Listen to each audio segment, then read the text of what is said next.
Right, there it is. Save. Change the damn thumbnail. Question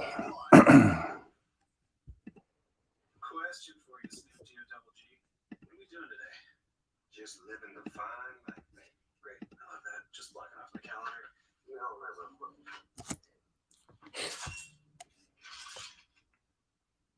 Best plans, but no plans.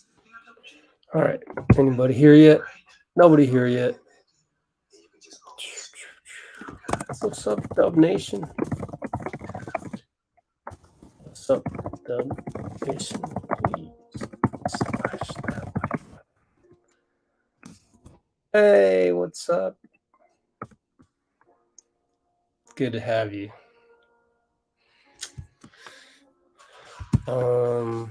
I'm going to tweet this out. All right. Oh, Canada. Canada's rooting for the Warriors, right? Because of Wiggs? Definitely, right? No doubt about that. So we got Canada on our side this time. Last time we were battling all of Canada, which was tough. Believe me, I was in Toronto. And it was tough. Let's see. Oh, shoot. Gotta do something.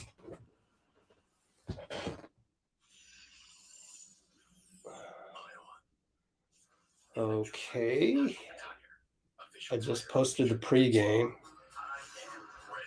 So that is my primary goal from now until tip-off, is to get this pregame video done. Check, 19-minute check left. YouTube, you're killing me. All right. Anyway, I got my cough drops ready. I need it right now. Oh, gosh. It's so hot in here. Hold on.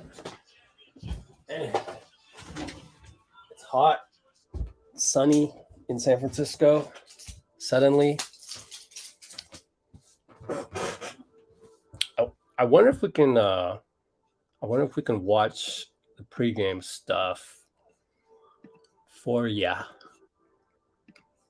Let's go here and reinstall all the windows from last time.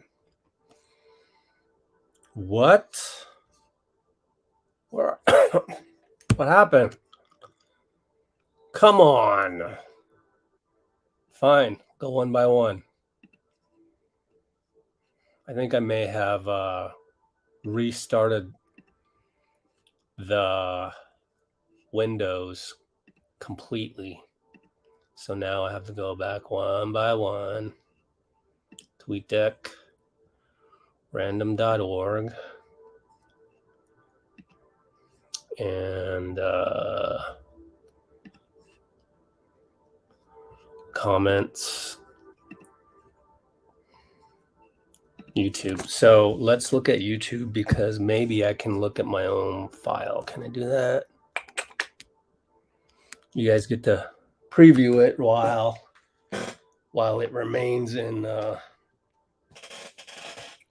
checking for music copyright mode. And now my ESPN has stopped working because they have a completely different link for the game than the pregame. So smart of you to do that. Godly. We're in the year 2022, and you have a different link for the pregame than the actual game. That's smart. So I want to try and, how am I going to do this? So I'm going to stay away from sharing it for now. Oh, they're going to do intros.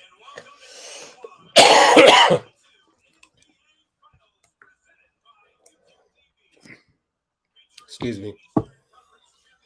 Yeah, my I tell you, my COVID recuperation went sideways, man.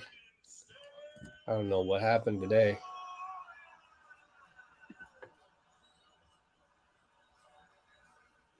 Cool. We're running checks on this, and here you go. You get to watch the pregame, which is much more exciting than the national anthem, I would think. Here you go. Enjoy. Let's see if I can turn up the volume.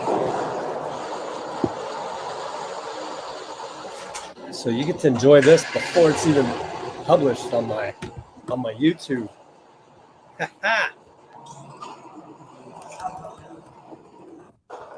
are pregame game 1 video.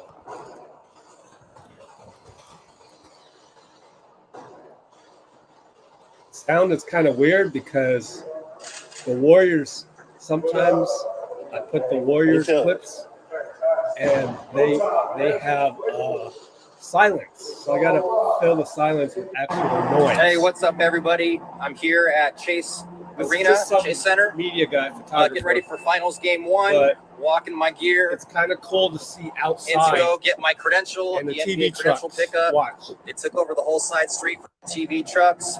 I thought that Here was we go, cool game to 1. show. And I had to keep it in the vertical mode because it was vertical.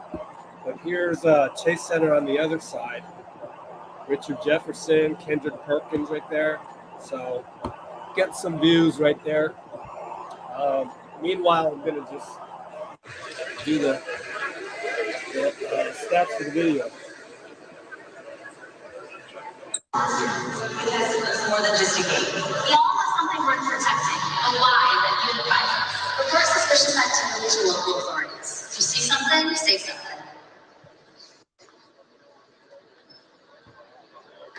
I think we're going to sleep on the Golden State Warriors. They found a way. It doesn't get much.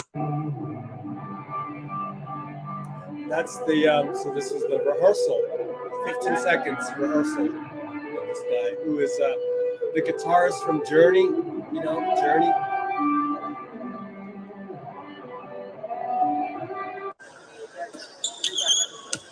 What else happened?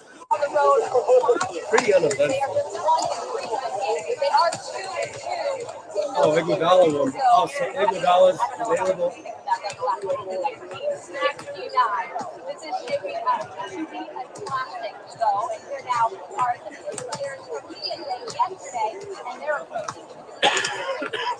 Excuse me. I have to deal with that all night.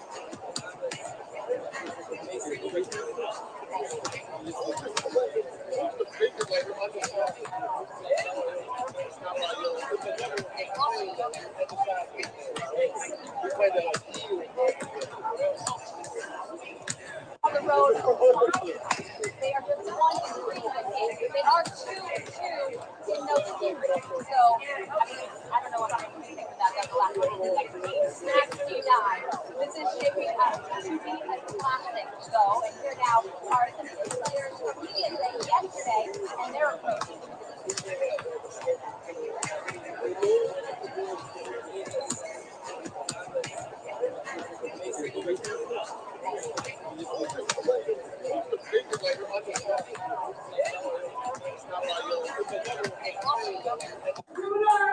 Come on!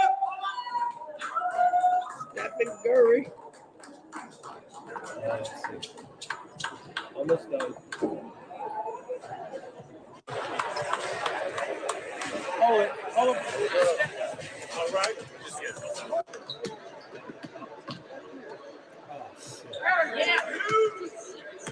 Well, there's a copyright claim in there now, and I have to fix it. And I hope it doesn't demonetize this, but it's too late now. I think it was the guitar part. You gotta look it up. That sucks. But you guys enjoy the rest of this. Exclusive, never before seen. 2 copyright problems. Jesus. So we have to deal with 836.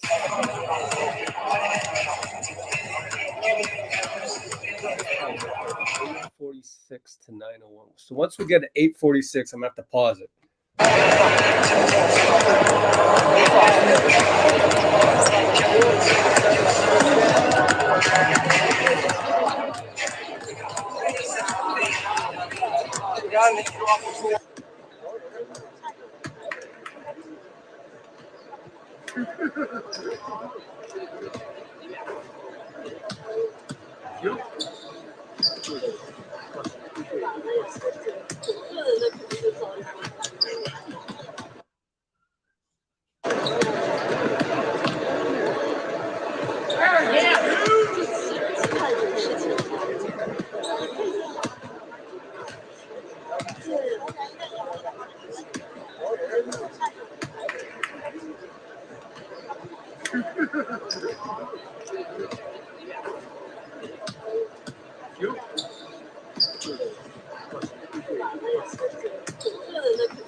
All right, so you see this part, a lot of the audio, I had to splice in other audio. You can't tell. And you know what's funny about that is when I splice in audio from another workout into a workout that has copyrighted music, sometimes I watch it and it feels like it's the right audio because you can hear balls bouncing, and then I think your mind and your brain creates this effect where you believe that it's actually the right audio. But sometimes that's what I do. Little tricks of the trade there, a little extra effort that I do to avoid all that silence that the Warriors give us on their social media channel, and sometimes with so I'm about to tip off. And he misses the full court heave right there. So I'm going to end that there since we were going to hit the copyrighted music part anyways. And we'll go here and get all that ready and click out of here.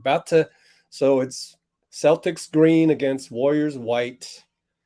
Throw this on the box score real quick.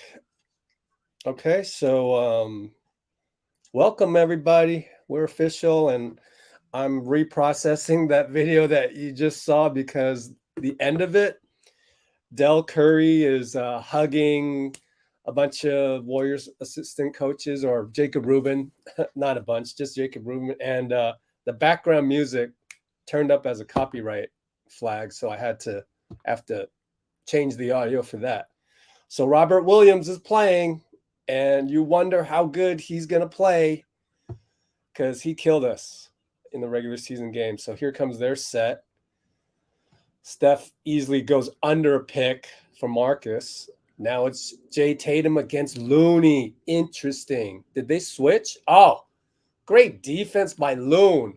What a great defense to start out. So tip off. I'm just going to go like that, and then I can copy the comments. So fun stuff, people. Fun stuff. We're here. Wiggins will take a three. That was not a single. Remember how I said we have got to hit singles before we try and hit home runs? That's an example. And Tatum tried to do a home run as well, and he pretty much airballed it. So we'll go back. Oh, got to copy my link.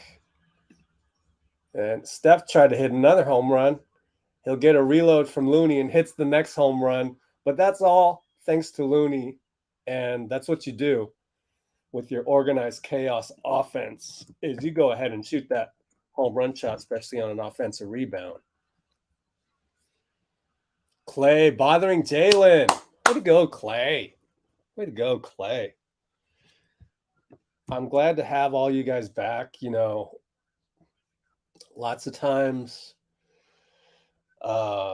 that's really the most rewarding thing is to see your names commenting and saying hello again. Now they're down to 6 seconds. They're having problems. Jalen against Looney. Has to pull up. Missed it. Oh, wait. Robert Williams went over Draymond's back. What are you talking about? He's not complaining, so I guess it wasn't. So I got my first batch of comments right there. Boom. Updated them. Hello. Pooja Desai from Canada. Oh, Canada. Okay. Horford against Draymond. I love that. Oh, so Wiggins got cut and Draymond was a little late on the closeout. Jay Tatum got 3 apiece. Dre over to Looney. God, he's just playing so well. Hits the cutting. Wiggins. Bucket. Man, that's some vintage Warriors right there. I like how we just hit a single. You know what I'm saying?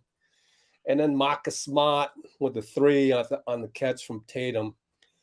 From the right wing, that 3 by Marcus. And what a tough cookie, man. I know we hate him for injuring Steph, but he's a tough cookie. Looney, no good. Jalen fights off Clay. This is not easy to fight off Clay on that rebound. Here comes Jalen downhill, but Clay's right in front of him. That should be a travel. No call. Marcus Smart, right corner. No good. Great box out. Draymond on Robert.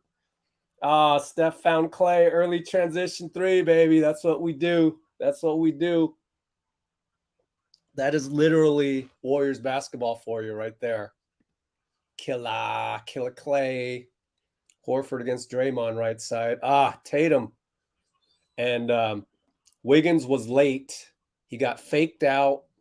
So he lunged out on the closeout, and Jay Tatum knew that was happening the whole time. Drew a little, chess match foul on Wiggins right there. That's why, people love to social media comment to say, oh, they can't do this, they can't do that. Well, Jason Tatum's pretty damn good. And you can only do so much. And Marcus Smart, he can shoot. He can. I'm telling you, he just wills that shit in. It's like Tim Hardaway. And I don't like it when people have this arrogant confidence. So, but we hit another single as Steph went backdoor, Draymond assist. We're up 10-9. If the rest of the series goes like this, wow, we're in for a good series. I mean, Celtics are damn good, I tell you. Pretty much Steph had no choice but to kind of close out, which then, we got lucky. Wiggs happened to get the loose ball, but freaking, whoa, he's out of bounds, man. Mark Davis made a call for us. Robert Williams blocked Wiggs and stepped out of bounds.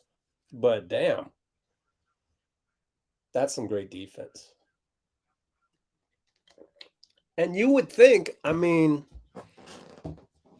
Robert Williams has been injured with the meniscus, but give him 4 days of rest.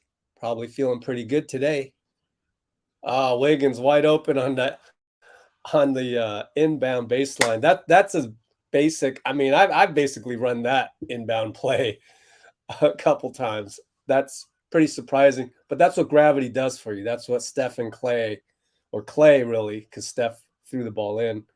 And Steph's going to get that obligatory first personal in the first 6 minutes. Chalk it up, but hey, that's what we do. That's part of his character. Okay.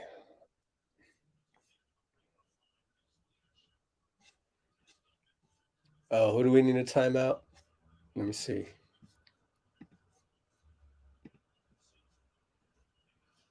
Jeez, what did he say? Okay. Yeah. Put user in timeout.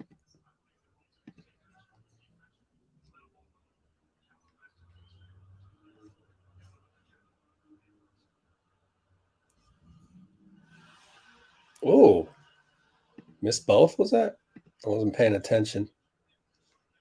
Anyways, I want to get bogged down in the comments. Draymond post up, right side against Tatum. Wiggins had the step on Robert, but slipped. At least it's still our ball.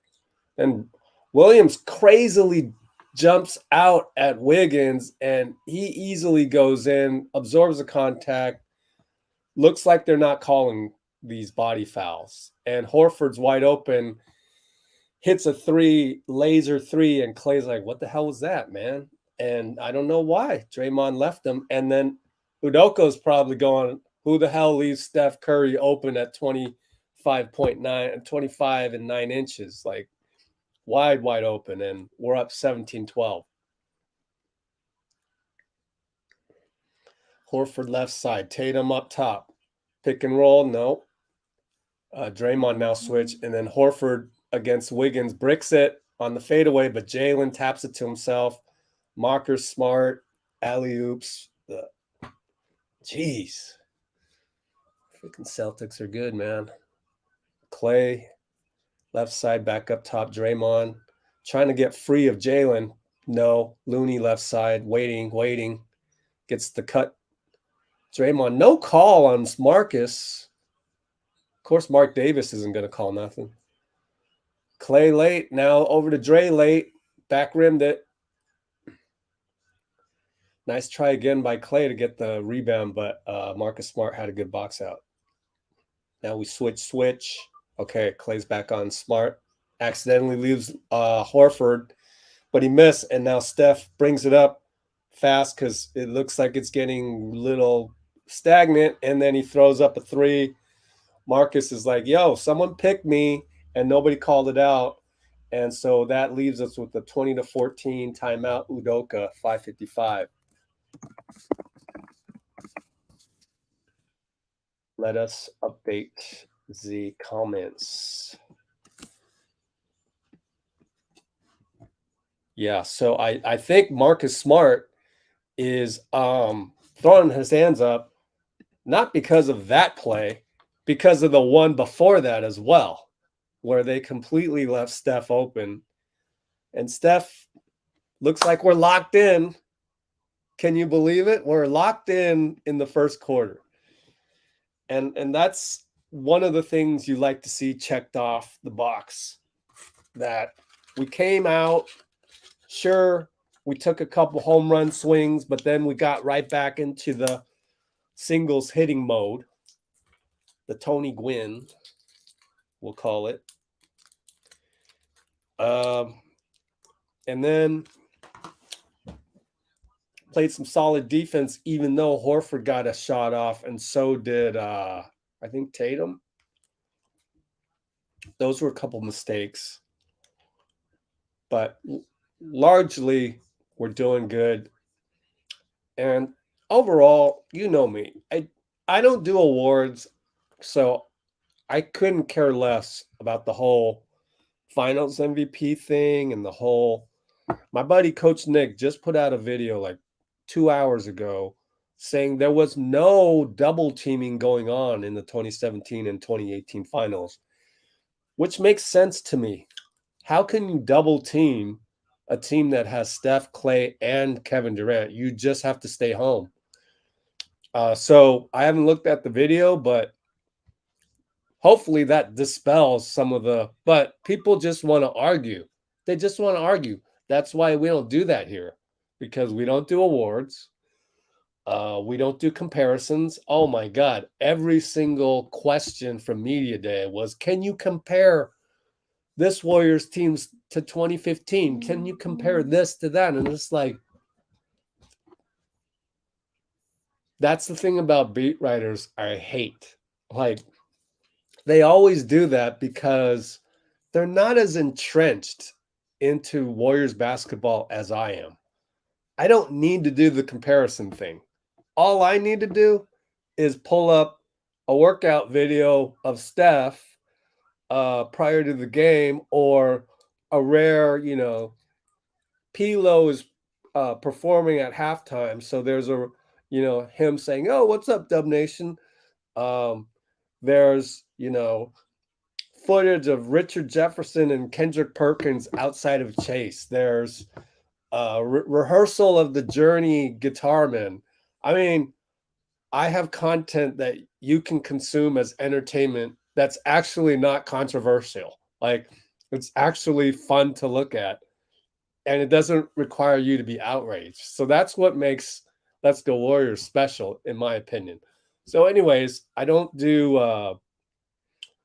rankings, and you should go anytime you're fed up with Twitter, just go look at Tim Kawakami's feed. He talked about that.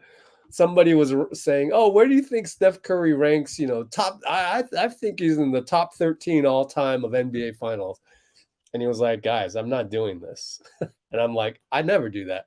And then finally, predictions. I don't do predictions. I don't have a need to say, "Oh, Warriors in whatever," and like, told you so later on. It's just like, just play the game, and it's one game at a time. Anyways, Jalen scores, hero ball. That's how they score. It's hero ball. So they have the best hero ball offense in the NBA, and Steph is extremely hot. He says, "Welcome to the finals, Grant Williams," on that switch, and you could see Grant just kind of, that little tiny nudge. That's all you need. Like, you can't have that. Like, if I'm Ime Udoka, I say, no, we don't need that kind of oh, I got beat by Steph Curry type thing. Jalen hits, blocks Looney. I think that's clean. And then he comes down and dunks it right by Jordan Poole. Like, that was no resistance whatsoever. I just wish there were a little bit more resistance there, but hey, I'm nitpicking. And then now Jordan wants to shoot. He comes in, his first shot is a freaking home run shot. I mean, come on. All right, fine. Let's get your jitters out the way. Jalen then airballs a 3, which is surprising, because you would think after you dunk, yeah, I think that's clean, guys. God, Jordan Poole's defense drives me up the wall, but I'm not here to throw him under the bus. I'm not here to complain. I've had 22-year-olds on my squad that they could not play defense either. So, you know, he does everything else on offense. Oh, Brian Williams. Well, Looney couldn't handle the slip pass. Brian Williams went up. And it's almost like I'm glad Looney didn't catch it, because Brian Williams was about to level him. Instead, he falls on his own stealth. But he's like an ox, so that barely affected Grant Williams. We're in the 3-2 zone, guys. Interesting. Derek White does the right thing. Either you pass to the guy right in the middle of the paint, or you get yourself to the middle of the paint. That's how you beat a zone. I'm a little worried about our recent run here, or lack thereof. This is with Draymond off the court. Clay's going to have to do the hero ball thing. No good. Looney rebound. Back to Clay. Gets a reload. Hits it. The points off offensive rebounds, those to me, those don't really count as home runs. That's just what we do. I mean, you get a offensive rebound, you get a free shot. Man, Horford. How many people on Warriors Twitter were killing Horford these past few days? He's playing awesome. That guy can play. Yeah, Steph got a call from Mark Davis. All right. Oh, Dean, let me know if you can make it today. Meanwhile, I got to do this freaking.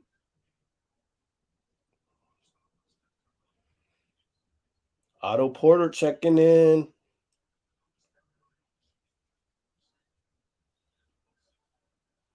Otto. So Steph at the line. He missed. Oh, my God. So that's actually the analogy that I should give you when I get exasperated by a Jordan Poole closeout defense that's like worse than middle school, is when Steph misses a free throw. It's not like I hate the guy. It's just like, these are free points. What are we doing? In any case, 26-22, up 4. 303, 302, 301, 3 minutes. Jalen, left side Wiggins, switch to Poole. Poole reaches in, bothers him, but he's just kind of just blindly reaching in. And look at Jalen hold him off, but misses it. Thank goodness Draymond came back in, because that was kind of the problem. Oh, and he misses it. What? Draymond layups. Draymond missed layups are frustrating. Wow, they didn't call Steph for the foul, and Wiggins gets to chalk up a block on the Derek White drive. We're going to have a mandatory timeout here. All right, Dean, he's in. Dean's in. All right, so let's take a look at our scoreboard here. 26-22, 236. So I don't think you can really, I mean, we have to be satisfied. We're up by 4 right now, but at the same time, Boston's like, we're not really in rhythm right now, and we're only down 4. So this is great. This is great. This is how it should go. This is how it should go. Now, back to the predictions thing. Here's my problem with everyone picking Warriors in 6. Let me know if you feel me on this. We did not close out Denver in Denver up 3-0. We did not close out Memphis in Memphis game 5. We did not close out Dallas in Dallas game 4. Why the hell would we close out Boston in game 6? I just, that's the only thing. I'm not saying, which probably means we're going to win game 6. That settles it. Because I did that, basketball gods are like, I'll show you, Rich, because that's how it's done. Basketball gods. That's literally how it's done. Anyway, that's my main thing. And what do you guys think? I mean, really? We're going to close out Boston in Boston? Really? I'm still not going to predict anything, though. I refuse to do that.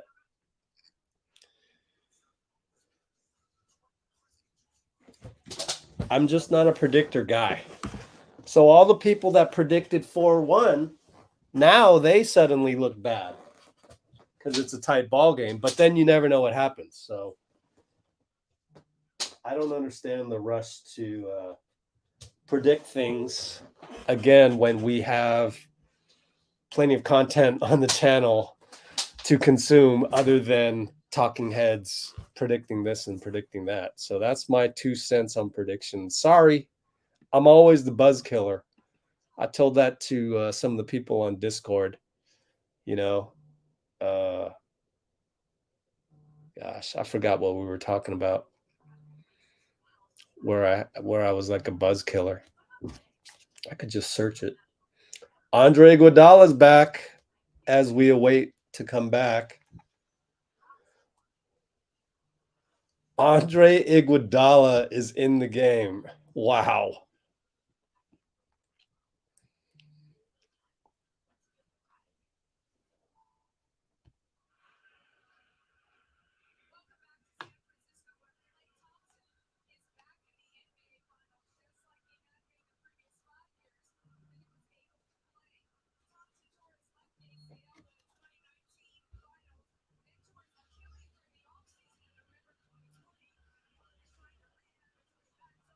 Nope, I don't know.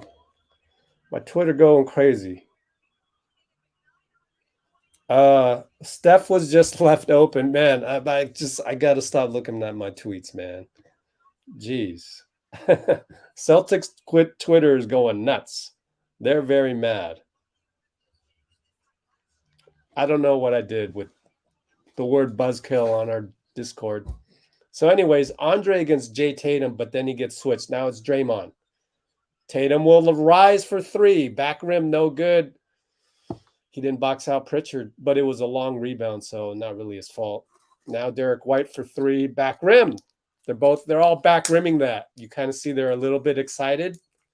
You know, I think that's an indication. Steph, again, wide open three. I should have been paying attention to Steph. I wasn't. How can Boston do that? But I wasn't paying attention. I should have been watching Steph the whole time to see what happened there. They probably ran some action and said, yo, let's run this. And then they modified it. So they totally screwed with Boston's head right there. Auto rebound on another missed three. Pretty soon we'll have to check that. Let's check the threes. 5 for 13. Oh, Jordan Poole finds Draymond wide open, but he shanks it. Good look, JP. We're up 7, 116, 115, 114. Thanks for pausing your live stream, those of you who are trying to stay synced. Brian Williams goes right by Andre, and that leads to a Derek White 3. Man, they got a squad. They got a squad. I don't know what you tinker with, because on the one hand, you don't tinker with this lineup, Boston, you know. Draymond can't finish at the rim again. Stopped by Tice. Jay Tatum and 1. Oh, man, Andre got hit in the gut as Tatum scored.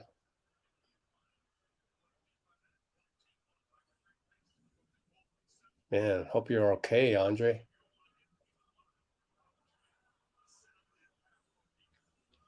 Now let's look. Did he get a knee into his chest? Oh, you got to look at that. That's the rules. I'm just saying. We wouldn't even look at that if we had TV replay in my rec league. But I'm just saying, I've watched enough basketball this season. You must review that damn shit. Come on, guys. We're really not reviewing this. What the hell? Why did we review this every single time? Why do we review it when Draymond does it? God. Hypocrites. NBA referees. Rulebook. Let's just check the replay when we want to. When it's somebody we don't like, let's check the replay. Always be careful of diving Celtics. I'm glad they missed Steph there, but it was like, watch out, Steph. Brian Williams on the floor. He's like juggernaut. Be careful. Thank goodness. Didn't come close to his ankle.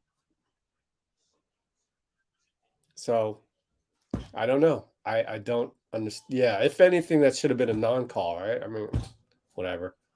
Steph frees up. He's so on fire. What's the official? 6 for 8. Yeah. Yeah, baby. Set the record.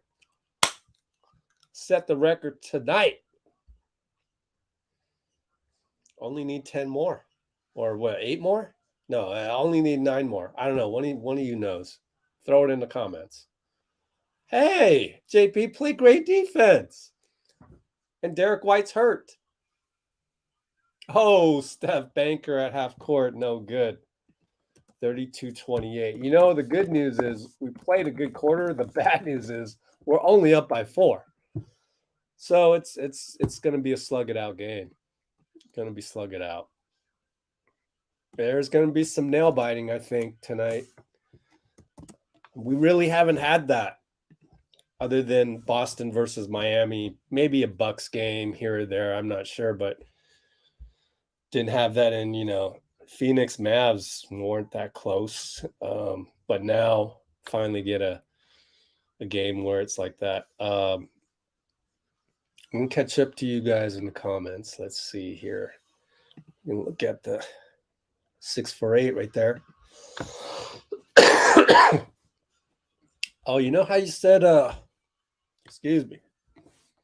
So Curry less minutes will be critical. Excuse me. I gotta do my video. But one thing Steve Kerr said on the radio today with Tom Tolbert, I always like to check that out because they always have some jokes and stuff between them two.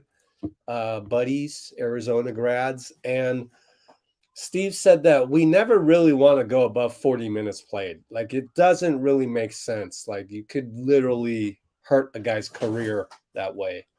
So I thought that was interesting.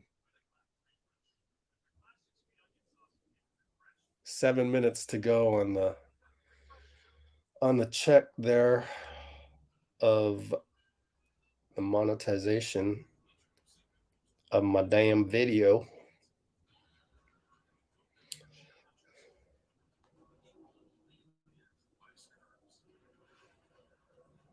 Good Lord. Guys are addicted to Twitter. I tell you, journalists, you do not need to tweet every damn thing when the game's happening. It's just like, it's a nuisance. It's a nuisance. We don't need that. Like, I get it though. It's the written form of what I'm doing right here. Then just do this. No, I get it. I get it. They can't do this because they're in the arena doing this. So they got to do it. They got to do it by Twitter. The addiction to it is just, it's funny to me. It really is. Stop tweeting. We don't need like so many of you saying the same thing, but it's whatever. I do appreciate that they're doing their jobs.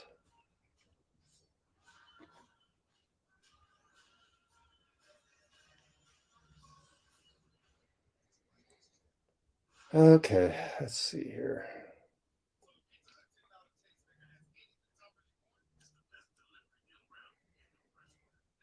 Like, Q1 thoughts. I don't care about your thoughts. I don't. I'm trying to enjoy the game. I want to read your thoughts. But I get it. I get it. It's too much, though. It's too much.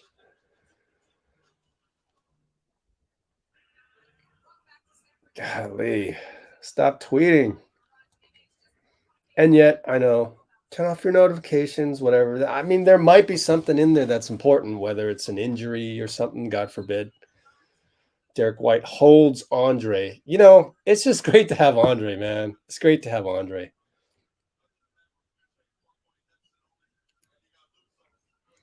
All right, did I do my good? Yeah, cool. Okay, I'm caught up. All right, so Warriors. All right, JP loses TATUM. Andre finds Otto in the corner. Vintage Iguodala assist for 3. You know, Andre must average the most points per assist if you did a stat like that. Well, Draymond knew he had to close out on Pritchard. Pritchard buried it. This kid, he's pretty solid. Disrupts Jordan Poole there. Wanted a foul, nothing. Jordan. Over to Clay's got a launch, in and out. Draymond rebound, and 1 against Tice.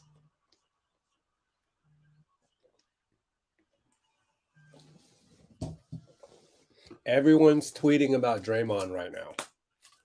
Just enjoy the game, people.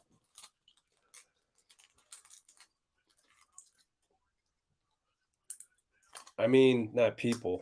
Just enjoy the game, journalists. Oh, we missed the free throw. Oh, boy. I better not come back to haunt us. How many? 1 for 3 from the line. Pritchard against JP. Great matchup. Great matchup for JP. Derek White. Good job by Draymond and Clay on the switch. But now Draymond leaves Derek open. Kind of tiny bit fell asleep, but then again, that was TATUM. Who, by the way, how many assists is that for Jay? 4 assists.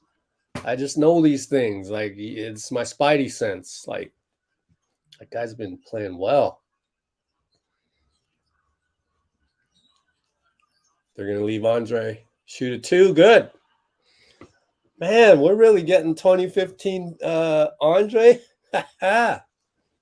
Only up 5. 10-10, 10-09, 10-08, 10-07. Jay Tatum, Andre sheds him. Now it's Derek White.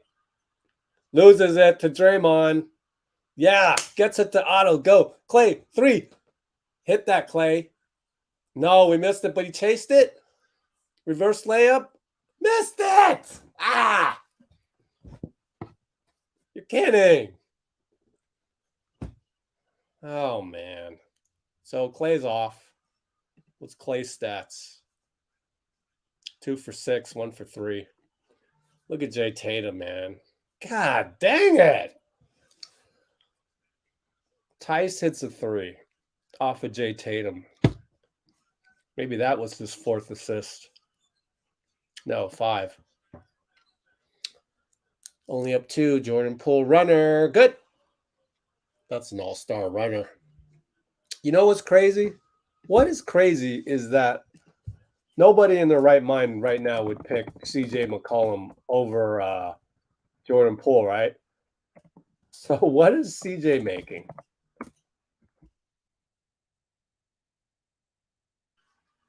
I am curious. What are you making, C.J.? Clay over to Otto. Draymond post. Poole lost Tice, but no, it's over to Otto. 3 over Pritchard. Man, Draymond, how many assists for Dre? Dude, that's his vintage. Vintage. Dre, you could. I would love to see a replay on that.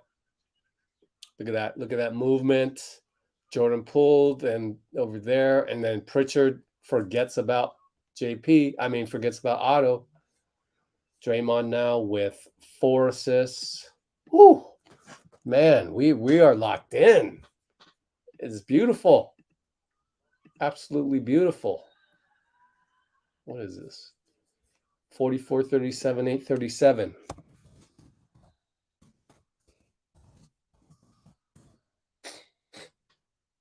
So it sure is nice to have Andre and Otto off the bench, is it not? I don't think this is going to be a series for Moody or Kuminga. Looking at it right now, the intensity that Boston brings and the fact that Udoka does not go that far deep into the bench. Yay. Hold on, I got to close the window here because it suddenly got cold. Oh, yeah, like I said, my recovery from COVID went sideways a little bit. Like it was good. It was like getting better. And then today was just kind of, But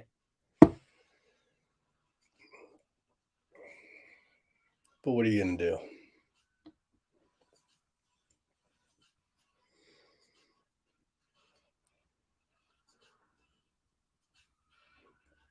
I'm doing the thumbnail.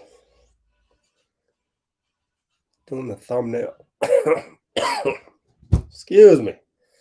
For the for the pregame video right now. So I'm gonna have to get to your comments later because I got to pay the bills right now.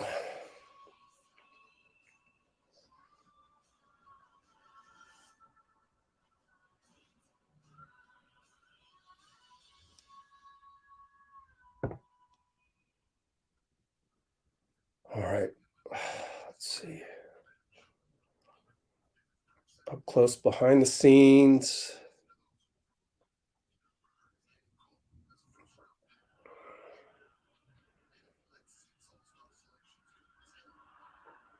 NBA Finals.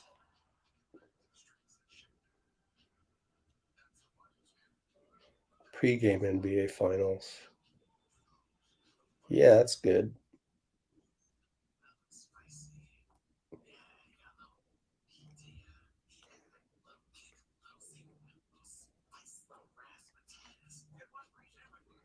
The one guy I will go and try to what do you call it? Retweet or not retweet?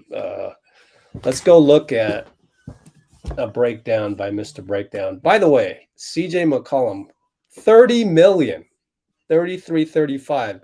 Is Jordan Poole not better than CJ McCollum? That's all. If I'm JP's agent, that's all I gotta say. But then again, you're on a winning team, so you gotta take a discount. You must take a discount if you want to play with our guys, our Hall of Fame players. That's just how it goes. You are not gonna find a better situation than this. What was I gonna do? I was going to look up. I forgot what I was going to do. All right. 822, 821, 820. Jaylen Brown back in. Auto deflection disrupts them a little bit. 5 on the shot clock.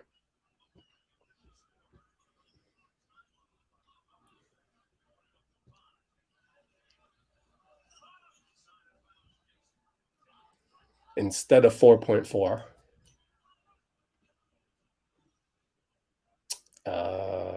So what was I going to do? I forget.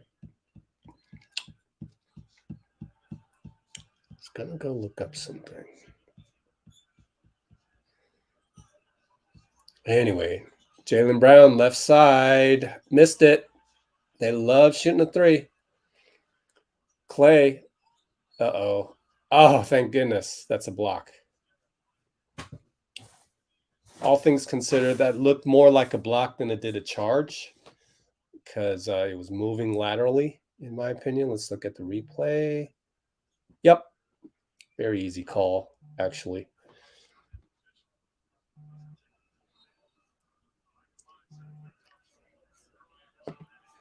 Okay, so yeah, we have 3 guys going off from 3.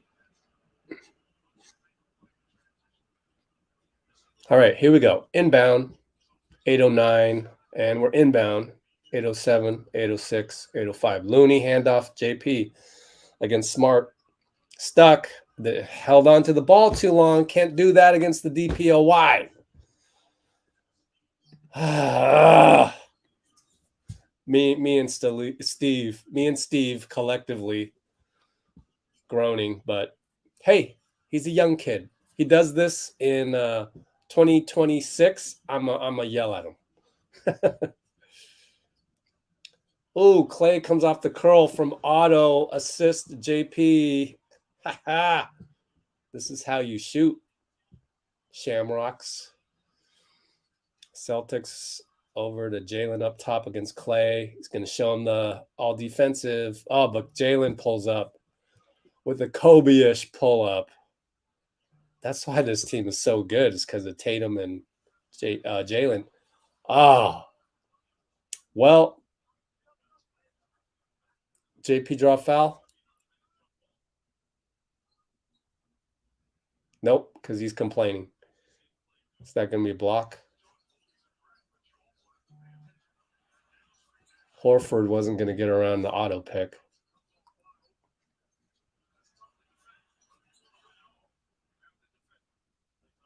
Yep, now it's jump ball because the block went into a wedgie. Robert Williams easily wins the tip against Looney. Tatum inside to Rob. Man. Timeout. Steve. 47-41. No lead is safe. No lead is safe. Did I forget to do a... Let's see. Oh, I did. Oh, you guys seen Obi-Wan Kenobi? Oh, man. Sponsored by Obi-Wan Kenobi. Oh, man. That is easily the best miniseries they got on the entire Disney Plus right now. Of all time. Already. I said it, of all time, including Marvel, including Mandalorian. Just the fear of Vader is just it's awesome. It's awesome. Like him showing, oh, I can't do any spoilers, but man, oh my gosh. You really are like, you're really worried. You're really worried in that series, man. Wow, what a series. It is literally a horror film. You know what I'm saying? You got Darth Vader chasing you across the galaxy, dude. There's nothing more frightening than that. Like, I'll take any other, horror film guy other than Darth Vader. Are you kidding me? I won't get sliced up by that red laser. Oh my goodness. That is a hell of a series. But anyway,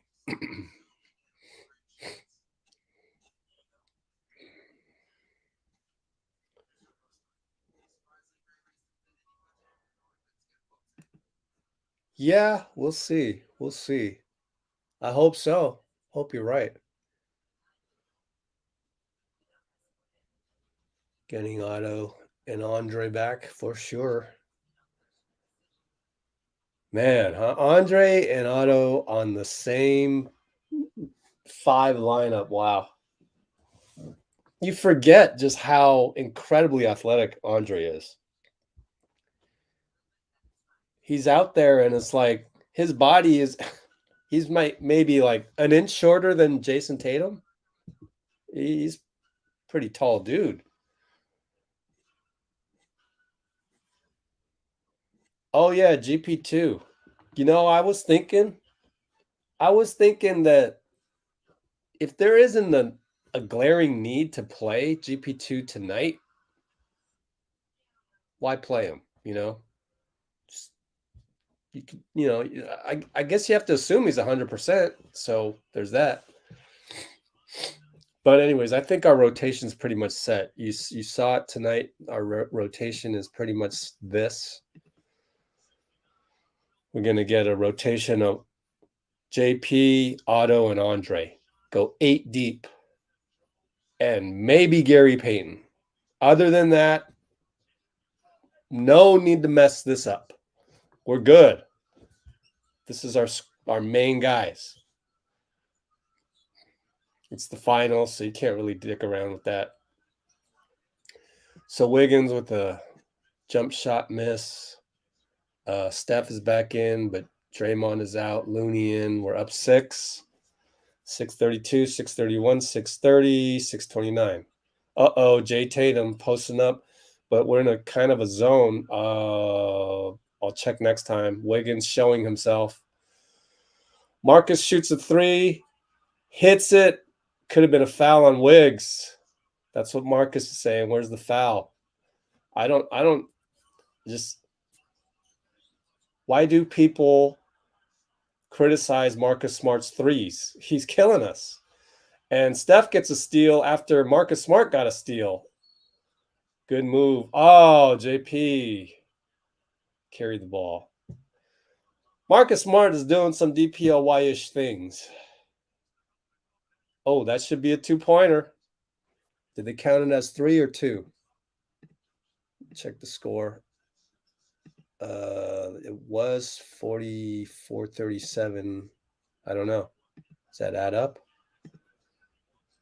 Tatum against, great help by Looney. But Tatum is posting up Steph at will. Wiggs wide open, corner 3, in and out. Rob Williams rebound the Smart against Looney. Jalen gets the post up on Steph. They're getting Steph. You can see they're hunting him. Let's pay closer attention to that next time. 5-14, 5-13. Step back against Marcus Smart. No good. Okay, let's watch it. Marcus Smart against Steph. Okay, they're weak side. Jalen against Wiggs, pull up. Hits it, and that's what makes Boston so dangerous. Tie ball game. Q2 501.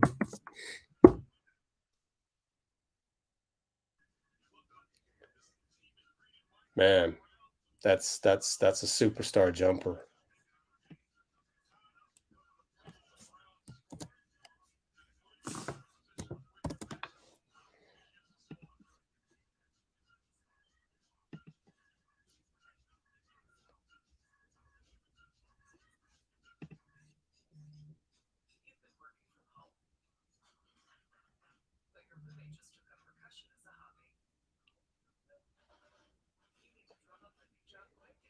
That's what I said before. No lead safe, and they weren't in rhythm earlier, and they were only down 4.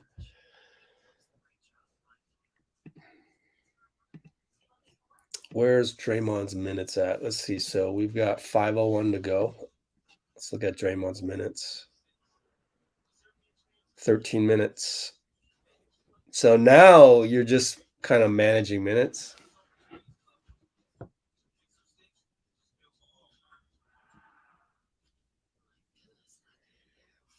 I don't know that you can point to one specific thing on that, but they definitely were hunting Steph in the post. So that was the chess move that initiated. I don't know how he got switched, like on the TATUM in the post. I would love to see a replay on that. But that first chess move by Udoka initiated this then you add a superstar jumper by Jalen, and that's what you get. But it was the main fundamental thing that needs to be resolved is them hunting Steph in the post. But we'll see what happens next time down. So Draymond came back in. He's got to make those. Missed it. And Wiggins has to make these, and he missed it. How much can Looney do, man? How many times is he going to bail you out? So how much longer before we see Chris say Wiggs needs to wake up? I don't think it's worth, just yelling at guys when they're not playing well at that particular time. Poole needs to wake up. Wiggs needs to wake up. It's like just fill in the blank of whoever just missed the shot. So I don't know about,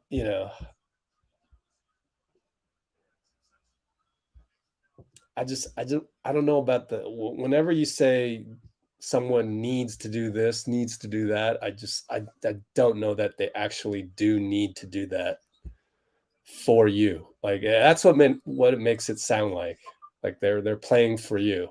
So I hate those comments, but that's just me. I'm not going to delete it. I'm just going to encourage you to find more mindful words. Anyways, Wiggins gets a block on Jalen. Stops him. Stop him all the way, please. Travel. And that's been a thing about Jalen is the penchant or the potential for turning the ball over. He's only had 1. And by the way, 5 turnovers, and we have 5. So pretty clean game so far.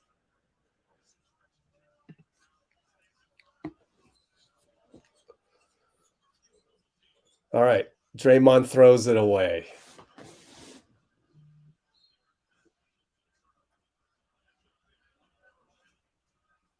He's complaining to Mark Davis.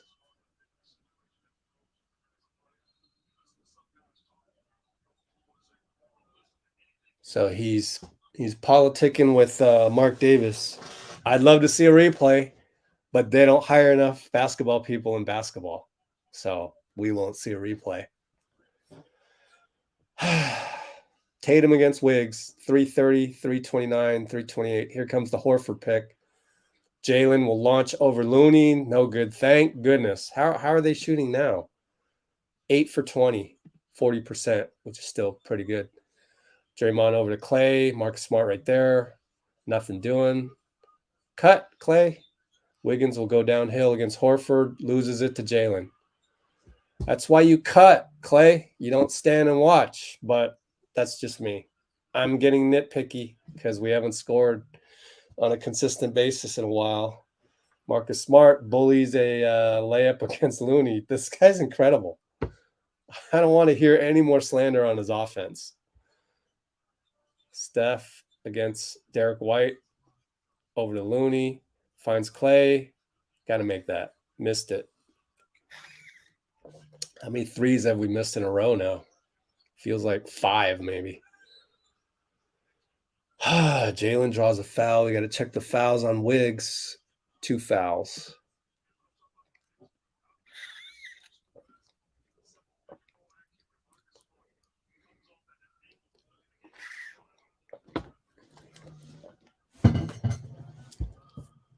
All right. What do we got here?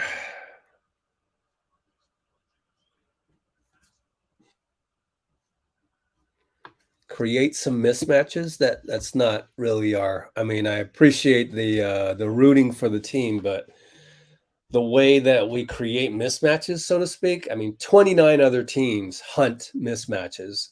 The Warriors, we run our offense. We make hard cuts. We read and react. Somebody's eventually open. Somebody eventually says, "Oh crap, I gotta go guard Steph because he's over here."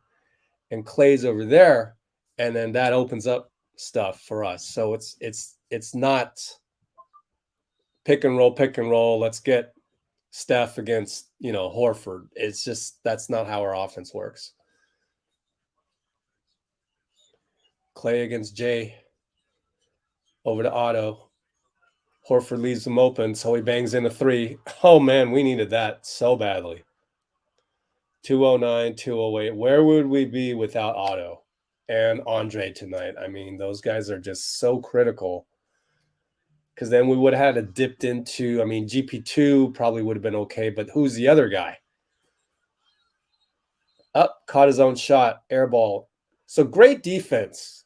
That's going to go down as a turnover on Jalen, I believe. A missed shot and a turnover. However, pretty good defense by Steph, team defense to funnel to Draymond. All right, let's see if we can analyze this offense. 149, 148, 147. Now you got Steph on J. A handoff. Marcus Smart all over you. Oh, are you kidding me? A charge on Steph? Are we going to replay this? Let's see. Well, he held him right there. Well, they didn't call the first one, per usual. So I'm a little pissed off by that, and I would yell at him. I would yell at Kane Fitzgerald. I think it's Kane. And I would say, man, call the first one, because I don't foul him. Yeah, you got the foul right, but I don't foul him if you call the first one right. Anyways, Horford hits the 3, and I don't want to hear any slander on Horford, which I'm sure Warriors Twitter did a lot of. Draymond against Marcus down low, finds Wiggs, needs to get downhill on Derek, and Will's in. Is Wiggs 100%? Does he look all right? Anyways, that was pretty good defense by Derek White, man. I mean, golly, these Celtics are tough. Steph's going to be, that's his 3rd, right? That's going to be 3 fouls.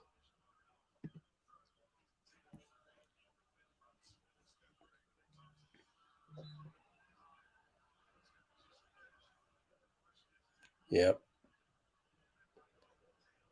Udoka is doing a hell of a job getting Tatum the ball down low. I mean, we don't really have anybody that can stop him other than Draymond or Looney, and you're not going to have both of them on the floor at the same time, at least, other than starting the 3rd quarter. So I would love to see a replay and just see how they developed that. We have to get a counter for that. Jeez, man. everybody that said, "Oh, well, the Celtics had trouble against the Heat," but this the same type of defense. I mean, Clay had him on the ropes, but no. Now he's playing two-man game with Otto. Finds Wiggins on the cut. 3, 2. Now Otto steps on the line. So we're having trouble. We're down 2. Feels like we're down more though.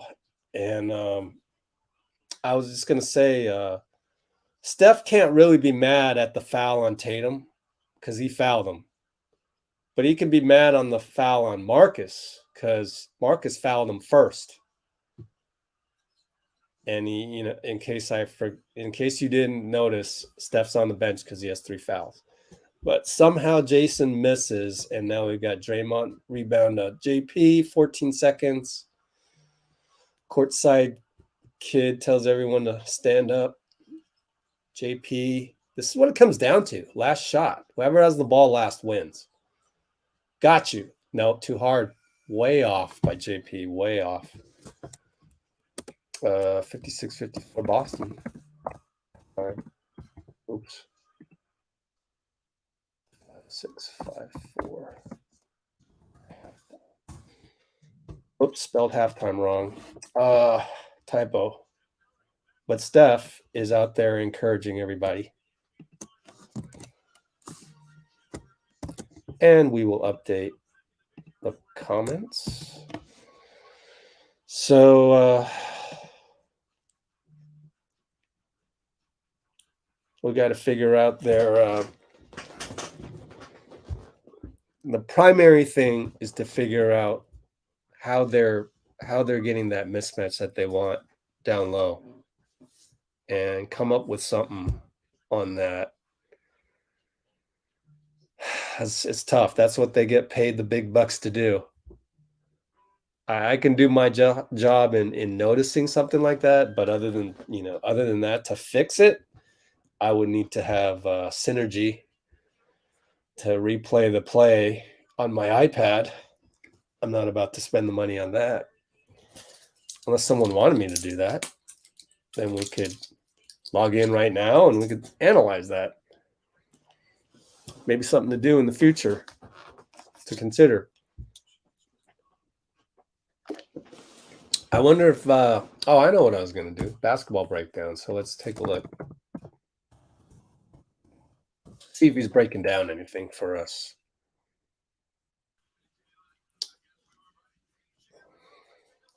Hammer play, catches Draymond and Poole, not alert. Yeah.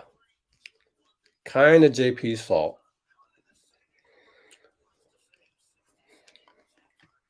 But that was such a long time ago play. So you'll see Poole fall asleep right there. Bam. I wish there were more that we could look at that was more recent. I'm going to try and study the Celtics offense as much as I can next time down.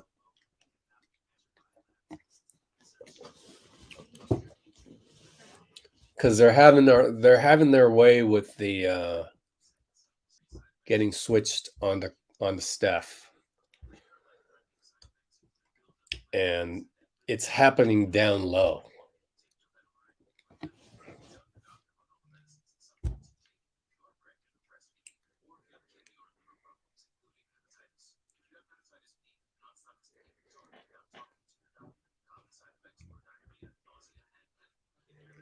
I mean, you could go back to the 3-2 zone, but then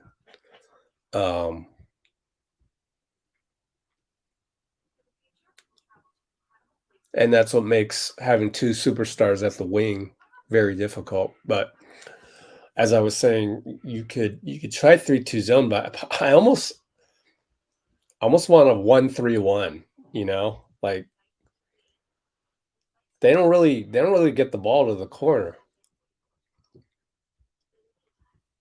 Except when Jason drives one-on-one and dishes. But I don't know. I have no replays to look at. Things like that. But something's got to change on our defense. We've got to get stops, and then that helps us get into transition. If we take a look at their play-by-play, we can see how many in a row they made. Okay, so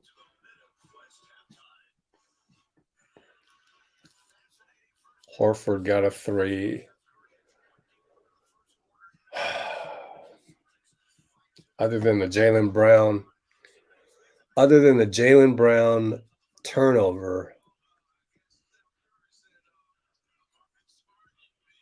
where was the last time we got a non-turnover stop?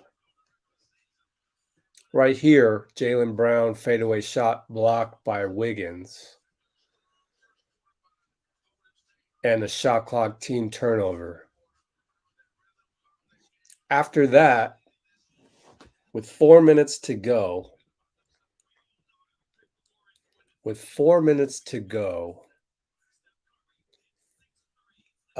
Smart got a layup. Jaylen got free throws.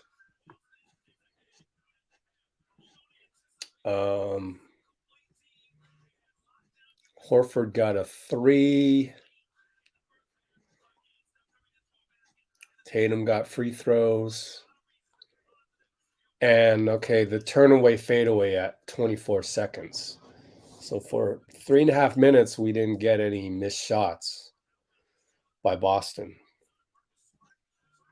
And at that 4-minute mark, we were up by 2. So now we're down by 2.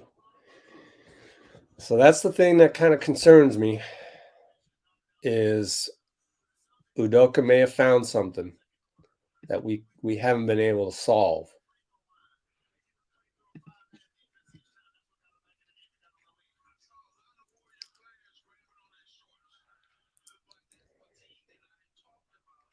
Yep, there's an adjustment period for a kid like JP.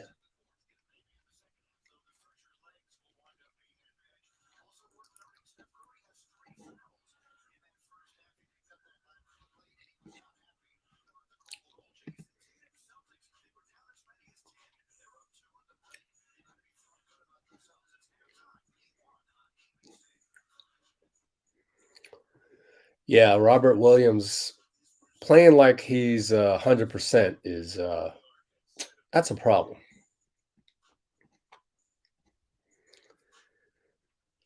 I'm just kind of throwing stuff out there with that. My main point there is that Boston has actually been doing pretty damn well against the 3-2 zone. And that is because they're just somehow able to just, like Marcus Smart did one time, force their way into the paint and then do something. And actually just make that shot in the middle. Luka wasn't quite able to do that because it was already playing mind games with Luka, and that's where you can see the mental toughness of the Celtics is so different. Like with Luka, it was like, okay, I'm double team. The right thing to do is to dish out or not penetrate against those two guys, meaning Wiggins at the top and Steph helping out. Whereas Boston, including Derek White even, is like, well, I'm just going to bully my way through, Wiggs and Steph to get into the paint, and then I'm gonna shoot a floater, which I'm very confident with, and there's no even need to dish out. So, isn't that strange? I feel like just the Celtics mentality is so much tougher than the Mavs. Not to mention Marcus Smart is a linebacker, so they're breaking the 3-2 zone by brute force.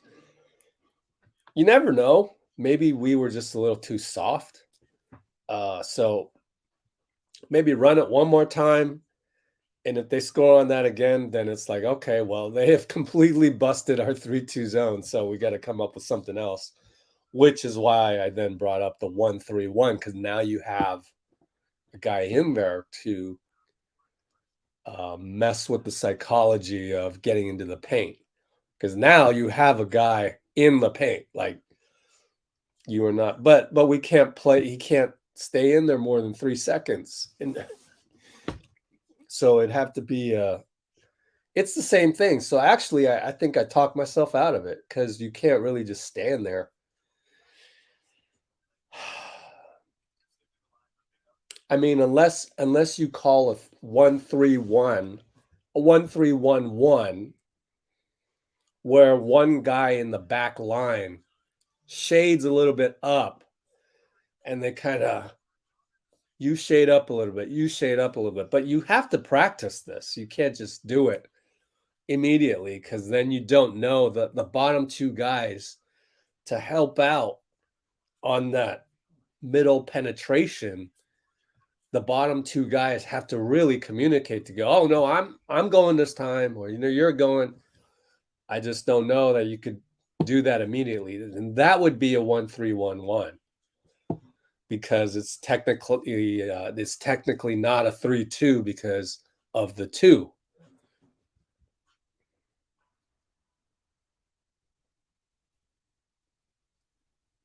It's really a 3-1-1 actually, because you can't have a guy inside the paint for more than 3 seconds on defense. Excuse me.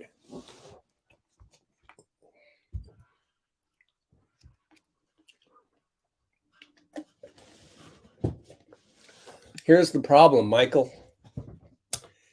It's a rotation of 8 guys. So if you don't put Poole in the second half, who do you put in? Is it GP2? Maybe. I think maybe you got to consider that. But if you are mindful enough to actually present possible solutions, rather than, again, we've had this discussion before, Michael, having more mindfulness of your words on social media, which is an elite thing to do these days. Right now, this comment on the screen, you have thrown JP under the bus type of thing. It just looks more like just a targeted thing on JP. And I would prefer that we provide some solutions to that.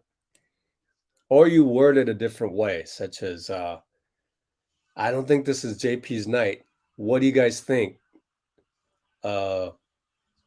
Should we have somebody take a few minutes in his rotation? And if so, who would it be? It's just having kinder words, quite frankly, Michael. So I'm just saying, that would be elite of you to think about that. All right. So Mo's saying exactly what we're saying. I don't know that you could bring in Moody just yet because of the pecking order. So I'm gonna, but then again, nah, GP's, I don't know. Can GP hit an open 3 right now with that elbow? I don't know. So if GP's 100%, then I would lean towards GP, because he's the veteran. Moody's still 19. You just don't know. Yes, he's an old soul, but this is suddenly the finals. We just saw JP have a little bit of deer in the headlights against a very, very solid team. And so can Moody do that and hit open 3s and execute and all that? I think he only gets the opportunity if GP screws his opportunity up, right? And so it's all these little, I don't know that we're going to go more than 8 deep tonight in terms of the rotation. So JP, if JP doesn't play, then someone comes in for JP and JP probably does not play. You know, I don't see the rotation expanding beyond this. Because all things considered, we're down to pretty good half. But we know we can play better. Moody was very good in the first game against Boston. That has no bearing on the NBA Finals. The Boston Celtics are way, way better than they were in the regular season. So that's neither here nor there. I think the obvious would be GP2, but if he plays Moody, I'm not a Sith. I don't deal in absolutes, right? So if he does play Moody, then that might tell me that, okay, maybe GP2 shooting he doesn't trust, shooting elbow. You got to hit the open three because they're going to leave you. You're the fifth option. Moody and GP would be the fifth option. And this is if you decide not to play JP. I think we'll just have to see how the game goes. If JP has another, how many turnovers does he have? JP has another 2 turnovers, then maybe. But we'll see. But all things considered, if we just have a Curry flurry, we'll be in good shape. But yeah, we got to get stops. We just absolutely have to get stops. And it comes down to, I'm going to do a demarcation point, start of third quarter. It comes down to our ability to get stops, and we'll see what schemes Udoka's running right now. So I've got the inbound, but I'm trying to copy this. Man, you guys commented a hell of a lot during halftime. Oh, was that Wiggins? I think it was Wiggins with a 3. Nice. I'll take it. Either Wiggins or Clay. I wasn't watching. I was doing these comments. Oh, Steph got a steal, and I think they were trying to post up Tatum again. I got to pay attention. Damn it. I screwed that up. Steph gets by Marcus. No foul, but okay. He held him on the curl, so the foul wouldn't have been an and 1, but we scored 5 straight. Marcus, so they try to get the switch. Jason on Steph. Goes right by him. Great defense. Looney box out. Just had to hope JT missed that, and he did. No hero ball, Clay. Clay waits. Handoff. Back to Clay. Right side now. Stuck on the baseline. Wiggins. Draymond wide open. Over Horford. Short. Too bad. They would have called timeout if we hit that. Just to hose us down a little bit. Oh, man. Marcus. This guy's good, man. I don't care what anybody says. Marcus Smart can run my adult rec league offense any day he wants. That's a jumper by Wiggins, which is, thank goodness. Like, how's he shooting? Wiggins is shooting 6 for 11. Man, he showed up. So now Jay gets the screen. Draymond DPOY steal. Gets the foul on JT. Good job. That's some frustration foul. We're getting stops. Only his first foul. So only up 3, though. Every time you feel momentum, you look up. We don't have a lead bigger than like 5. Come on, Clay. It's just awful. He forgot that Steph came over, and now that's going to cost Draymond a foul.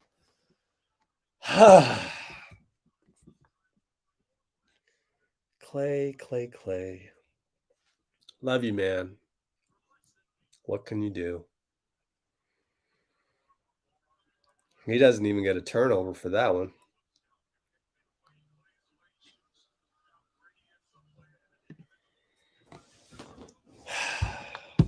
How many fouls on Dre? 1, thank goodness.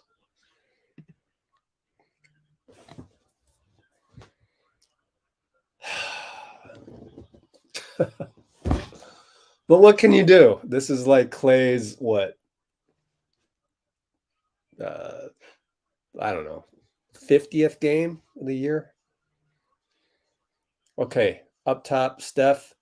Pick and roll Wiggins, splash him. Got you, Robert. Robert was too late. He said, my fault. Was that you, Marcus? And Marcus just runs the offense.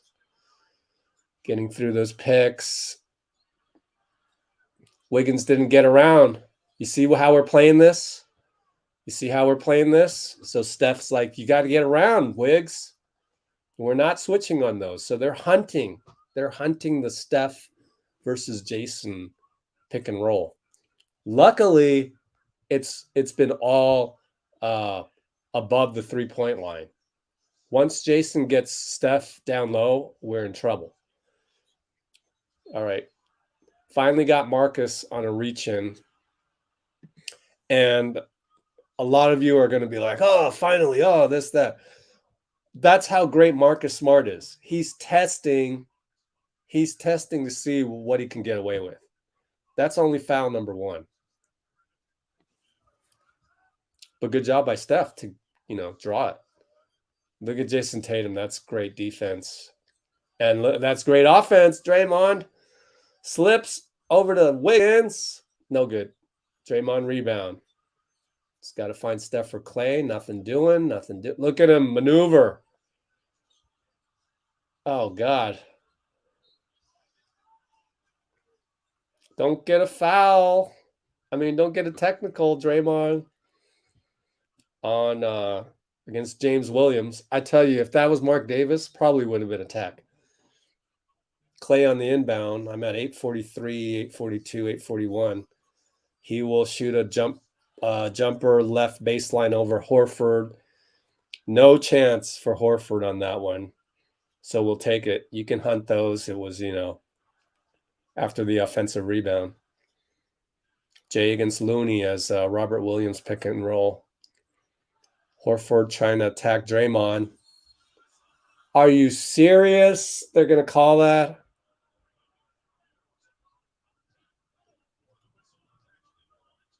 He wants to review it. I don't think it's worth it. Oh, the elbow went right in his face. Maybe you do challenge that because then you get a couple extra free throws, maybe. Flagrant. I think you got to challenge that. I think you got to challenge. Even though it's early, what do you guys think? It's an elbow to the face. Maybe you get an extra flagrant. Draymond went to go yell at Mark Davis. I guess it's too early. Too early for that.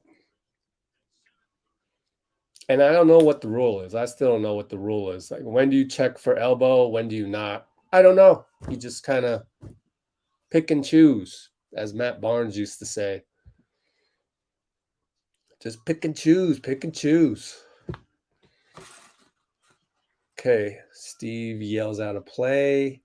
Double screen on Steph. Dancing. Robert Williams got him. Jesus, that's how good Boston is. But I don't know why Steph was hunting that. Because he was hot? It's been a while. JT misses a 3, ill-advised. Thank goodness he missed it. That was a hero ball. Lead pass to Clay, back to Dre, back to Clay. Bye-bye, Jason. Back to Dre, over to Steph. Vintage Warriors basketball. Oh, we got fouled, no call. Looney finagles one. We are now frustrated with Mark Davis. He's not calling nothing. Keep arguing, Steph. That's all I got to say. Pound the rock on the refs. That's what you got to do. That's a total foul on Horford on the arm. Complete foul right in front of Mark Davis. What the hell are you looking at? You got to stay on him. Steph, stay on Mark Davis. Man, it just, wow. It doesn't get any more obvious than that. I would assign a coach to track who was supposed to call a foul on Steph every possession. And then you go work that ref. And if I were Steve, I go, which guy was it? Okay, we're going to go work on Mark Davis right now. That's what I would do. If I could, have free reign over deciding my coaching staff, I'd have one intern track the referee who was supposed to make the call for Steph every single possession. Horford open 3. All of that, we're only up 4. 7-10, 7-09, 7-08. Steph turns the corner. Draymond wide open. Back to Steph. Bricked it. Looney rebound. Wiggins got to hit this. Wide open. Got it. Thank goodness. Now, timeout. 6:59 Udoka.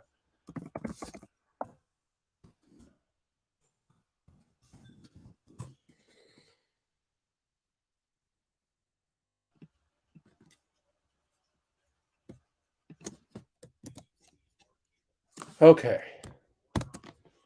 Let's review the comments. Trey was saying, I think the threat of Poole is what GSW was looking for. Yeah. Steve Kerr got to outcoach Udoka. I don't know that it matters. Like, are we really going to make a chart of all the decisions Steve made and all the decisions Udoka made and say who won? I mean, what's the point in that? They're both awesome coaches. If anything, for us to give the respect of Udoka with Steve Kerr in the building, that says a lot for a first-year coach. But even Steve would tell you that the number one reason why Udoka is as great as he is because he has the players. But we don't want to take away anything from him. So these are two great. I mean, Udoka comes from the Popovich tree. So we don't need to compare. We don't need to say one guy outcoached the other guy. Steve's going to make a great chess move. Udoka's going to make a great chess move. They're doing what they're paid to do. I don't know what to do with that one. And as is the case here at Let's Go Warriors, if I can avoid throwing somebody under the bus, I will, because I don't find joy in throwing one guy or the other under the bus. And that's what happens when you compare and you rank and you want to give awards and you want to do predictions. So that's why I avoid that, because I would like people to be more mindful and think about not throwing anybody under the bus whenever they make a comment, because everywhere you go on social media, everywhere, someone gets thrown under the bus. And I wish that would happen less. So that's my sermon for tonight. Let's see. Saw another good one. Jan Cortel, go Doves. Let's send positive energy. Exactly. That's really all that we can really contribute to the Warriors universe. Well, that's what we should, is the positivity, not the negativity. Anyways, let's see.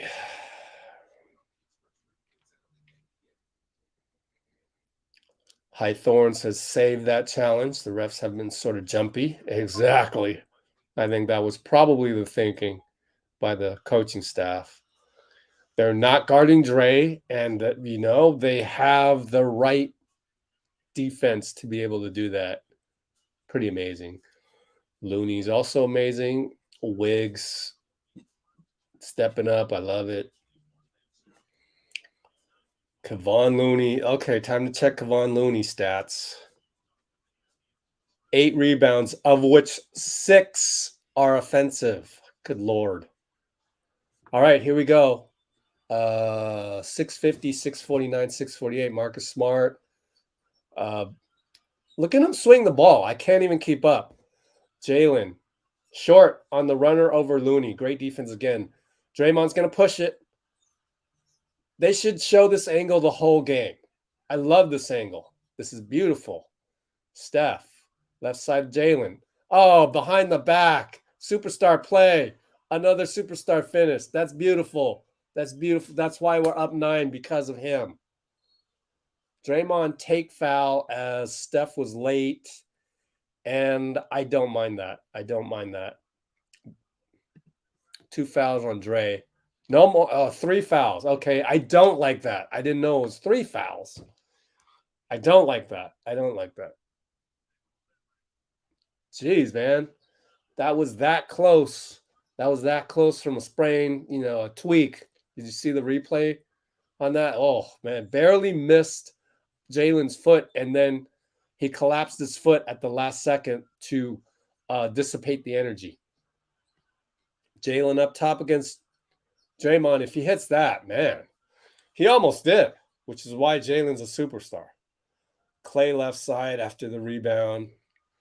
Bad pass.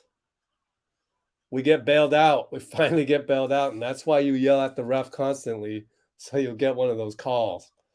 Man, horrible pass, Clay. Good Lord. 1 foul on Jalen.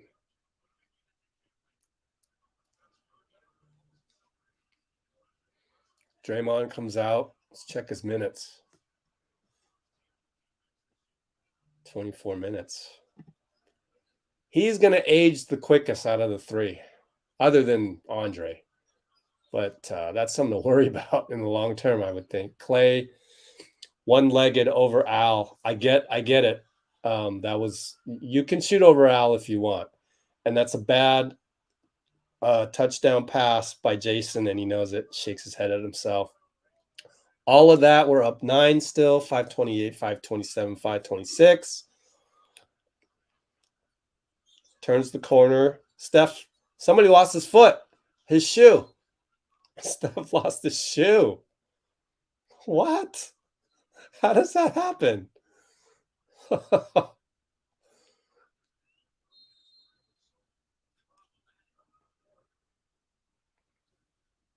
Oh, I guess Jason clipped it. I don't know. We're going to take a timeout.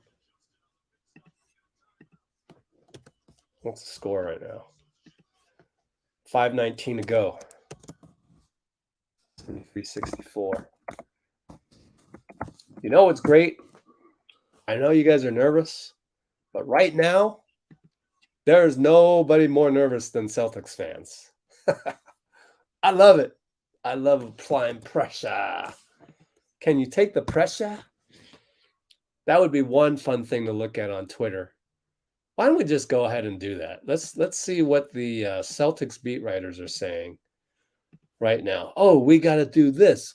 Marcus Smart needs to do that, etc., etc., etc. Need this, need that. I love it.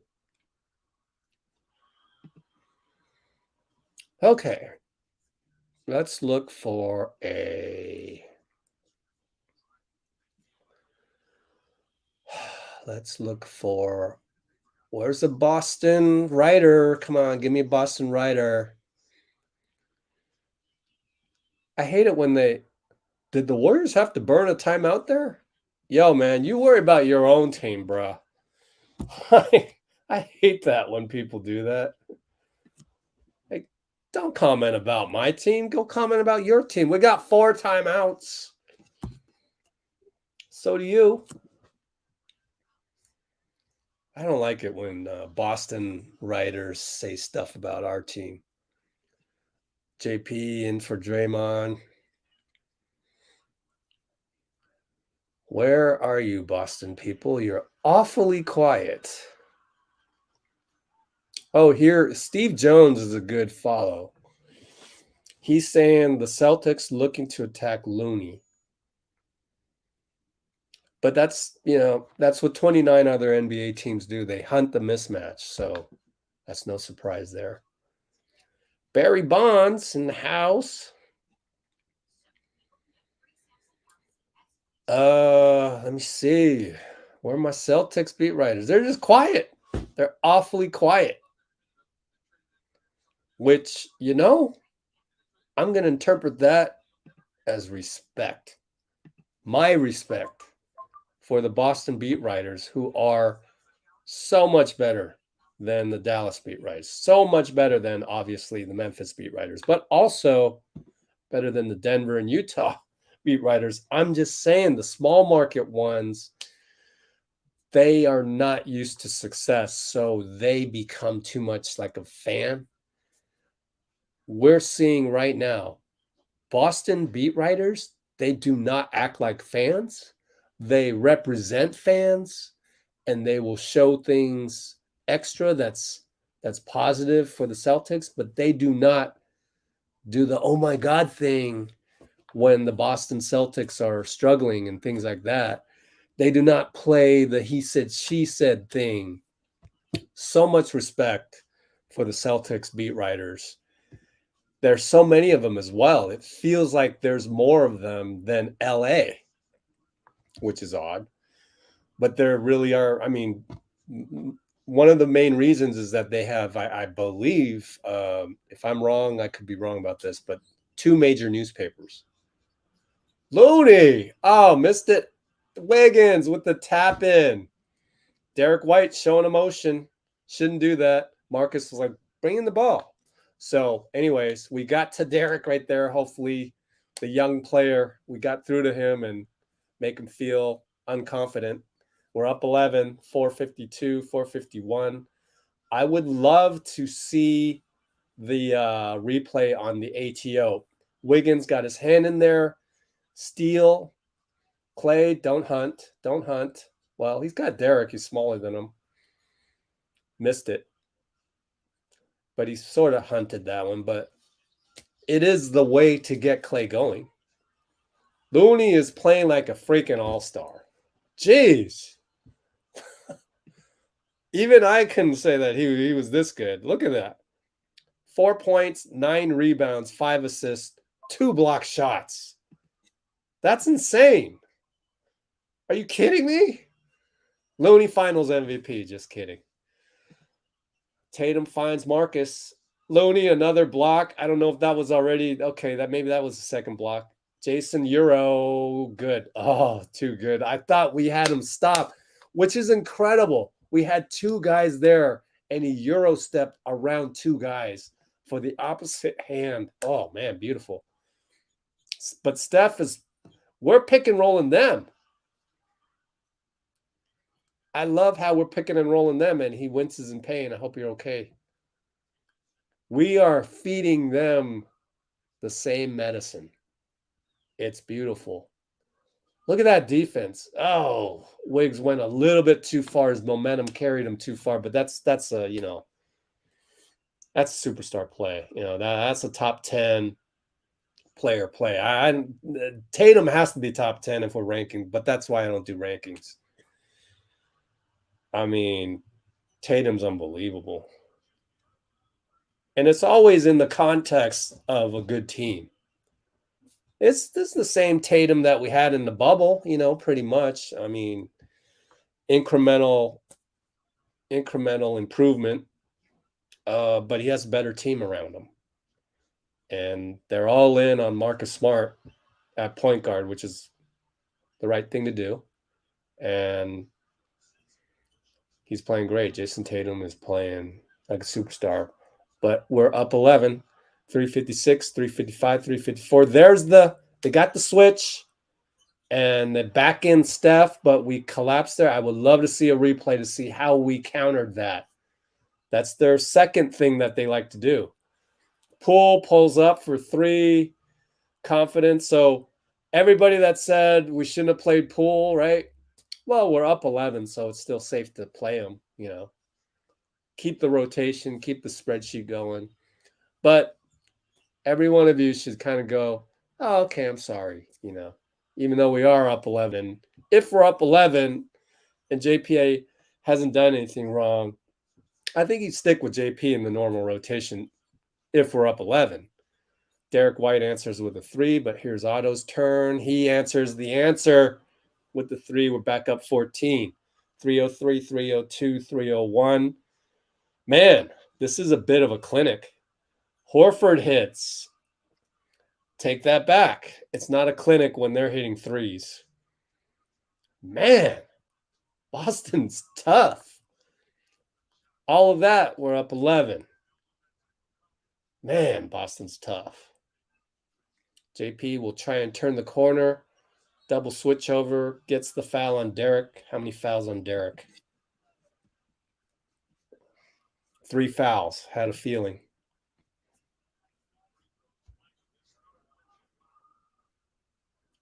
We in the bonus?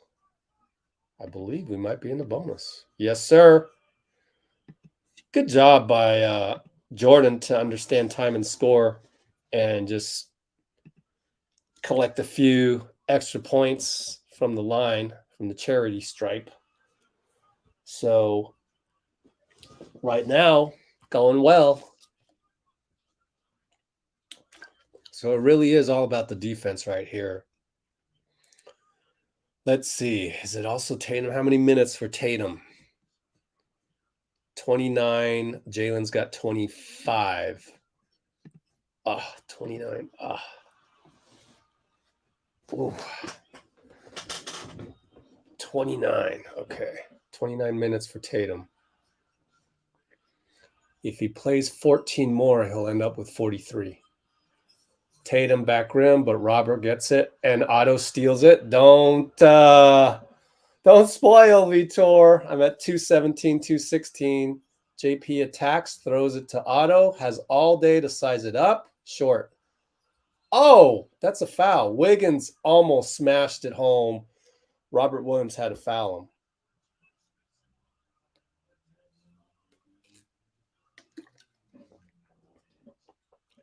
Everybody playing so well.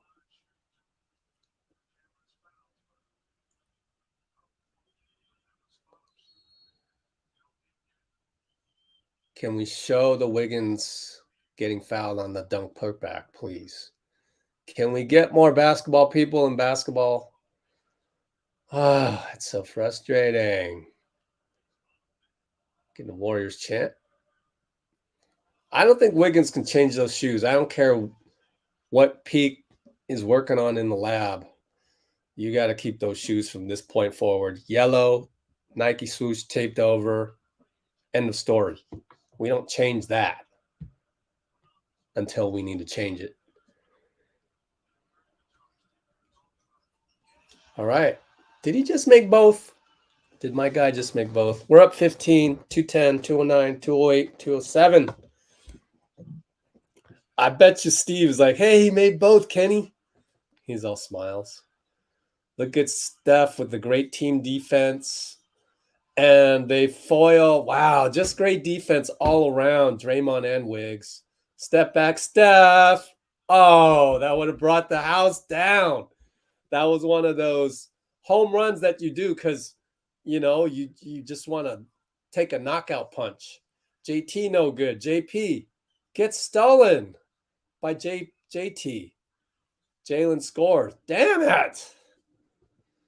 Another turnover for Poole. So how many is that for Poole? I mean, chalk it up, right? 4 per game. 3 right there. Oh, well. 117, 116, 115. Look at Draymond navigate all that. Gets blocked. Steph does.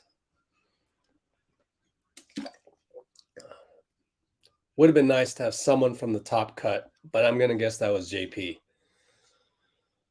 Got to know that the angle wasn't there. 2 seconds. Missed it. All right. 104, 103, 102. Derek White downhill. Come on.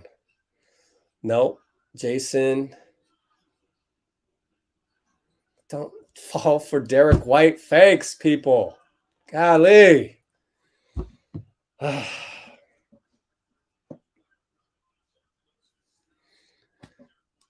I mean, we all know what Jordan has to work on. We all know.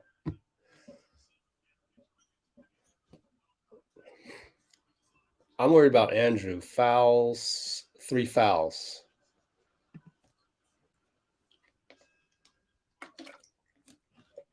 So Clay comes back in for Wiggs because of the 3 fouls.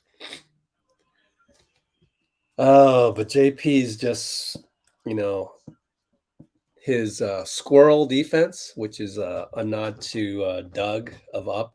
Squirrel, squirrel, squirrel. You know, he's got to solve that. Like, and I'm not here to throw anybody under the bus. I'm just saying that I can't wait till JP starts to focus on his individual defense. Honestly, nothing on offense needs to be improved. We're going to get a 2-for-1 here. Steph on Derek. Here comes the screen. That's a foul on Pritchard. Push JP. He will go to the line. Bad execution by Pritchard. I'm glad they called it. I mean, you could cause an injury when a guy's trying to set a pick and you push him into the guy you were trying to pick. That's not fair. All right, let me do a giveaway demarcation point because then it'll make my copy and paste easier before the spam showed up. Of course, there were two streams of spam. So I got to get around that one. There we go.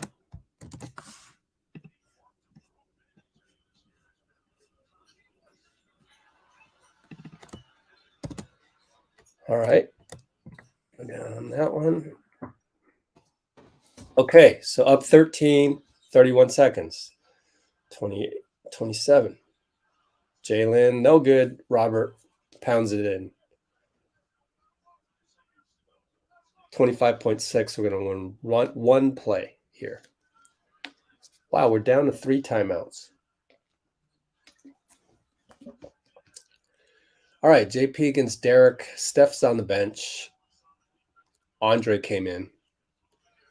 Clay right there gets the pick for Jalen. Andre's going to shoot over Williams. He got it. Wow, okay. Wow. Derek trying to go downhill. Andre got in there. Why do you let him get downhill? Just back up, back up, back up. Like I haven't seen Derek White hit a stop and pop jumper. But that's me nitpicking. We are up. What are we up? 12 or so.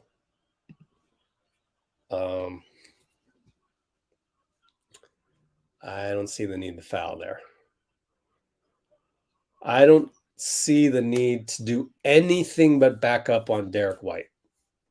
He's basically a poor man's Russell Westbrook, who can hit an open 3, but he's not going to dribble into a 3. He's just, I don't think he is. Not that I watch him play all that much, but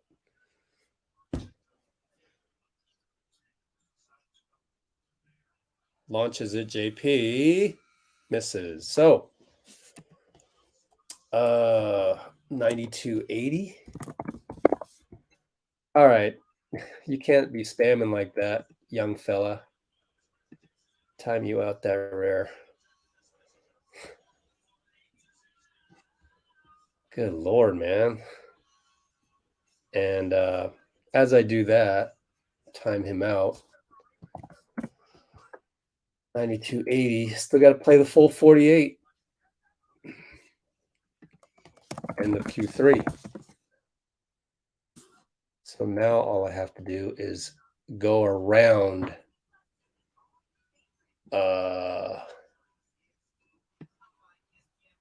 that and copy and paste there. So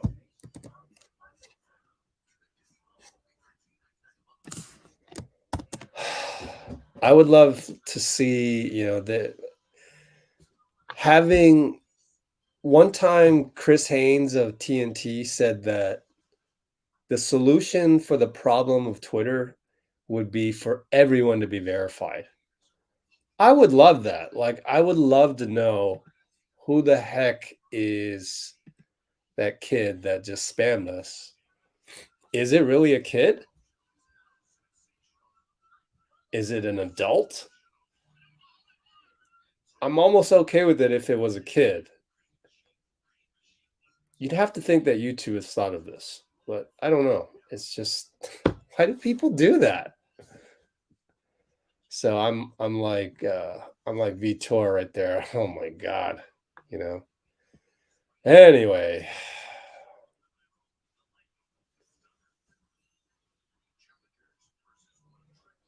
Andre came to play.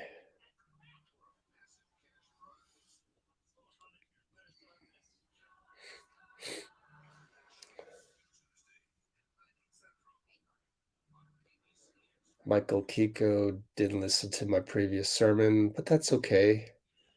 Could be worse.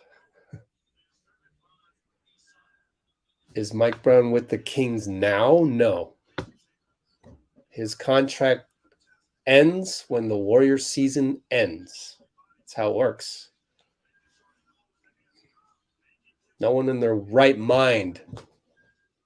Mike Brown, possessed by a demon, wouldn't leave the Warriors at this moment in time. Who would be crazy enough to do that?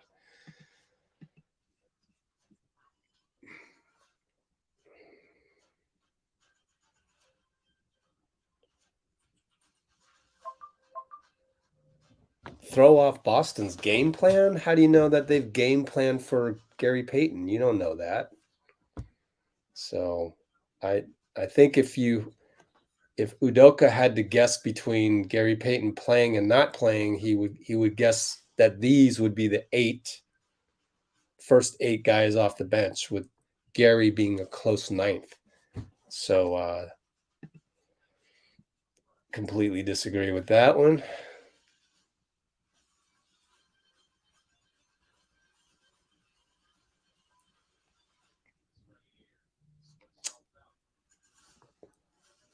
He'll be missed in terms of just him being a good guy.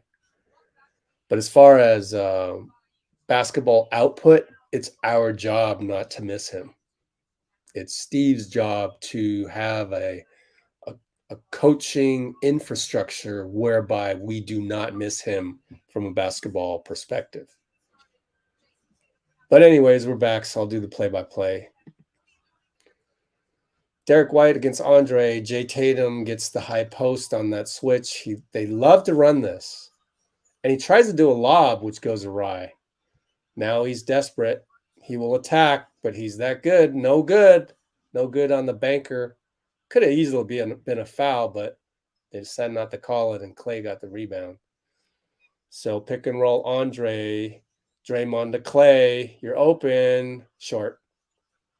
Clay's off tonight, but you can't expect everyone to be on the same night. Jalen against Draymond. Elite moves. Fade away. Kobe fade away. That was beautiful.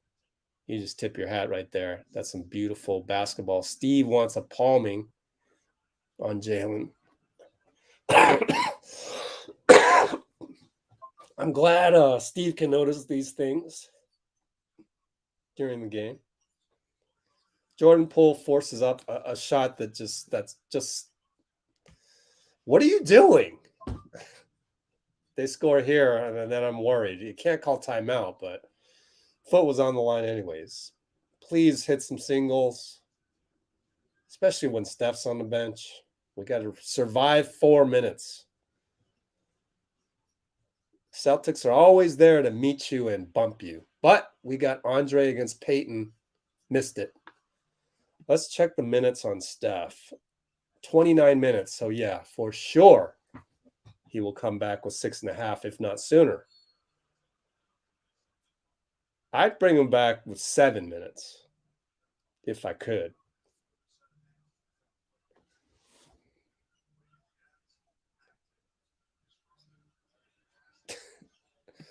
Tell you what, you don't know what spam is, my friend. Jalen, 3 over Poole.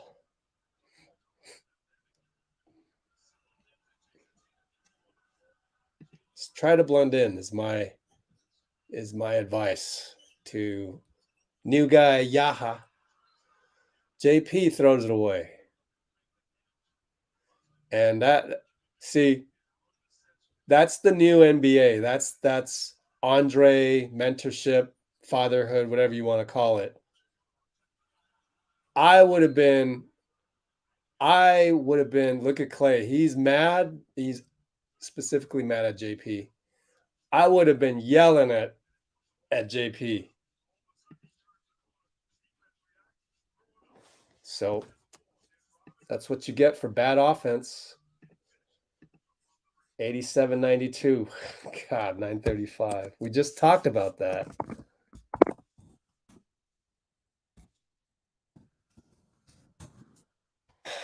Man. Yeah, not even YouTube likes your comment, Big Heck.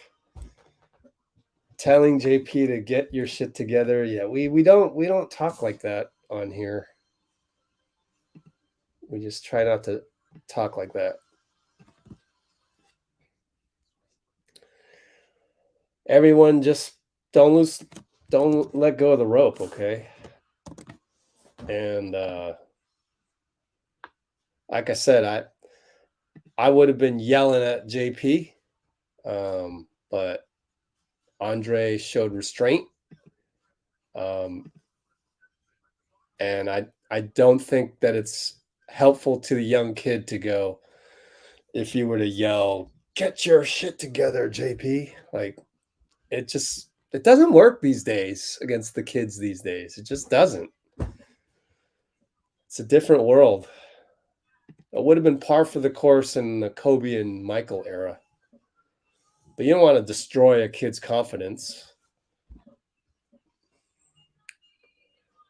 So right now, let's see. Are we making any substitutions? I wonder.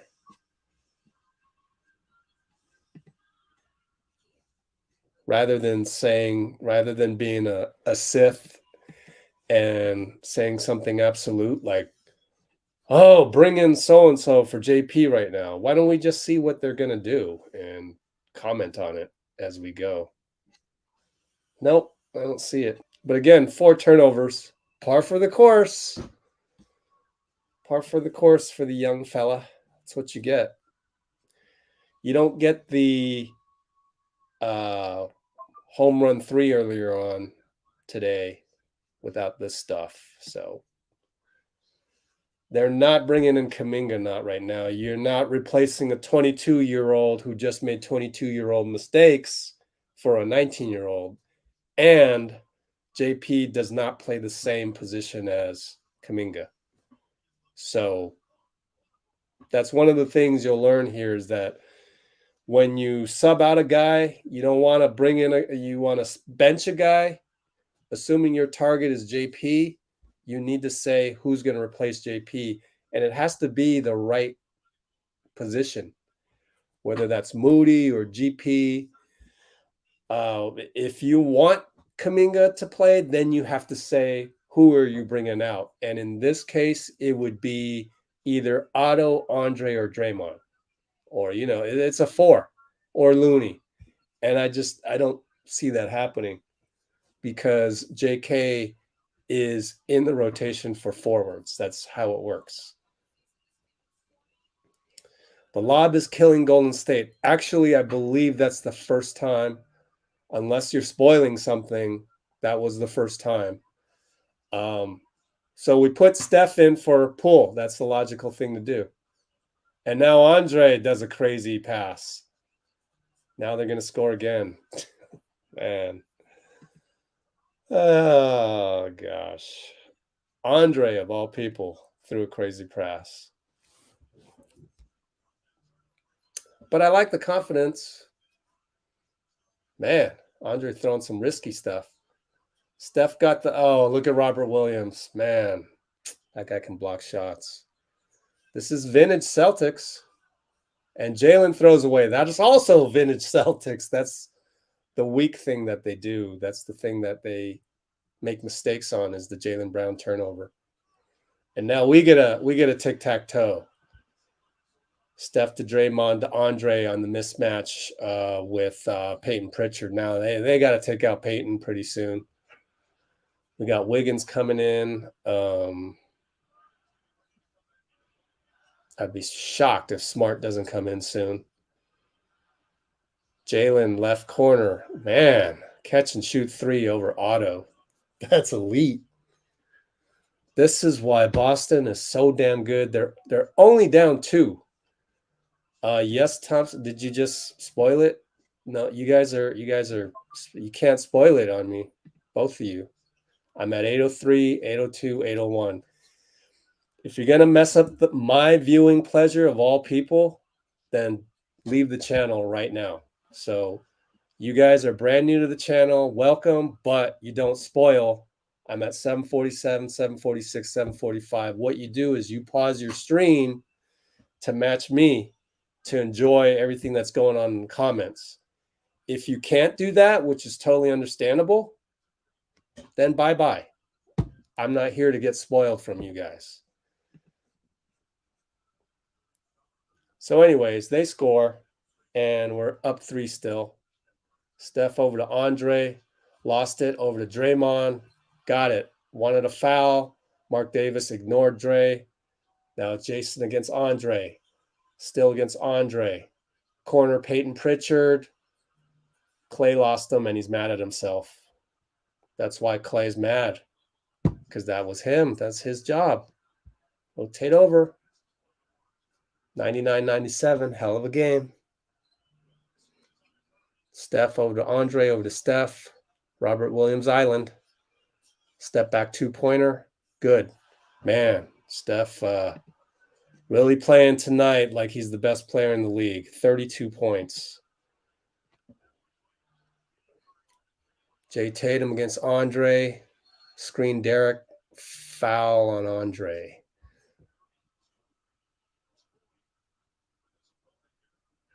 So that was a great sub to bring in Steph back with 9 minutes to go, 9.5 really, which would put him at I think he was 30, so he'll end up playing 39, 40 minutes. But sometimes you need that.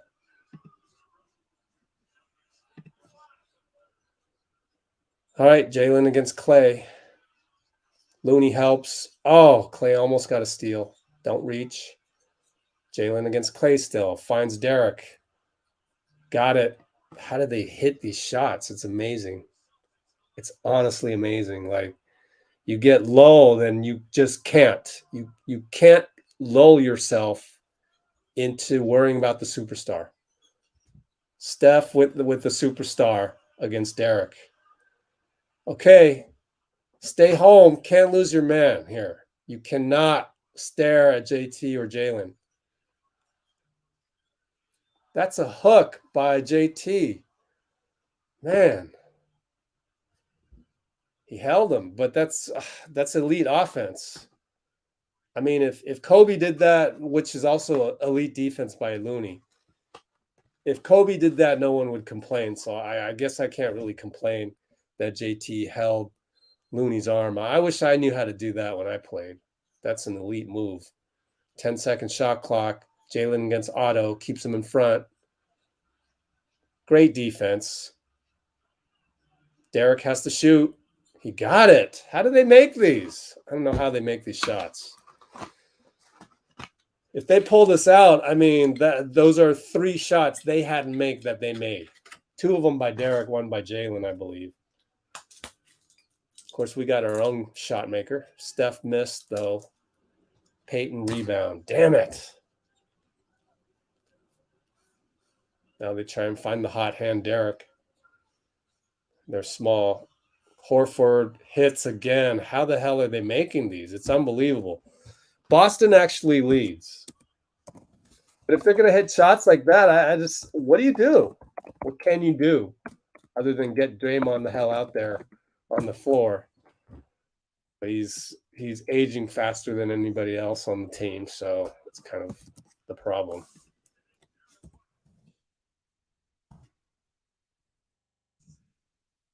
You know, Mark Jackson loves this because it's a make or miss league in Jackson's eyes. He just wants make or miss. That's all he wants. I don't know what you do about that. I know, right? What the hell do you do about that? The only thing I would have said was on the Jalen drive, on the Jalen dribble, Wiggins just can't leave Derek. We tend to do that. I think the younger players tend to forget who made the last shot, whereas back in my day, pickup ball, man, we are never letting a guy get hot on us. Like, we'll send them to the line, like, just to break their rhythm. But these newer kids, man, they can't process that stuff out there. Why? Because it's not so much a half court game anymore. It's just pace and space. There's a lot going on. Everyone's a gazelle. Everyone's a cheetah. It's hard to just buckle down and go, that guy has been hitting shots on us. We must track him. It's not that easy. So you kind of forget, oh, Derek White just hit a shot on me. I'm Andrew Wiggins. I don't leave him at all, even if Jalen and Tatum's on my side and Jalen's weak side. I know they might need my help. Unfortunately, I think you got to just hope they don't beat your guy. If your guy just hit the three and Derek White ended up hitting it. So that's nitpicking. I just don't know that you can expect anybody other than Andre to process that real time in this day and age of the NBA. So yeah, you can't really get mad at that.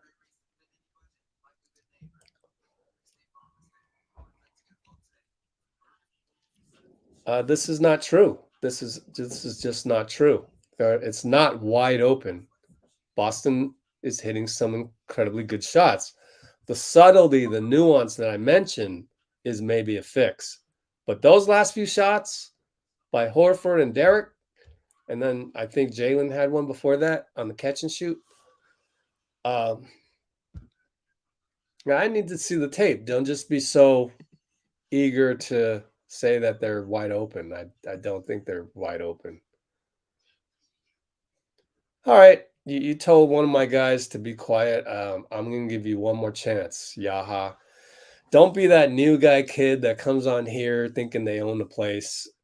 You just happen to put down one of the regulars here. Might as well be a blue wrench. So, Yaha, you're stepping on thin ice, man.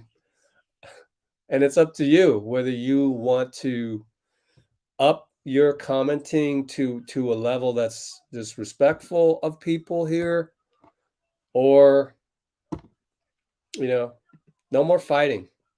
I'm going to delete VTORs. So we're back, 457, 456. Draymond throws it away. So right now, we don't deserve to win this game. Horford hits again. Right now, we don't deserve to win it. It's as simple as that. And we're down 6 with 440. 437, 436. Steph stuck. Clay's got to do something. Hasn't done much. Loses the ball, gets it back, finds Wiggins. Now Wiggins has to create out of nothing. Well, now Draymond. Back rimmed it. No good. Awful sequence. A lot of rust on Clay. They got us scrambling.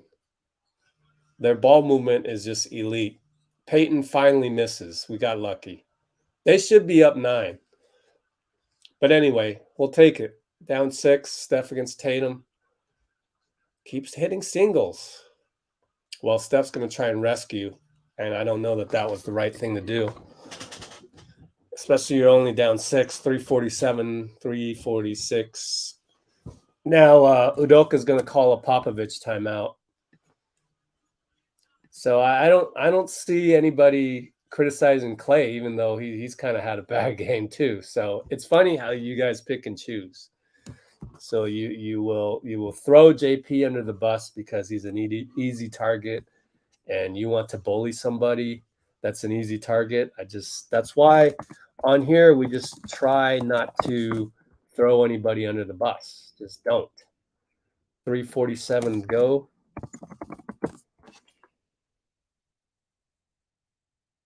I would love to see the tape of just what happened there. What was the first thing that broke the dam? So I would love to know. Might have to go through the tape.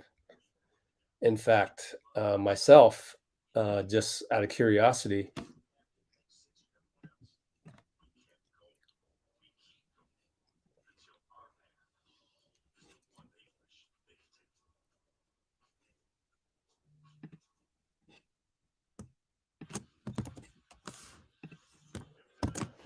Can't let go of the rope, guys. I know you guys want to blame. You guys want to throw rocks at somebody.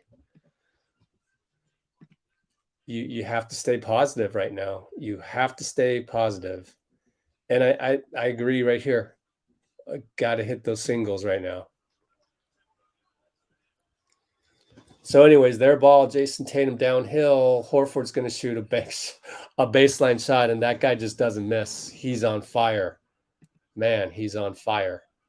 What can you do? We're down 8 now, and we don't shoot a home run shot, please, Clay. Okay, Dre, you got your foul. You have to hit free throws. You complain all the time about fouls. You got your foul. Now hit the free throw, right? It's winning time, just like you said.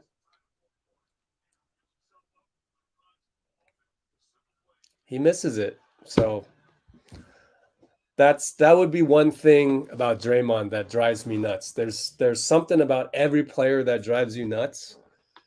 My thing is now officially him wanting foul calls, and he just doesn't make the free throw. So what's the point? So anyway, so far, wow, they burn another timeout.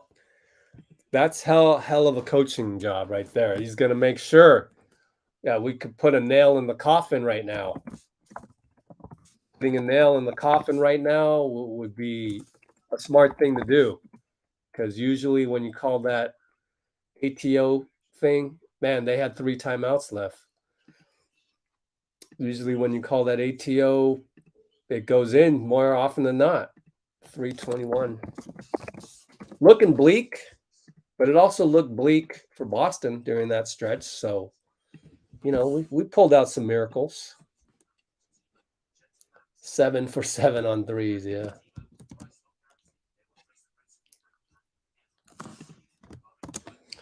Just got to stay positive. There you go. There's something positive. There you go. Thank you. Let me get rid of this guy who's obviously not a Warriors fan, unless somebody already got rid of him. Oh, I guess you got rid of him.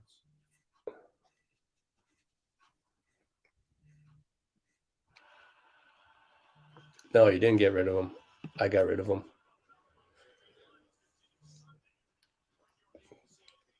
Pritchard has been solid, is solid, all of the above. Should have used Kuminga. Don't know. Not in game 1. I don't know about that. But now if we lose, then you got to make some kind of adjustment, right? So we'll see. Anyways, 310, 309, 308. Please don't spoil in the comments. Got Draymond for reaching, and that's his 4th.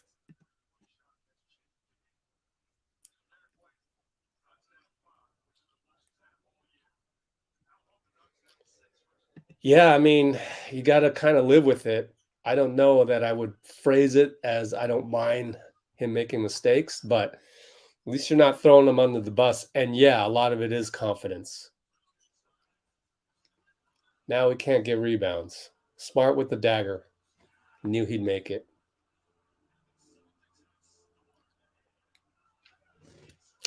This is a wake-up call of wake-up calls.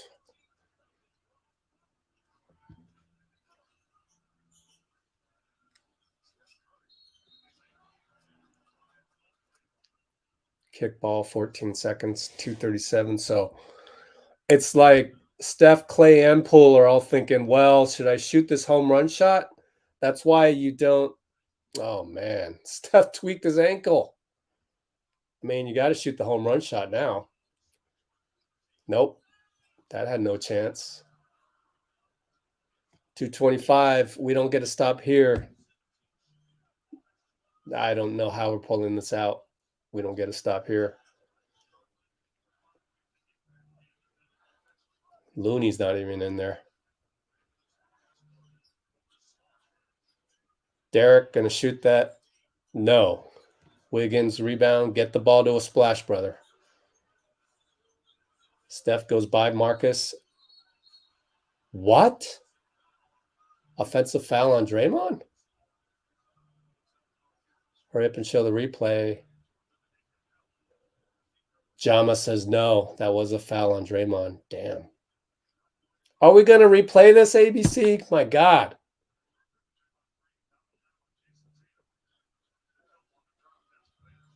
Why do that? Not a good game by Draymond. This is the wake-up call we needed. All these little mistakes that we always do against inferior teams. It's almost like the bigger the slap in the face right now, the better. Down 14. But we'll bounce back. We'll bounce back next game. And you know why Steph missed that layup? Because we haven't been shooting any layups like those plays all game long. We were trying to, I don't know. I need to see the tape. But I'm sure Anthony Slater will break down that tape. I'm sure Coach Nick will break down that tape, but I'll also break down that tape. Clay finally gets a layup. Otherwise, subpar games by Clay and Draymond.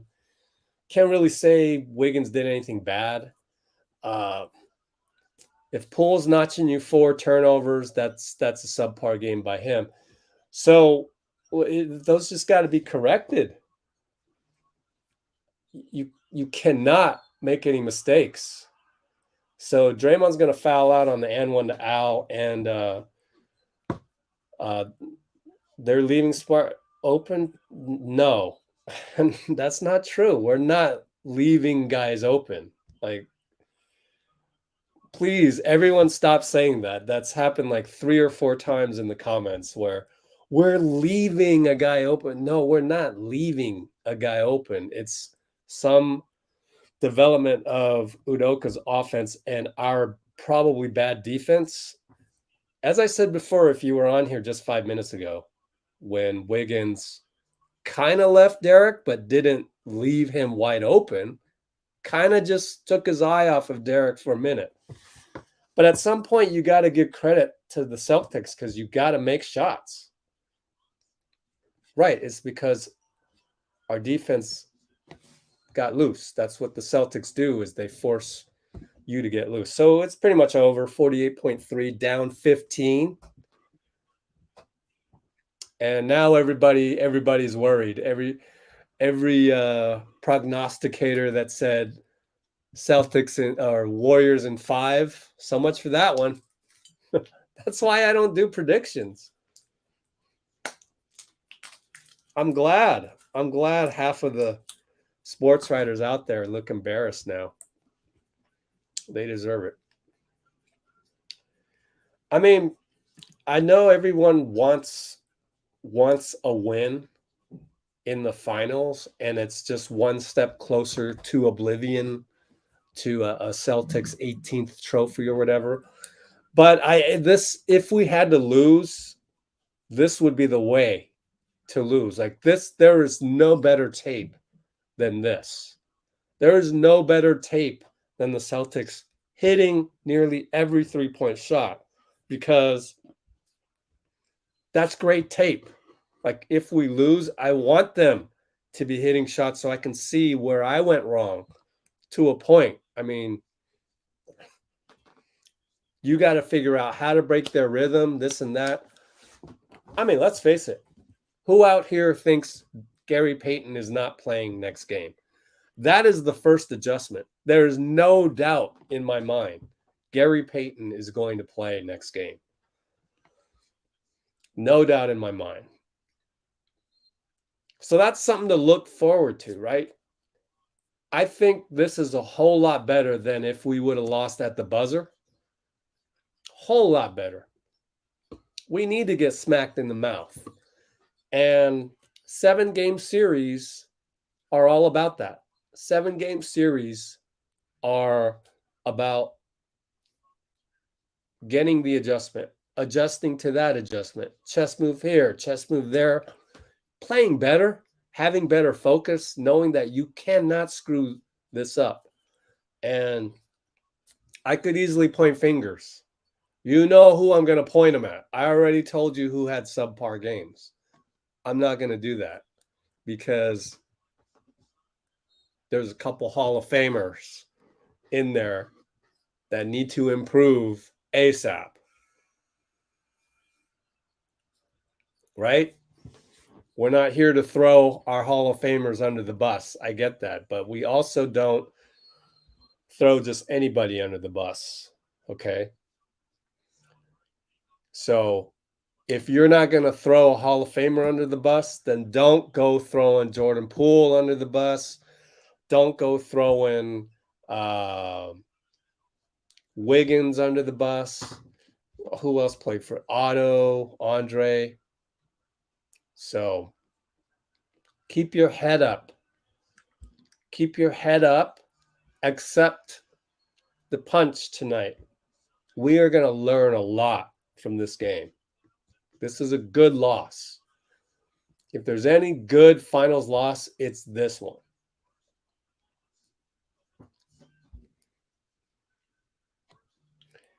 You're not going to give the Celtics anything? That's not respectful of what they did. I mean, why not? Give them something.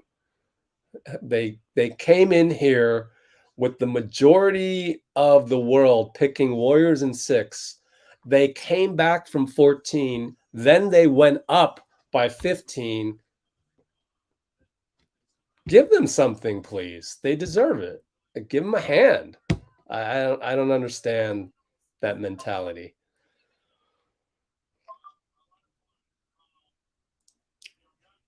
Yeah, sure. We need to get back up. Yep.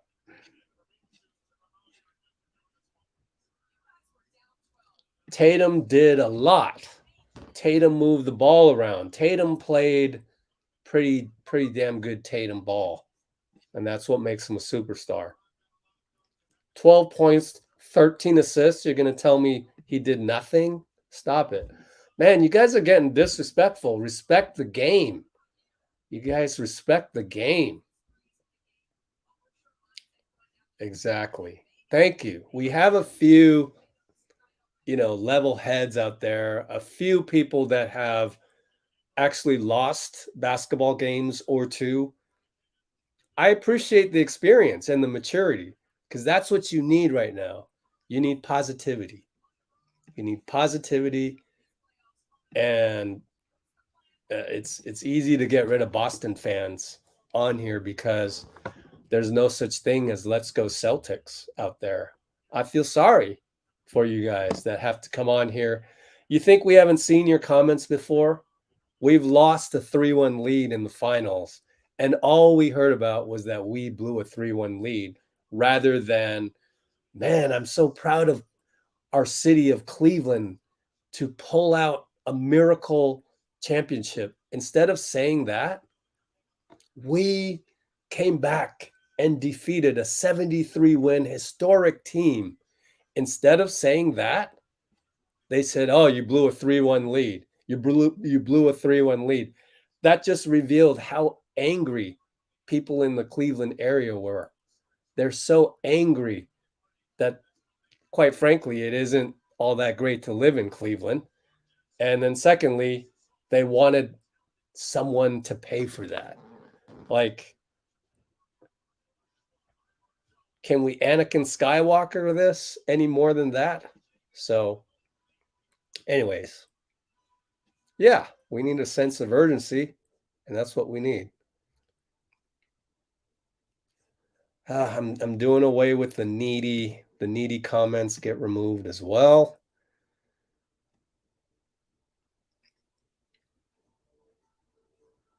Yeah. Is it bad to give them credit? I don't think it's bad to give them credit.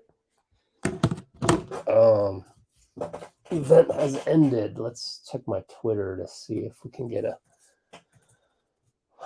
post-game stream of some sort. We're gonna pull up the stream of our post-game, but if you guys promise not to be, yeah, please don't be, just stay calm, please. It's one game, and it's the best game film you could have asked for. It wasn't some fluky thing. We got out of there with full health, I think, hopefully. It wasn't a situation where you know, we lost something more than the loss itself. We lost what we lost, which is the game, and we lost in a fashion where if we can solve that, we are winning the series. So you have the blueprint. You have the, not so much the blueprint. You have the it's like you know, Batman tracking down the Riddler. You're given all these clues, all of these things. If you can solve all of that, you're probably going to win the series. If you can't, you're not winning the series. Wouldn't want to have it any other way.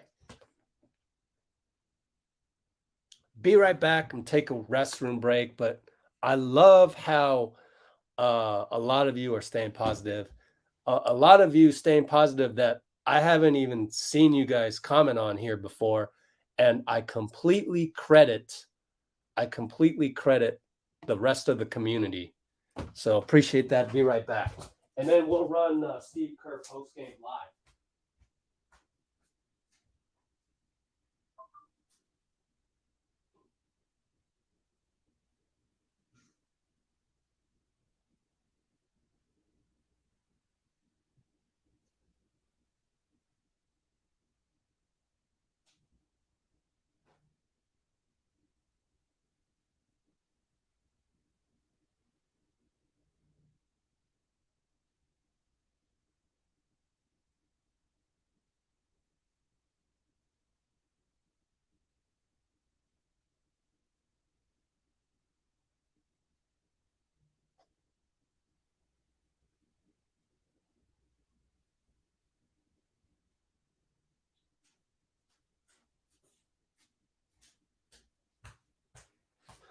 All right.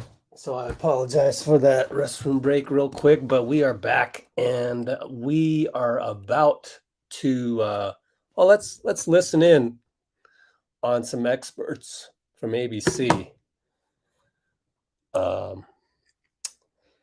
ABC in terms of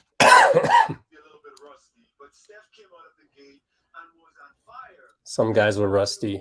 Donald Foyle and I forgot his name, but former Santa Clara University coach. What we're going to do now is try and wait for the post game.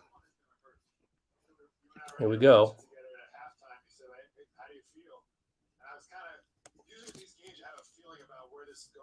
And it was even though Steph had the explosion, I really didn't feel like they were in a position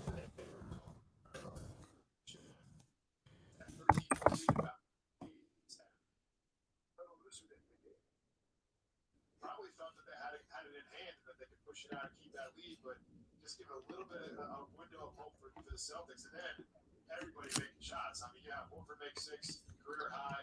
Okay, this is what we're going to do, and this is what we are going to show on my social media. Therefore, we will come back to it.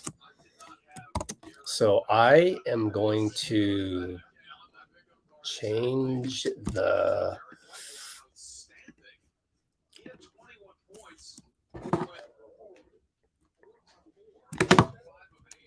thumbnail.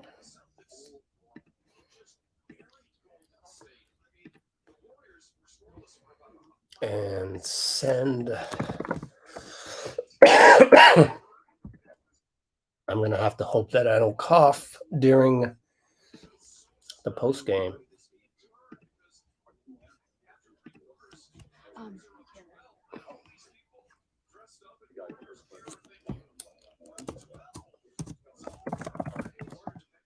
All right, Dub Nation. We have the best game tape to look at before game 2. We'll break down post-game interviews now. Join us for the positivity. Warriors NBA Finals.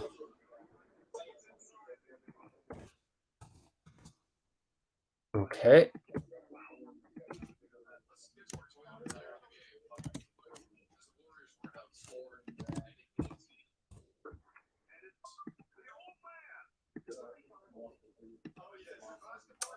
Shit. What am I doing? Come on, Rich. Focus. TweetDeck. Yeah. Add images. Screenshot. Bam. Video there. Boom. Let's go Warriors YouTube channel.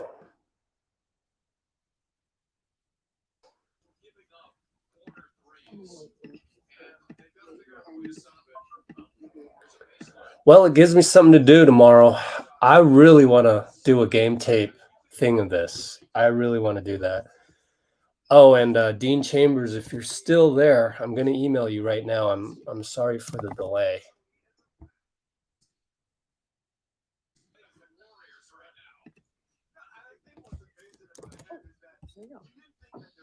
All right, for everybody in the room, please make sure you put on your masks as we have our coaches and players in here. Recording in progress. We'll get started with Coach right away. Kara.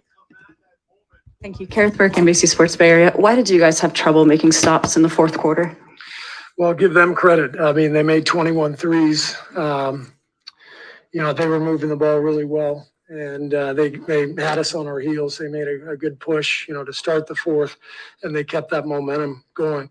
It's going to be tough, you know, to beat Boston if they're making 21 threes and they're getting, you know, a combined 11 from, you know, Horford and White. You know, those guys, give them credit that they knocked down every big shot in the fourth quarter. Boston was just played a brilliant quarter, and they came in and earned the win. Logan on the right. Hey, Steve, you played Andre obviously today, big minutes. And what did you think of his performance out there? And what does he bring to your team that you didn't have? Well, we played him 12 minutes, so I wouldn't call it big minutes. But Andre was great. You know, he's got finals experience. You know, he gets us settled down. He's a great defender. So I thought Andre did a really good job out there. Tim up front. Yeah, they jump out to the 7-0 third quarter start without Steph. You get Steph back in, you're still up, and it almost went even faster. Did you sense a loss of composure, loss of focus? What do you think happened just in those moments?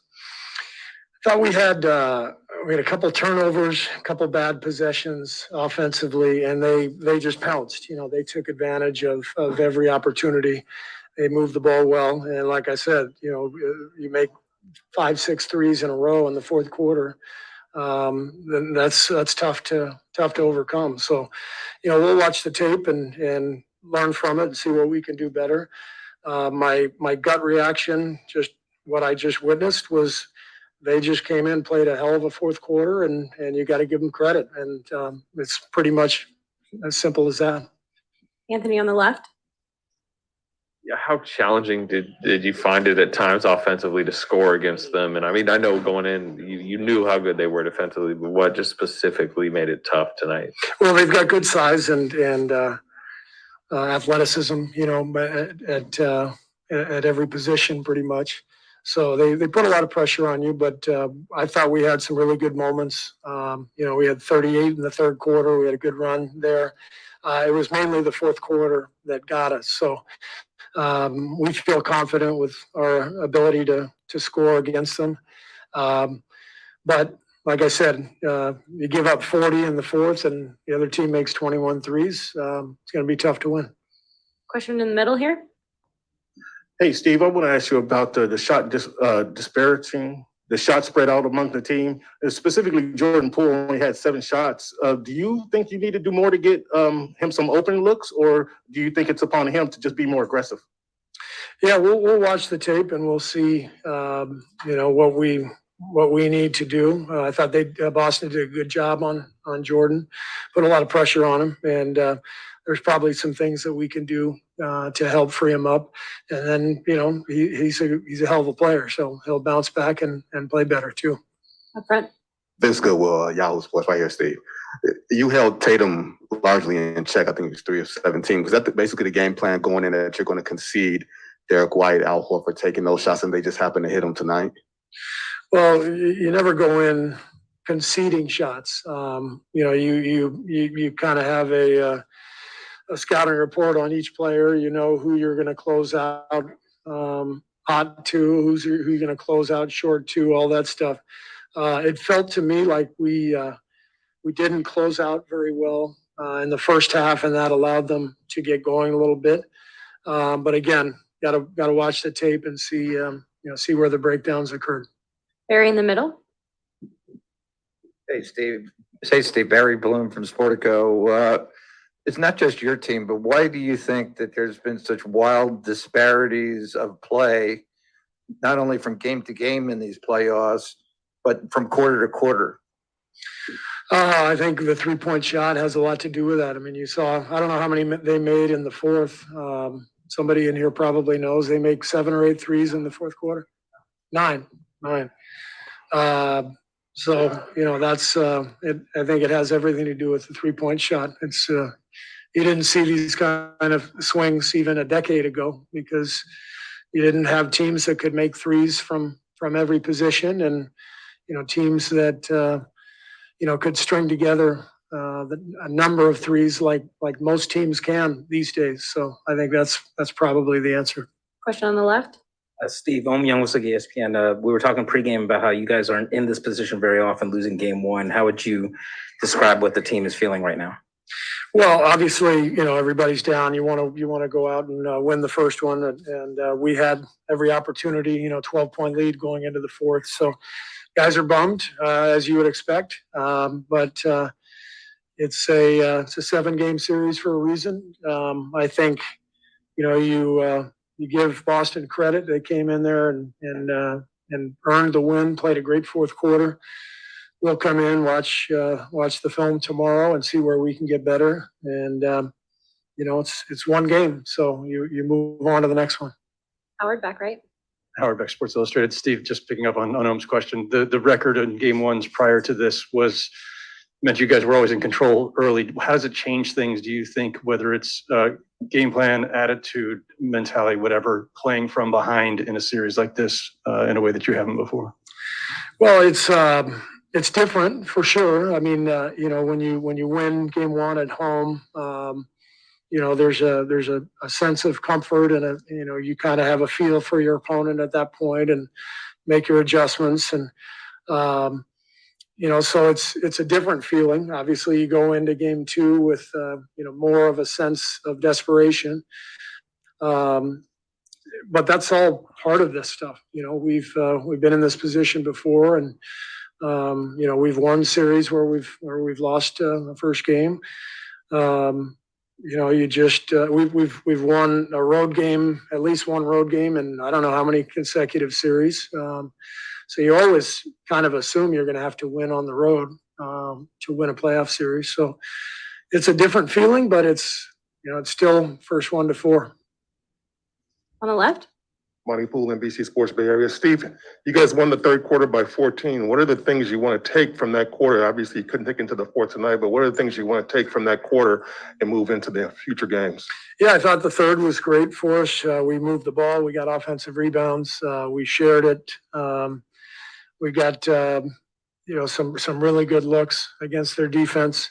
Because we were the aggressor, we kind of tied the game together. Good defense led to good offense and vice versa. And then in the fourth, that flipped. I thought we had some poor offensive possessions, and that led to some transition hoops for them, and that changed the game. Any final questions for Coach Kerr? Thanks, Coach. Thanks.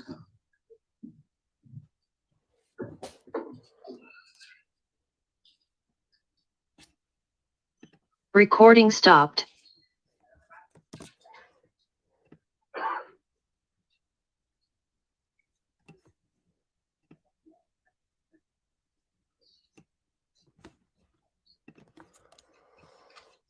Okay. Now I got to do some work.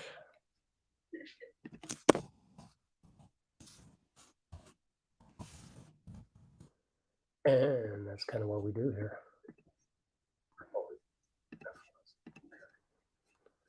You're kind of here along for my ride on my workflow, which I'm not done yet.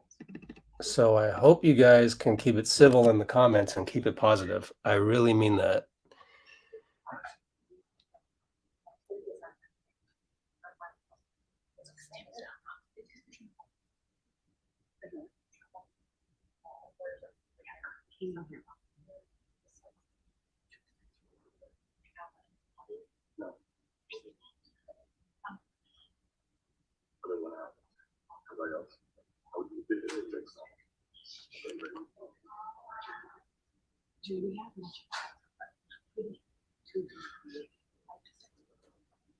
Yeah, because we got it.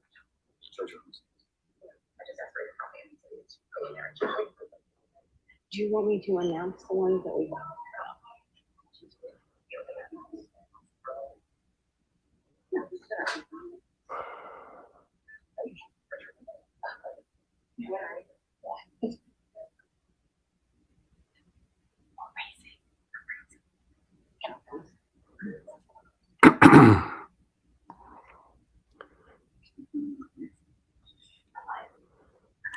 A lot of good quotes. We're getting almost too many. It's keeping me busy. Gonna have to pick one of them. Other team.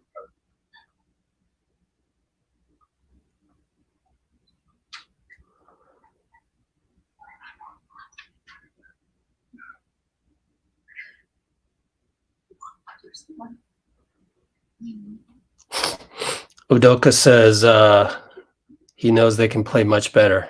Really? I mean, yeah, first 3 quarters, but you know, I don't think you can play better than that. That was a coach's dream.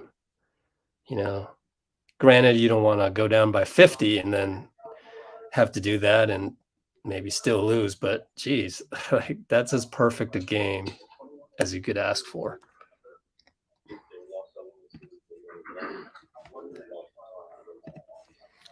Keep an eye on that.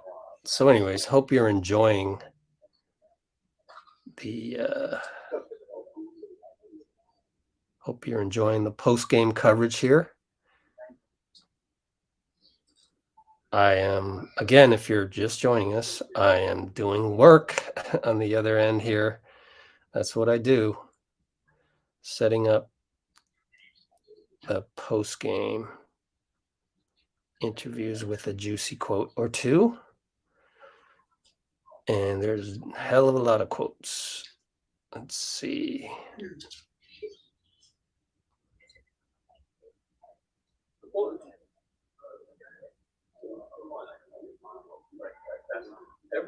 Vern Glenn.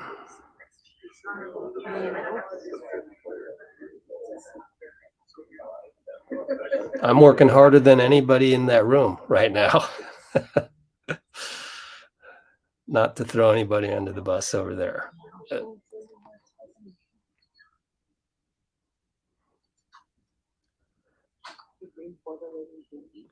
Just saying that even though I'm not in the arena, I can get a lot of stuff done here. That's super important in my opinion, which is to get the information on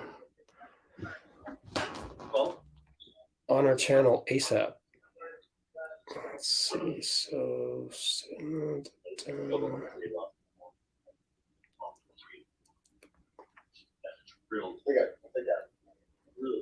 man, Keith Smith loves quoting every single quote that you could ask for from Udoka.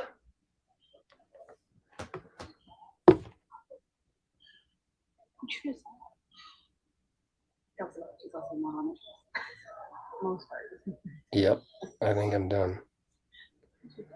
No more quotes really needed from there.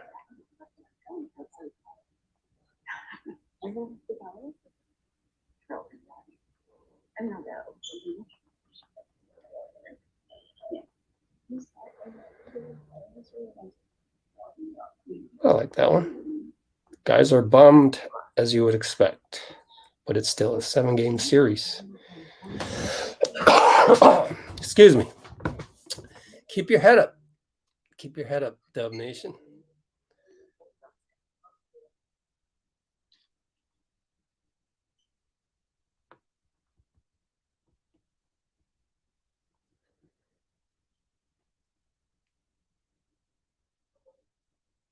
Okay, almost done here, and then I can join you in the comments, which are going to be way, way, way behind on the giveaway.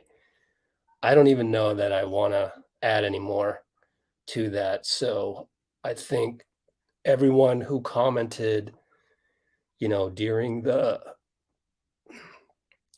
game is going to reap the benefits of commenting during game. If you're commenting post game right now, especially if you're throwing negativity in the comments, you are not going to be eligible for winning our giveaway. Ongoing giveaways, as you can see in the Google Drive, just tons of different things. Bobbleheads, t-shirts, shoes, all that good stuff.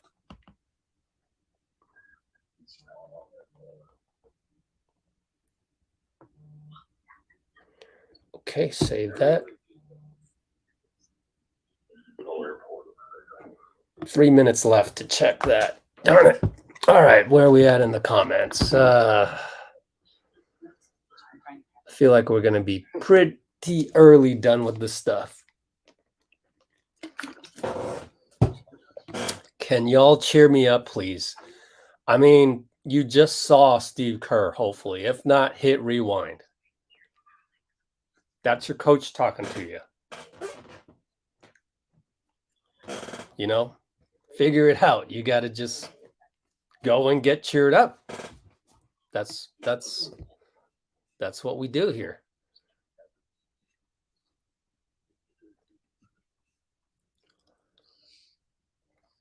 But anyway, as I mentioned, I don't know if you talked about it in there, Gary Payton is going to have a role next game. There's no doubt in my mind. And I think the first guy that gets yanked would have to be JP. But we'll see. We'll see. We'll see how that plays out. The first question again, Karen? Great. Look, she's brave. Oh, we got anybody?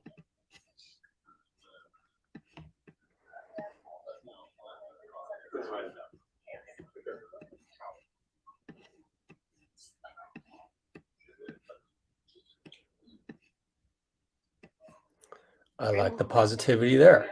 We better respond strong. We better respond. We've got Draymond on the way. Playing pretty much perfect basketball.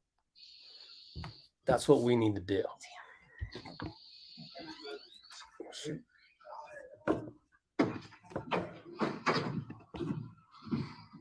Start with Kareth again for Draymond. Draymond, when you guys Recording ended the in Western progress. Conference final early, you gave yourself a lot of time to rest. From Boston's perspective, when they end their series in 7, they come in rhythm. When you look at this game from your perspective, did it just come down to the threes that they hit in the fourth quarter, or do you think that rhythm was a factor? No, I think, they stayed within striking distance and, they made shots late. So we'll be fine. We'll figure out the ways we can stop them from getting those threes. And and take them away. But no, I don't think it was a rhythm thing.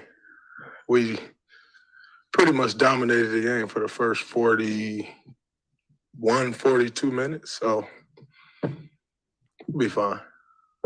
Anthony on the left. Yeah, several of Al Horford's threes were wide open. I mean, what do you guys need to do better there? I don't know. We'll see. We'll figure it out. Watch some film, but you know they have guys that put pressure on the rim, so you're gonna have to rotate and help. And we'll have to figure out where our next rotation is coming from and do it. But you know, they hit 21 threes, and Marcus Smart, Al Horford, and Derek White combined for 15 of them. So those guys are good shooters, but they combined for what, 15 out of 8. Where's Smart? 7, 8, 15 for 23. My math right? 8, 7, and 8. 8, 7, and 8. Yeah, that's 23, right? Yeah.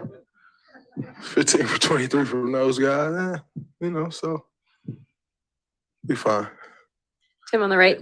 Draymond, you've mentioned a couple times now that, you know, it's you played pretty good. You've not been down in a series, though, in these playoffs. Is it a little hit to the confidence? Is it a little bit like, wait a minute, this is a little different here? No, it's fun.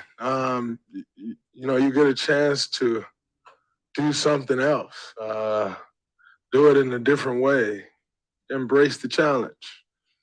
And, you know, we've always embraced challenges. It's no different. We'll embrace this one. So, no, it's not a hit to the confidence at all. Not one bit. Question in the middle. Robert Littell, BSO. Being your 6th finals, and this is a game 1. Speaking of that confidence, is that what kind of leads it to, you know, you being very relaxed? It's a long series. You're not too worried about that. And then your shooting, is that just something like you figure it's just a fluke game and won't happen again going forward? I mean, whether you win every game at home, you still want to win one on the road. In our history, we've always won one on the road. So, you know, it's just nothing to panic about. You know, it's the first team to win 4 games, not the first to win 1. So I think that's where the confidence comes from, is just understand that. And as far as the shooting, are you talking about me personally or us as a team? Oh, yeah. I mean, I missed some bunnies. My threes felt good. So, you know, I'll continue to stay aggressive. They'll fall. But, you know, tonight they didn't. On the left. CJ Holmes, San Francisco Chronicle. What kind of lift did having Otto and Andre back on the court provide? It's huge. You know, they both gave us great minutes. You know, and now it's on me to play better. But, you know, to have those guys back, Otto played really well. He shot the ball really well. Andre played well also in the minutes that he had. You know, so they did their part. I just have to do mine. Monty on the left. In the fourth quarter, they looked to have more energy. How much of that was just making shots, and how much of that was the early turnovers that they got from you guys? Yeah, I think when you're making shots, that's a boost, and when you're missing shots, it's a Debbie Downer, and that's kind of what it was. They made them, we missed them, and you know, sometimes you can allow missed shots to drag your defense down. I think a little bit of that happened in the fourth quarter as well. So, yeah, you got to give them credit. They made the shots when they needed to make them. Sports, does a game like this speak to maybe the margin of error that you guys don't have compared to the last 2 series that you were in? I don't think in any NBA finals you're going to have a margin of error, and that's what this team has to understand. You know, when you get to this point in the season, this level, there is no margin for error. It's 2 great teams, and the team that makes the less mistakes are going to win the game. And they did that. So, yeah, I mean, they had 21 points off our 14 turnovers. We had 10 off their 13. So, yeah, there is no margin of error for either team. Nah, I didn't see a lack of focus. You don't get up 15 points with a lack of focus. So they're a great team. They made a run, and we didn't stop the bleeding soon enough. You know, they kept hitting shots. Final question from Al in the back. Al Sarasovic, San Francisco Examiner. A lot was made out of the Celtics defense coming into the series. Draymond, as a defensive specialist expert, what was your take on how they played on that side of the ball? And what kind of problems did they present for the Warriors? They got a good defense. We knew that coming in. There was no surprises. We know what they want to get to on the defensive side and how they like to play. They know what we're trying to get to. So, yeah, no surprises. They are who we thought they were. And, you know, now we'll watch the clips, watch the film, and figure out what we need to do to attack it. Thanks, Draymond. Recording stopped.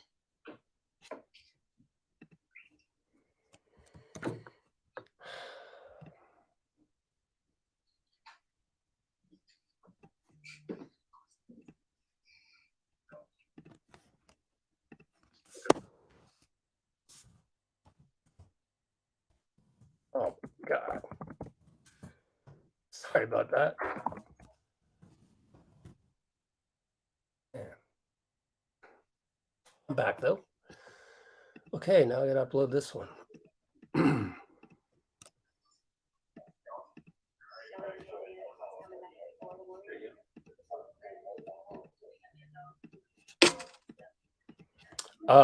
I just want to say real quick, a couple of things that Draymond said I actually don't agree with. Like the lack of focus. Hell yeah, there was a lack of focus. You were up 15 and you gave up that lead. But I think the overall theme, the overall message he wants to send out to the world, which we'll get back to the locker room, which is that it's nothing to panic about. So if I'm out here saying, yeah, we had a lack of focus, then that creates a little doubt. I've said it a million times. Inch of doubt becomes a foot, then it's a problem. So you don't want to have any doubt. You go up there. It's just politicking. But I would disagree with Draymond. Like, yeah, you lost focus. You lost focus. You came in the game after timeout and you threw the ball in the defender's hands. That's lack of focus. So, but it's just the narrative game that he's playing. So I understand that. In my opinion, that's what's happening. So let's see if my curve video is ready yet. God, still not ready yet.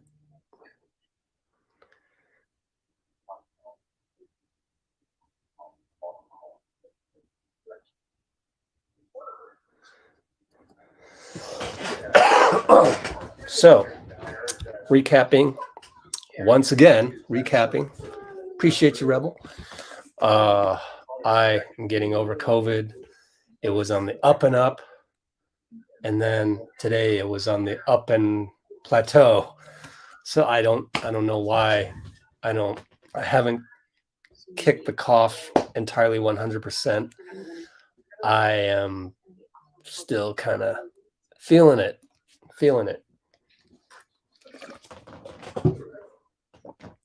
But overall, they just had bad luck. I get you trying to stay positive, Michael, but it wasn't bad luck. It wasn't bad luck. It was good basketball by Boston. Really good basketball by Boston. But then also certain things.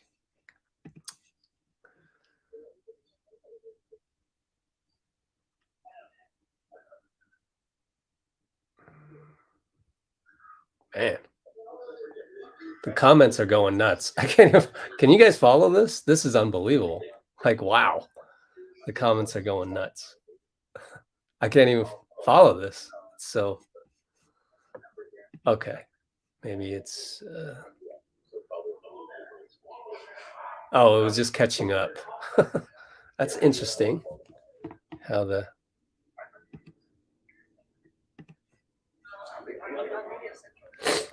Tomorrow's a day off. Yeah. They have a NBA Cares event, but yeah. oh, you got to go do an NBA Cares event after a loss like that? Yeah, Ouch. besides the travel day, so. That sucks. Anyways, I got to find a good quote from Draymond.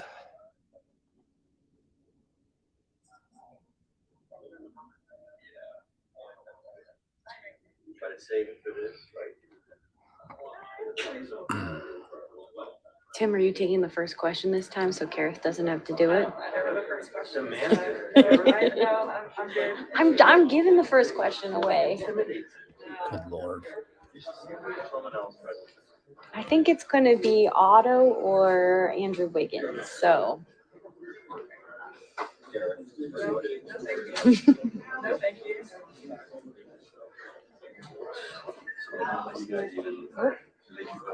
We've got Klay Thompson on his way. Oh, great. That'll be 2 minutes.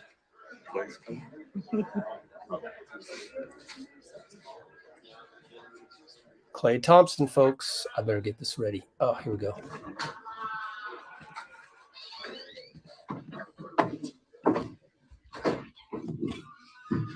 Recording in progress. Tim with the first question for Klay. Hey, Klay, what did you think happened in the fourth quarter there? You have the nice lead. I think things were looking pretty good for you. And then what happened? I think we had some costly turnovers. I mean, I missed a couple great looks, and then they got some great looks from three. That kind of blew the lid open for them. And you go 51% on 41 shots from the perimeter. It's hard to beat a team that way.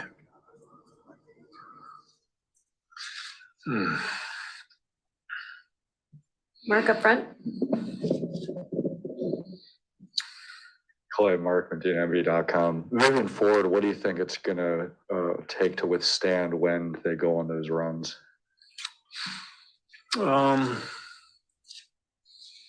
Just trusting each other on both sides of the ball. You know, I missed some rotations. We just got to be better as far as being on a strength together and moving and hitting the open man. It was a tough loss, especially the way we did lose, you know, squandering a 15-point lead. Very, very rare for us. So it's not the end of the world, and we'll regroup tomorrow and we'll bring a much better effort on Sunday. Anthony? Yeah, without looking at the tape, obviously, I mean, do you feel comfortable with the threes you gave up, you know, to who you gave them up to, or did you feel like, you know, there was a lot of defensive breakdowns within that? No, because they were great looks for them. But when you know, as a shooter, when you hit a couple open shots and when the guy's in your face, it doesn't, you know, you got the rhythm going. So it's easier to make those. So we just got to take out those guys who were very effective from the perimeter tonight going forward. Kareth?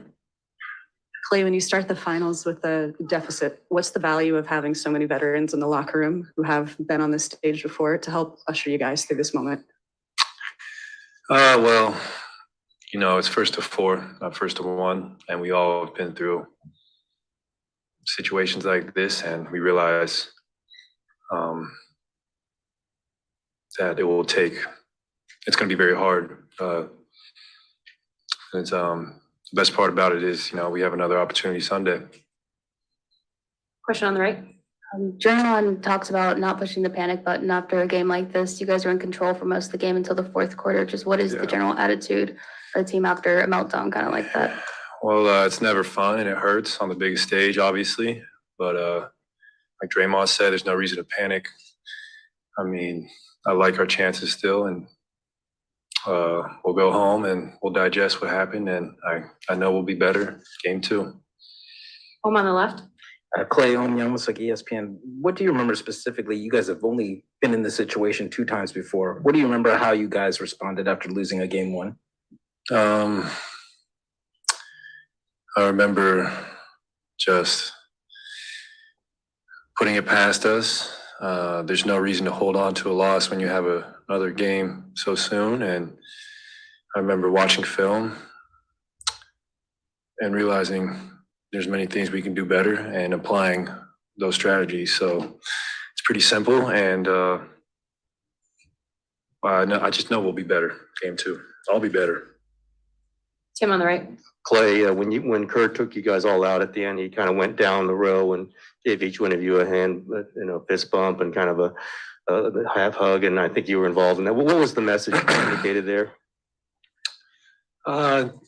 Just Steve knows how hard it is. I mean, he's been through this his career, and coaching career, and we stick together through the thick and thin, wins and losses. We're not going to splinter because we didn't play like we wanted to. We're just going to continue to play as hard as we can, and I just know if we do that, we'll be better.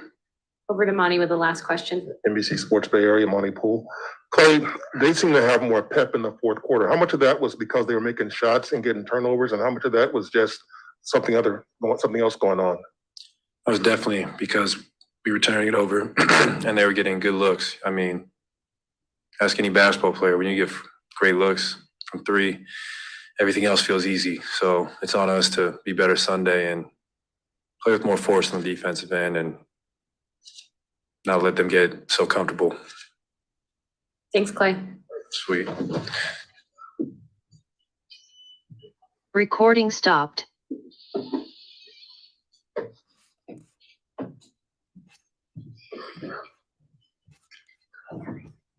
Okay, perfectamundo.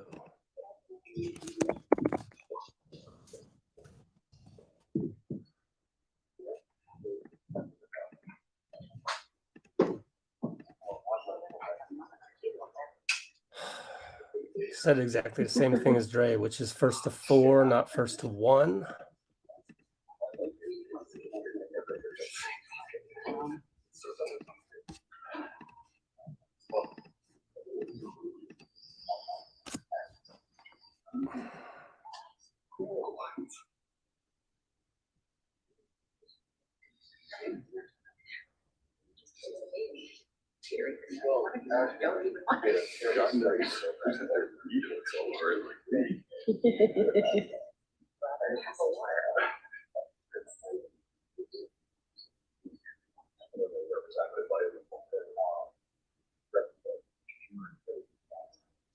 Oh, he's a pro.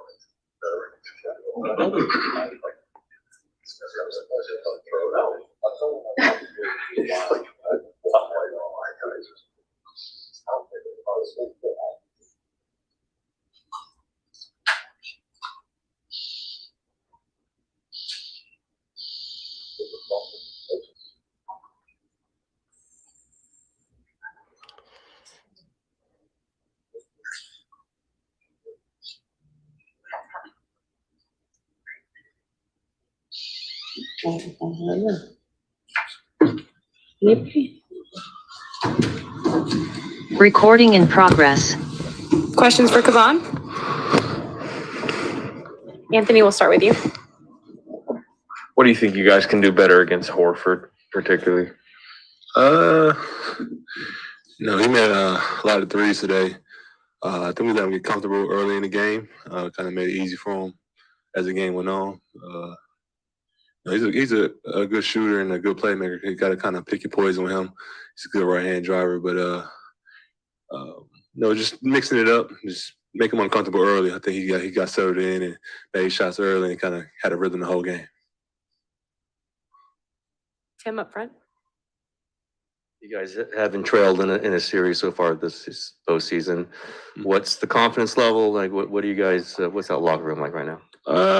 No, everybody's upset that we lost, but I think the confidence is still there.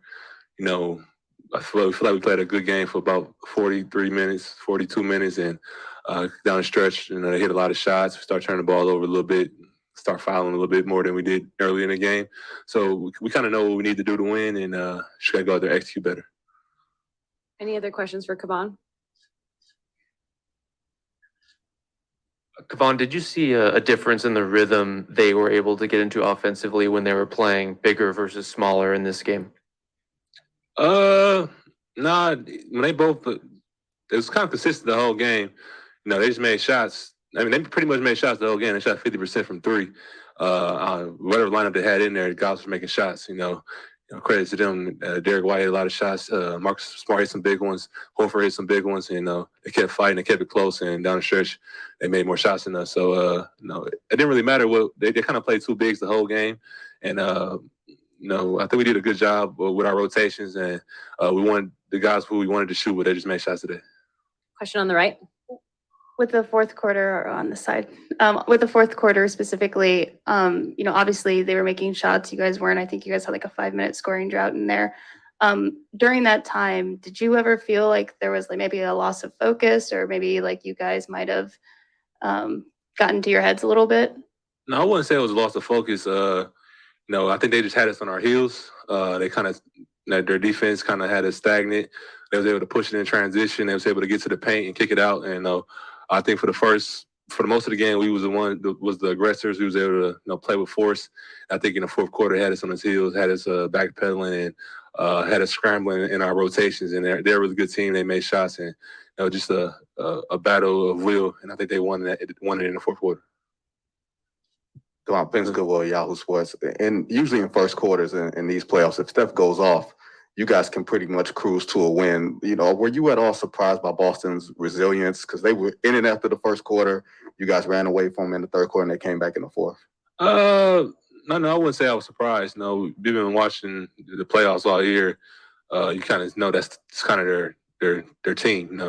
They get punched them out, but they always stay around. They always make runs, and they might even lose a game, and you might think the series might have changed. They come back and kind of win. So they don't really they don't get down on themselves. They always keep fighting and keep playing their style of basketball. And so we weren't surprised. It's the finals. It's going to be hard. None of these games going to be easy. It's going to be a hard fight to the battle each game. So we weren't surprised. It was good to see Steph get off to a good start. He kind of set the tone for the series and set the tone for our offense for the whole game. And I think we did a good job on the offensive end for the most part. We just got to finish better.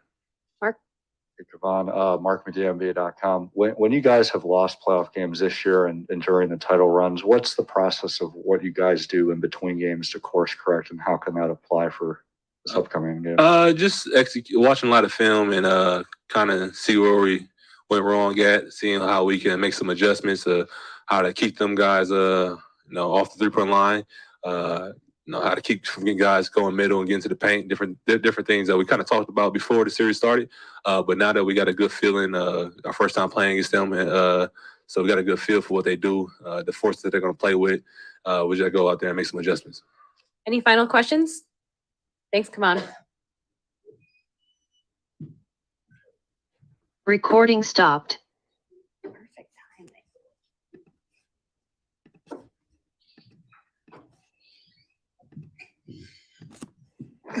Questions for Andrew? Recording in progress. Put a CJ on the left. Andrew, what kind of changed with the way Jaylen Brown was attacking you guys late in the game? It seems like he started to get going a little bit as the game matured.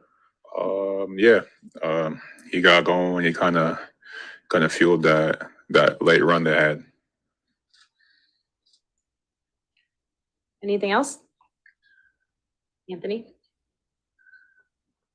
They hit 21 threes. I mean, how much of that? I know game plan wise, you were willing to give up threes at times, but how much of that did you feel like was defensive errors? Some of it was, but they had some tough shots too. Some tough shots when it mattered. It's hard to be a team when they hit 21 threes. Question in the back here.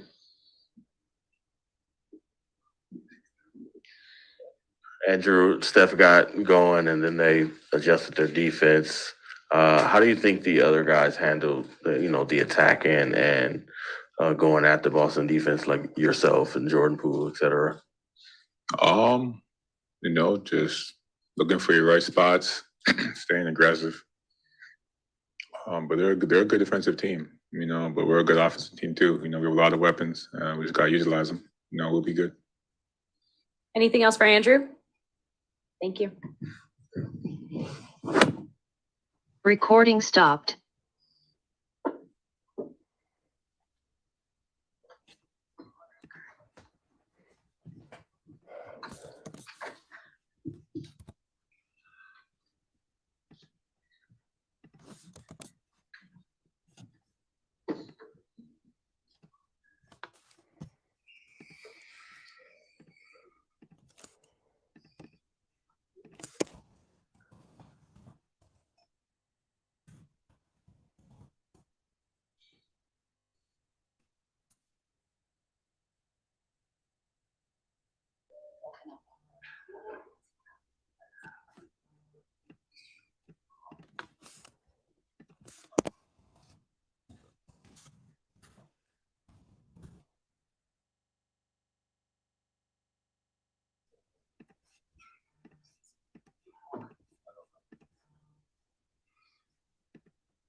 Trying to erase the other interview.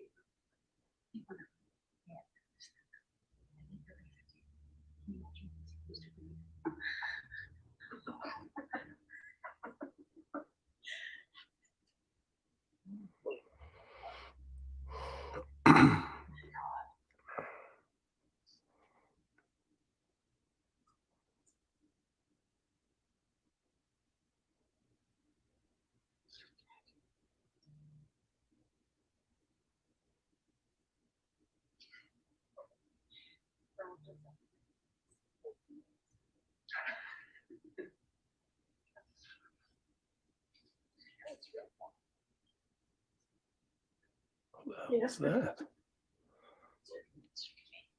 Okay.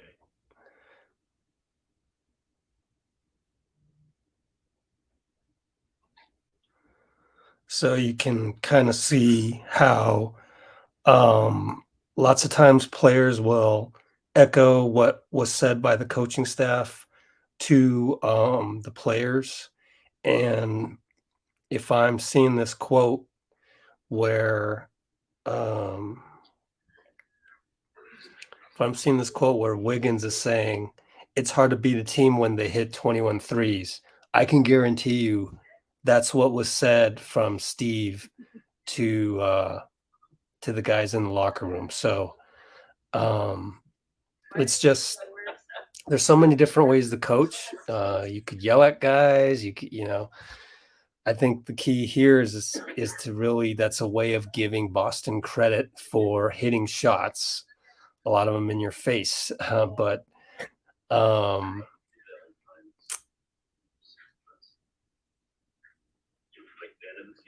mean, it's the reality. That's what happened. And I'd rather lose that way than, any other way, actually, for them to hit shots like that and move the ball around from Jason Tatum. So that's also one of the things I was thinking of while really just, thinking about it is maybe you go ahead and you assume it's just next level thinking, because it's adjustment to the adjustment. So Jason Tatum has made his own adjustment that he's going to be a playmaker. Okay, well, now you got to play him as more of a playmaker, a la LeBron back in the day, where sure, you don't know if he's going to attack at any given moment in time, but then you have to really play him as this all-world type player. And it's just a slight adjustment, just like I was saying earlier during the game, when Andrew Wiggins takes his eye off of Derek White for that one moment, that's just enough. Whereas maybe you don't want to take your eye off that at all. I promise, I'll give you another one. And just stick on the Derek White, or you just hope he misses again. That's the first question. Let's see where we're at here. Okay. Still waiting on probably Steph. I don't imagine we'll go more than Steph because it's a long night. And lick your wounds.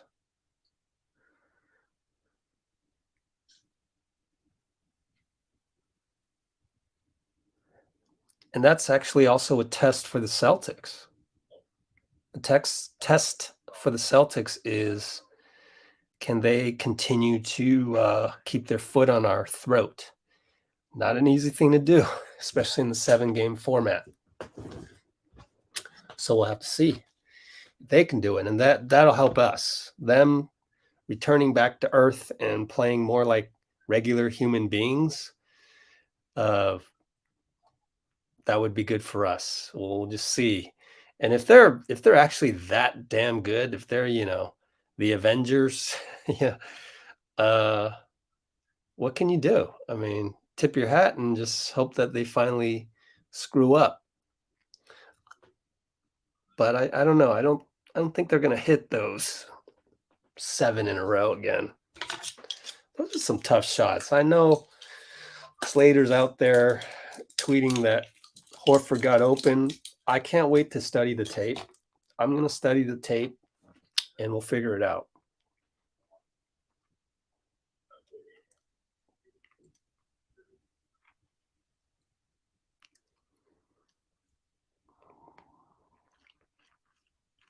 We've always embraced challenges.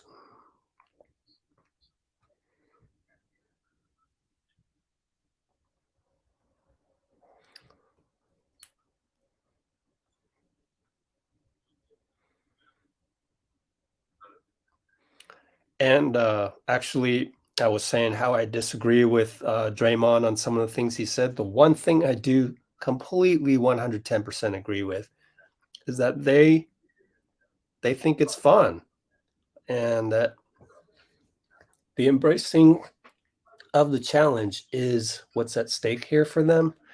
And it makes it that much more interesting for elite Hall of Fame players like Steph, Clay, and Dre to play this game. This is why they play the game.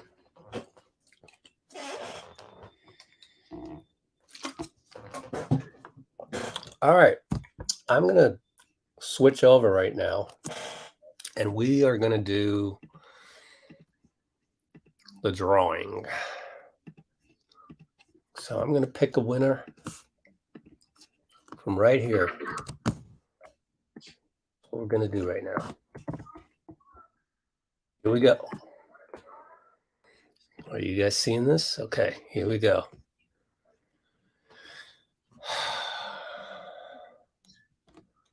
Oh, I don't see anything super positive in those.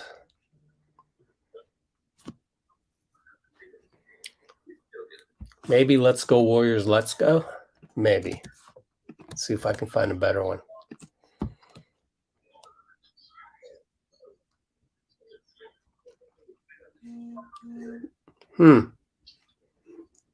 I'm going to give it to Let's Go Warriors, let's go, assuming I don't find a better one here. I would like to see something in the face of adversity. You are motivation rich. Hey, you know what? That's a winner. Close one. Close one. Delane may have already won it, though. Let's see.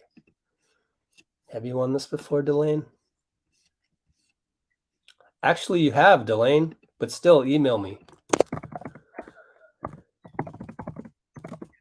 And I know that if you have emailed me already, I've been horrible at responding and stuff. Just email me again. Everyone that has emailed me before as a winner, just keep doing it. We're going to try one more. Otherwise, I'm going to go back to the Let's Go Warriors, let's go.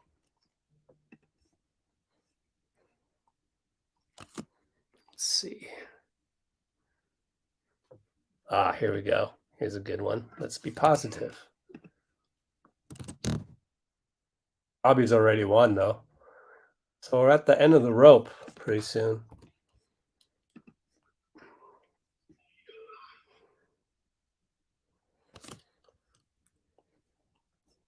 That one was pretty early. Still like Let's Go Warriors, let's go a little bit better.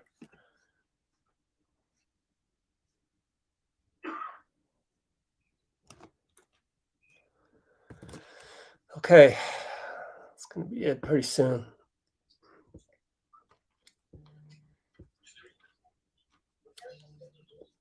I think Let's Go Warriors, let's go wins.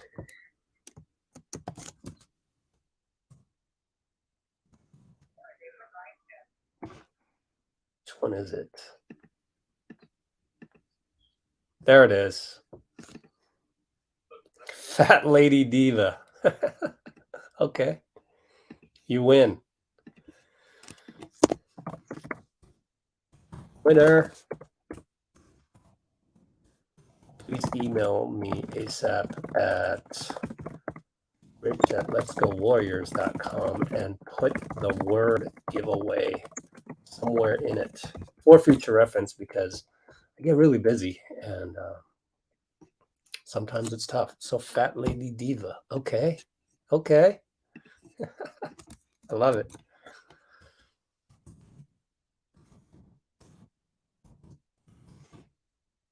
When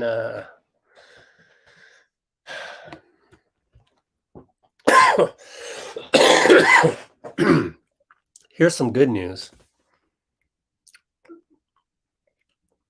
The good news is that since I'm coughing like this and we lost, I can just stop pretty soon and get some rest. Oh, man, I'm pooped.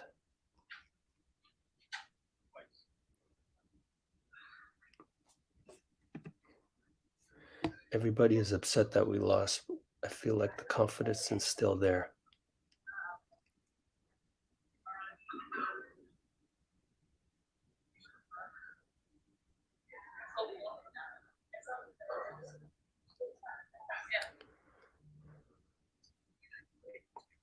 Oh, that's Looney. My fault. Ah.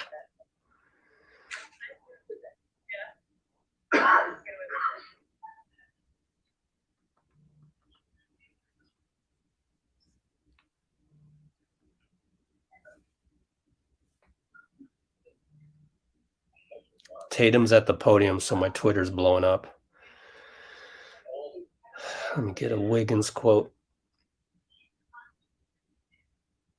Said exactly the same thing as Steve. Hard to beat a team when they hit 21 threes.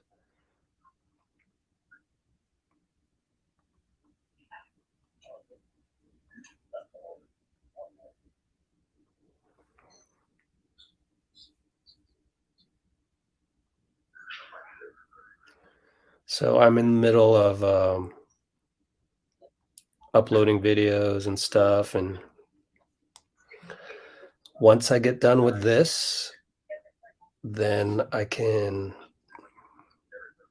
be more able to help you guys in the comments. Super short Q&A for Wiggins.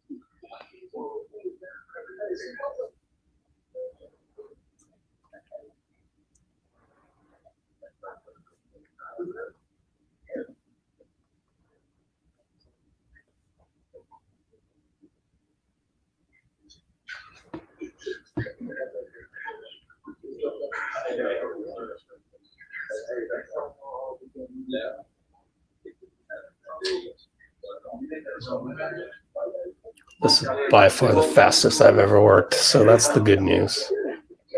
Jason Tatum says, we got to be ready to respond.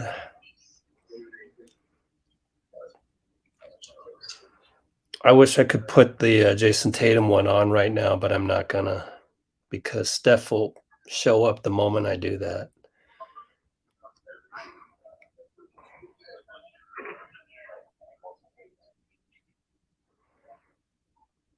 Whoops.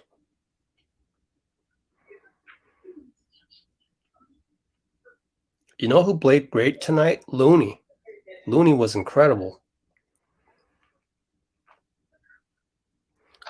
And going back to Draymond, I really worry about him aging the fastest out of everybody.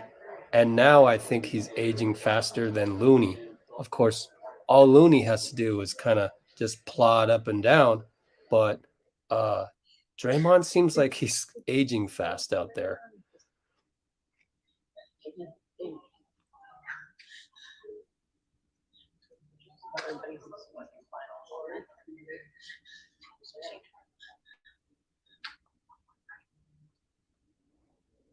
Man, these Boston writers are really happy about this win and tweeting like it's the new year.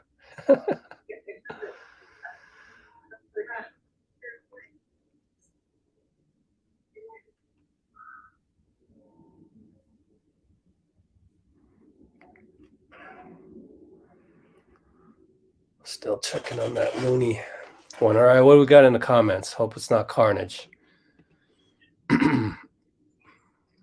Just hearing any Celtics player talk is a no-go. I feel you. I feel you.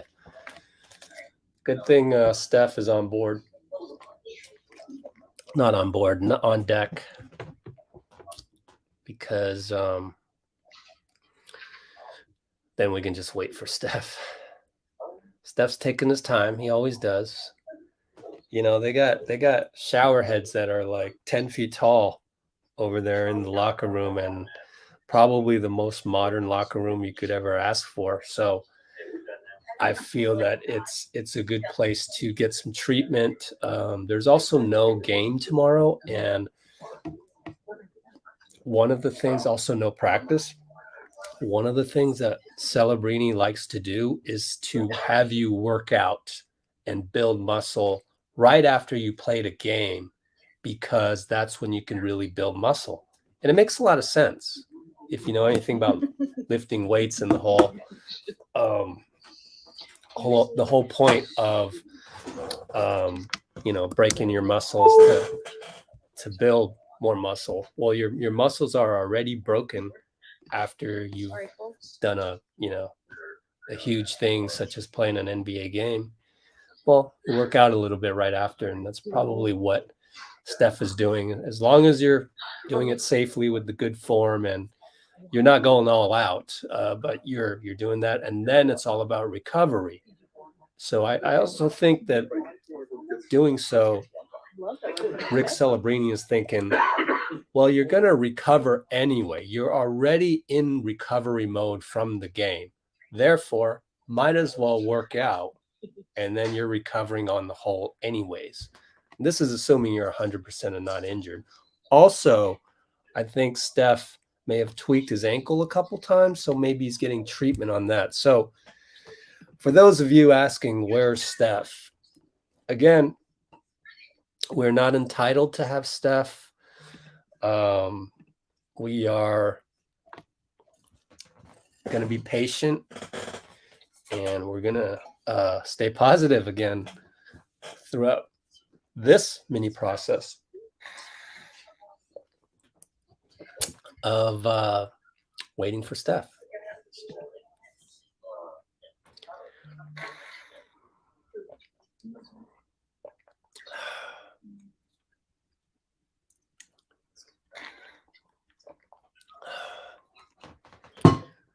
Okay, what else we got?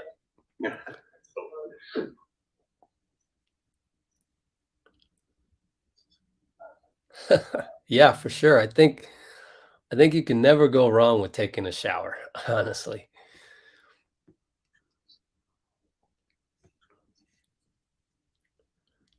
Yep.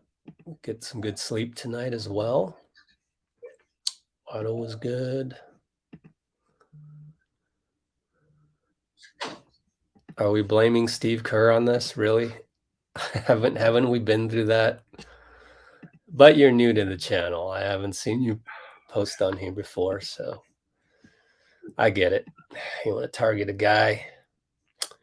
Oh, let's actually get everything ready to go. Almost left you guys in the dust there. My fault. How can I? Yeah, that's good. Dean, we'll keep you for next time. We'll do the NBA 2K thing where you get the extra rest and power up for game 2 on Sunday, since it was sort of a downer tonight. So that's what we'll do.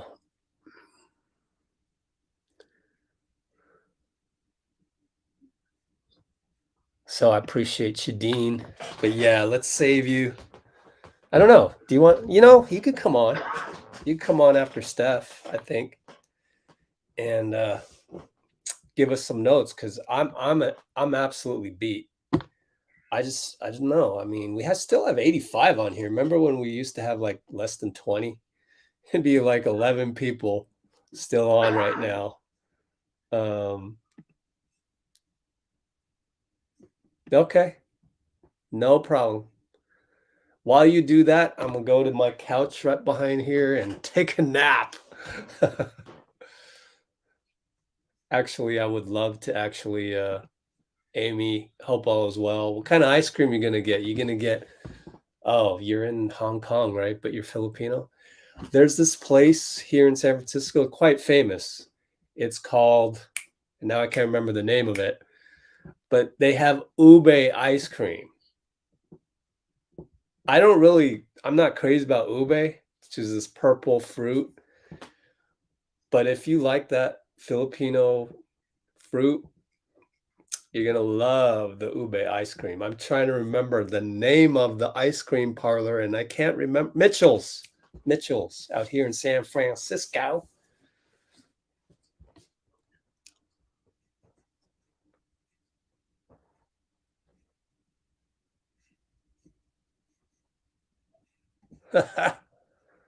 Well, HMD is reveling in the thing about the center, and you may be right. You may absolutely be right, honestly. HMD, I appreciate you always saying things in a respectful manner. You may very well be right. I mean, if we lose the finals and Robert Williams averages 2-3 blocks a game, then got to start thinking about, what if we had Wiseman in there, yada, yada, yada. What if we had JaVale, et cetera, et cetera. So a lot of things could happen if we lose the series. A lot of things could happen. It could just be that one missing piece. Could be just that one missing piece that kind of changes the whole dynamic. Then at that point, you're like, well, Belly didn't really do much in the playoffs anyways, so let's get another, see what I'm getting at? And then the dominoes fall, and suddenly you have a completely different team that you had. Not completely different team, but you had a more altered team than you thought you had before. Dean is here. Although he's switched. Okay, Dean, come on board, but then you're gonna have to. Dean's here. Come on board. But once Steph comes on board, we're leaving for Steph. But say something. Absolutely. All right. Just getting the comments up here. Here. Hello, everybody. Yay. Take over, man. I don't want to talk anymore. I'm dying. Let's go, Warriors. That's the first thing I want to say. Let's go. Yes, sir. It's all good. Let's go. All right. First and foremost, let's not let this great Steph Curry game go unnoticed. Dude had 34 points, 5 assists and 2 turnovers, 3 steals, 5 rebounds, shot 7 of 14 from 3, and had a 21-point first quarter. Everybody said, shoots 33% of Marcus Smart, and he's quarter 1, game 1. Put that to rest. All right? Like, we're not worried if Steph can score Marcus Smart now, are we? Not. It's difficult, but it's not like, Smart's going to shut him down every time. He already showed the way he can play. I'm really happy that, that we got to see that from Steph right off the bat. I thought that was a great sign for where Curry's at. People were also talking about the ankle. He seemed like he might have tweaked it a little bit again, but he'll be okay. I'm pretty sure of that.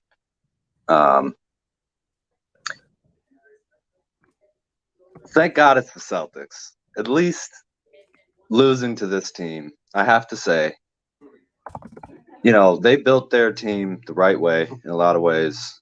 A lot of homegrown guys, just like us. you know, this team was the 10th seed in the East near the start of the season. 10th seed. And they ended up, you know, really ratcheting up their toughness and everything like that. So, you know, I was kind of cheering for them to make the finals anyway. And I got the matchup I wanted the most. I'm happy. I don't want the Warriors to lose, obviously. You know, I was hoping we could try and get a sweep. Not expecting it. I was hoping, you know, that we might be able to do that. I obviously losing the way we did is very painful. There's no question about it. But you know, as Rich was saying, we had a steady lead throughout the game. They already made a comeback, right? They were up 2 going into halftime, so they showed that they could do it in the first half. And then it was NBA Jam for the last 6 minutes of the third quarter. The net's on fire. People are doing 360 dunks or they're touching the top of the roof, and you know, they caught fire. They're a great team. They just went through 2 game 7s, right? And we've been off since Thursday last week. You know, so they were down a little bit, but had enough energy and fight and caught fire at the right time at the end of the game to win. But you know, this isn't a team that we need to hate. The Celtics are not a team that we need to hate. I respect them a lot. I really appreciate, you know, what they're doing. Hey, it's Lacob. It's Lacob and Phil Hellmuth. Hold on. Shoot. I don't think I'll get to it in time. I'm so sorry. Well, that's Lacob way in the back, if you can see him. All right, he's gone. Pretty cool. I hit the wrong button. I stopped the screen and I shared it. That's one of those days. It's one of those days. We hit the wrong button in the fourth too, man. I was Klay Thompson right there. Oh, Klay didn't play that bad. Klay didn't play that bad. He had 3 assists, shot like 50% from 3. He'll be all right. Yeah, I have no doubt he'll be all right. I'm just saying, you know, there was a few. My standards are high with Klay, but they shouldn't be because he's coming back 2 major surgeries. But anyways, I don't know. It's because you know what's coming when the series is on the line. Yeah, exactly. Yeah. Again, as I've just said, how much I respect the Celtics and how you know, how fun I think it is that we get to play this team. I mean, you can't. Anybody who's like, "Oh, I hate Jason Tatum and Jaylen Brown," why? It's like Steph and Klay, personality-wise, not game-wise, but personality-wise. I mean, come on. Marcus Smart's a little Draymond. Horford's a little Iguodala. I mean, come on. We're facing ourselves. This is so much fun, man. Oh, my God. This is going to be such a fun series. We got one more game at home, too, before we go on the road. But I still think we have better depth than the Celtics. Steph? No. I still think that this team has better depth than the Celtics. And I kind of feel like we were a little too veteran heavy at times for offense, because our vets a lot of them are playmakers, screen setters, defenders.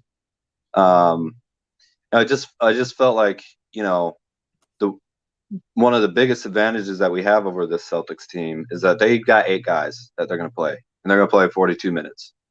You know, I would love to see a little bit more variance of even some of the younger dudes. I know that's crazy to say in the finals, but it's one of our advantages. It just is, and it's the thing that they can't really counter. That's game. You know, I don't think they have the personality personnel. I mean, you kind of gotta just get the game 1 under your belt. Yeah, that's true, and I think that's why we didn't see even any like there was no Bielitsa, Moody, Kuminga, Lee, JT. There was none of that. It was like we kind of played 8 guys. They played 8 guys for the most part, right? Yeah, and that's not the formula you want going forward. But credit to the It plays to their game. Yeah, credit the Celtics for forcing that kind of hand. Okay. Mhm. So we didn't get the win playing just 8 guys. Now we know. Yeah. It's adjustments. We got adjustments to make. Absolutely. I thought Andrew Wiggins played really well today. I saw that he had 20 points. It felt like his biggest impact was just like, I want to take a shot. I even might want to attack the rim. And he was our energy boost along with Steph. I just think he played really, really well. He did not look afraid at all based on what I saw. He hit both his free throws, right? Yeah. Yeah. And that's This when was a great Wiggins game. Steve Kerr turned to Kenny and was smiling. I was like, I bet you that's what they're talking about. Yeah. Kerr was like, you owe me a Coke. Yeah. Well, let's face it, it's a beer. It's a beer. Yeah, a beer. Hey, someone donated. Or a little whiskey on the sideline in a sports Jordan bottle. versus everybody. What you got for me? Iguodala was doing, twice 2 unforced turnovers. Yeah. Wow, we had a couple of those wild turnovers, didn't we? Yeah. The wild Draymond turnover, then we had the wild Iguodala turnover. It's almost like both of them came out of a timeout almost. I don't know, but very uncharacteristic. Yeah, and again, I think that speaks to we've been off since Thursday last week. That was a home win. One of my things in 5. It's not. It was great. It was dominant, but it wasn't the like. When you go through those game 7s, it's almost like you're chiseling off the mistakes because you have to, otherwise your season's over. I think the Warriors will be able to address that in game 2 because we just lost a finals game, and that will be plenty of everybody's going to be hyper focused, hyper energetic. We didn't die. Oh, I lost it. How many times someone on the Warriors would lose a dribble and bend down to pick it over, and a Celtic player would jump on top of the ball. Right, they're good at that. That's the difference between, and this, it wasn't, the whole rest versus rust kind of conversation comes into it, and I think we had a lot of energy to start the game, which is good. That was the rest. But we've been playing a lot of scrimmage and not a lot of like this team is trying to take your life away in a basketball sense, kind of basketball in a little while. And that's okay. We didn't get blown out. You say it would have been worse if we lost on a buzzer beater or something, right? Some fluke, Yeah. There's a lot of game tape to go over here today. I think that's so. I think you're kind of right because we lost this game. Because the Celtics made a great comeback in the second and fourth quarter when they know actually that Steph is playing less minutes than the first and third. So that was interesting when they decided to put the pressure on. I mean, they gave us the third quarter we just gave them. This is their blueprint. This is how they're going to win the series on us. So we either figure it out or we don't. And if we don't, then we lose the series. But I think we'll figure it out. I have confidence in our coaching staff. It's not just Steve Kerr in a room. I mean, it's everybody. Yeah. Well, what about this? I think this is I think HMD, this is the first game. It's game 1. You weren't going to play Kuminga. You weren't going to play Moody. You were probably going to play Gary if things got really, sideways. It did, but then also it wasn't like it felt like it was more Boston than us. I don't know. It's a feel. I feel like we haven't given up on Kuminga. It's a 7-game series. No. Yeah. So there's not a denial. It's just your first move out of the chessboard. And the Celtics, they did a good job in that fourth quarter in that little stretch, 40-16 run. I don't know what else you do. I'm going to go try and look at the tape if I can. That was actually marvelous basketball. I mean, I'm sitting there going, this is perfect basketball. The Nets were really actually on fire. They Yeah. scored 27 points on 11 shots. And also Roland makes a point. It got us this far. You can't just suddenly change and I don't know. You can't just Yeah, suddenly you adjust, you don't overhaul. Yeah. Yeah. So, but maybe, you throw in a little Kuminga next game. You never know. Look, I'm Your not best, Andy. mad if they don't, right? It's just No, I think we should use him. I love the process. I just love the process. That's why I can sit here and say, if we don't figure out the blueprint, then we'll lose. I don't mind saying that, but I'm also confident that we'll figure it out because that's our process. And I'm just like Well, Steph, I really like going through these motions, and I find the joy in that. And so, if Kuminga's part of that, then great. If he's not, then something happened where there was a reason for it not to happen. And it's not the answer to that isn't going to be, oh, we were stupid. No, I think the coaching staff is actually pretty good, and there's good reasons. I'd love to explore it, even if Kuminga doesn't play, but I think he will. I'm with you on that. Jordan versus everybody versus first of all, cool name. Secondly, teams know that it's more that the Celtics offense was able to force our defense to do it. Like they moved us out of the way far enough. Oh, here's from Steph. where they were going. All right, I got to go back. So let's do this. Recording in progress. Start with Tim here. Steph, you guys have not trailed in a playoff series this season until now. What's the confidence level after and the way it happened to give up a pretty big lead in that kind of avalanche in the fourth quarter? It's not ideal, but believe in who we are, how we deal with adversity. Excuse me. How we responded all year, how we responded in the playoffs after a loss. So learned a lot from that fourth quarter. Obviously, they made a lot of shots.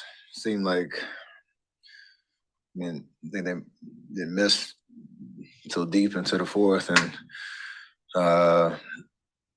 when you have a team that just finds a little bit of momentum like they did and they keep making shots, it's tough to kind of regain that momentum. And the guys that are making shots, obviously Al, Marcus, Derek White, Jalen early in the fourth, they played well. So we know they're a good team. So are we. We got to respond on Sunday.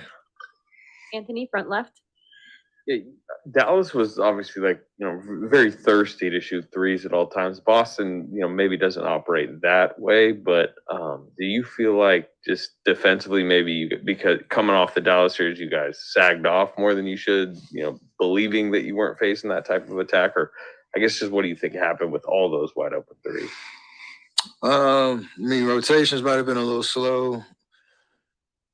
You obviously have to pick and choose where you send attention. Jalen and Jason have the ball in their hands a lot, and they try to create confusion with pick and rolls, putting a lot of different people in them. And Al was spaced, most of the game. And, when he's making shots like that and you're slow to rotate, it's just another threat that you got to worry about. And obviously, 26 points, 6 for 8, that's tough. And even Derek, scoring 20 plus and 5 threes. So those two guys are key. And you hope they don't stay that hot, but you also have to do something about it. And we got to figure that out watching film, tomorrow and Saturday. Logan on the right. You started this game pretty aggressive. I think you scored 21 in the first. What tone were you trying to set going into this series? Just playing aggressive, knowing, playing the way I know how to play. I think I found a lot of space, obviously, in the first quarter and just trying to ride that wave as long as I could. And, they're obviously a good defensive team, but we created enough good looks offensively, to win the game tonight. Just couldn't get enough stops and, let lead melted away in the fourth. So it's there's a lot of bright spots to how we play. Got to get over the tough feeling of letting one slip away. Janie on the left. Steph, what did it mean to have Otto back and just Andre's influence, just to give you guys some reinforcements there and two key people in your rotation? It's huge to have, options and have our guys back. This is the benefit of finishing the series like we did. And, they both made their presence felt, times throughout the game. So, again, that's how we do things. And it was nice to have them out there. I think, we all as a whole understand there might be different lineups out there based on, or different than last series. So we got to continue to try to build that chemistry, understand what we're doing on offense, especially when, things kind of slow down a little bit. Back to Tim. Steph, Jordan's obviously had some really good moments in this postseason, but maybe tonight was not one of them. Where did you think his game was? It was I think Kerr mentioned that they were playing him pretty physically. Did you see that? Did you see him getting a little bit off his game? Yeah, you're comparing the numbers that he's capable of and the way that he can play, make and all that. And it's tough when you're switching series to feel out, how a team's going to guard him. And just making the right reads and slowing down a little bit. So, it's his first finals game and, there's a lot of adrenaline, a lot of nerves and all that, but, he'll settle in and we all will play better game 2 and like I said, respond. So we've done it before and got a lot of confidence we can do it, even, based on how tonight went. Vincent. Steph, Vince Goodwill, y'all sports. Boston's had a tougher road getting to this point. 7-game series against Milwaukee, 7-game series against Miami. Do you almost feel like they were prepared to be resilient coming into tonight? You had the early flurry, they came back. You guys had the third quarter flurry, they, came back and took over the game in the fourth. I'm sure those experiences helped, but they also have a lot of veterans that have been around like a good amount and had some tests and battles. And, it's also kind of when you look up and the way that the game had went from start to the beginning of the fourth quarter, they went on like a little 7-0 run to start the fourth. They look up and it's only 5 points. And, those guys, none of them have been in the finals before. And we've been on the other side where you look up like, oh, we in this game. And that confidence is contagious. And they started making shots. So those little momentum swings that you can, step on the gas and really take a team's confidence away, you have to capitalize on that. And we didn't do that at the end of the third quarter, that last minute or so, and then to start the fourth quarter. And then you just live and die by the shots that they can make. And they got us tonight on that. So I'm sure those experiences help, but we could do something about it. Question in the back. Steph, you guys had a couple of droughts, second quarter, fourth quarter scoring. Is it tougher? Did it become tougher to create shots after they switched whatever they were doing on you whenever giving you a lot of space in the first quarter? A little bit. They obviously made adjustments, but it was also we got a little rushed and didn't. I don't think we were smart enough in some of those situations to try to find the right matchups and try to create the right shots. And then it's also tough because you're taking the ball out the basket, the way that they were shooting the ball. So there's a combination of both. We obviously scored enough to win. It's just, they make 21 threes and some guys who had career nights shooting the ball. That was really the difference based on how it felt out on the court. Obviously, we'll watch film and see where some of those offensive, mistakes or droughts happen. But you score 108, you got enough to win. You got to get stops. Robert Littell, BS. So when you start off, kind of following up on this question, when you start off that hot, is there an urge to maybe say, hey, I want to kind of roll that into the second quarter, I want to roll that into the fourth quarter, or is it just kind of trusting the rotations and then trying to get that rhythm back when you do come back in? It's the latter, but it's also understanding, how this series develops. At most, we only got 6 games left, so make the necessary adjustments. And, like I said, it's about winning 4 games by any means necessary. And for 42 minutes, we did enough to win the game tonight. That's not how the basketball works. So I think everything starts to become on the table when you look at trying to get ourselves back in the series on Sunday and taking it from there. Hey, Steph, to the point that you made earlier about how you like how the guys handle adversity, what do you think have been the key things that you guys have done after losses this season that can apply to this upcoming game? Just being honest about, what went wrong and holding each other accountable and coming out with a level of effort and desperation that we need to protect our home court on Sunday and, gain some momentum in the series. So obviously our core, we've been through this a couple times.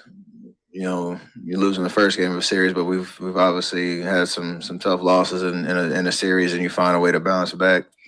So you got to rely on that experience, but it's also just making the necessary game plan adjustments and coming out with a focused effort that everybody can kind of feel like they're going to impact the game at some point. Dalton Johnson, NBC Sports Bay Area. Robert Williams had 4 blocks. He's had that last 2 games against you guys. What makes them just a tough defense to kind of drive and score in the paint against? I mean, that's his skill set in the league. He's an amazing rim protector, especially when he's off the ball. He can kind of roam a little bit. He comes out of nowhere and can contest shots to the rim.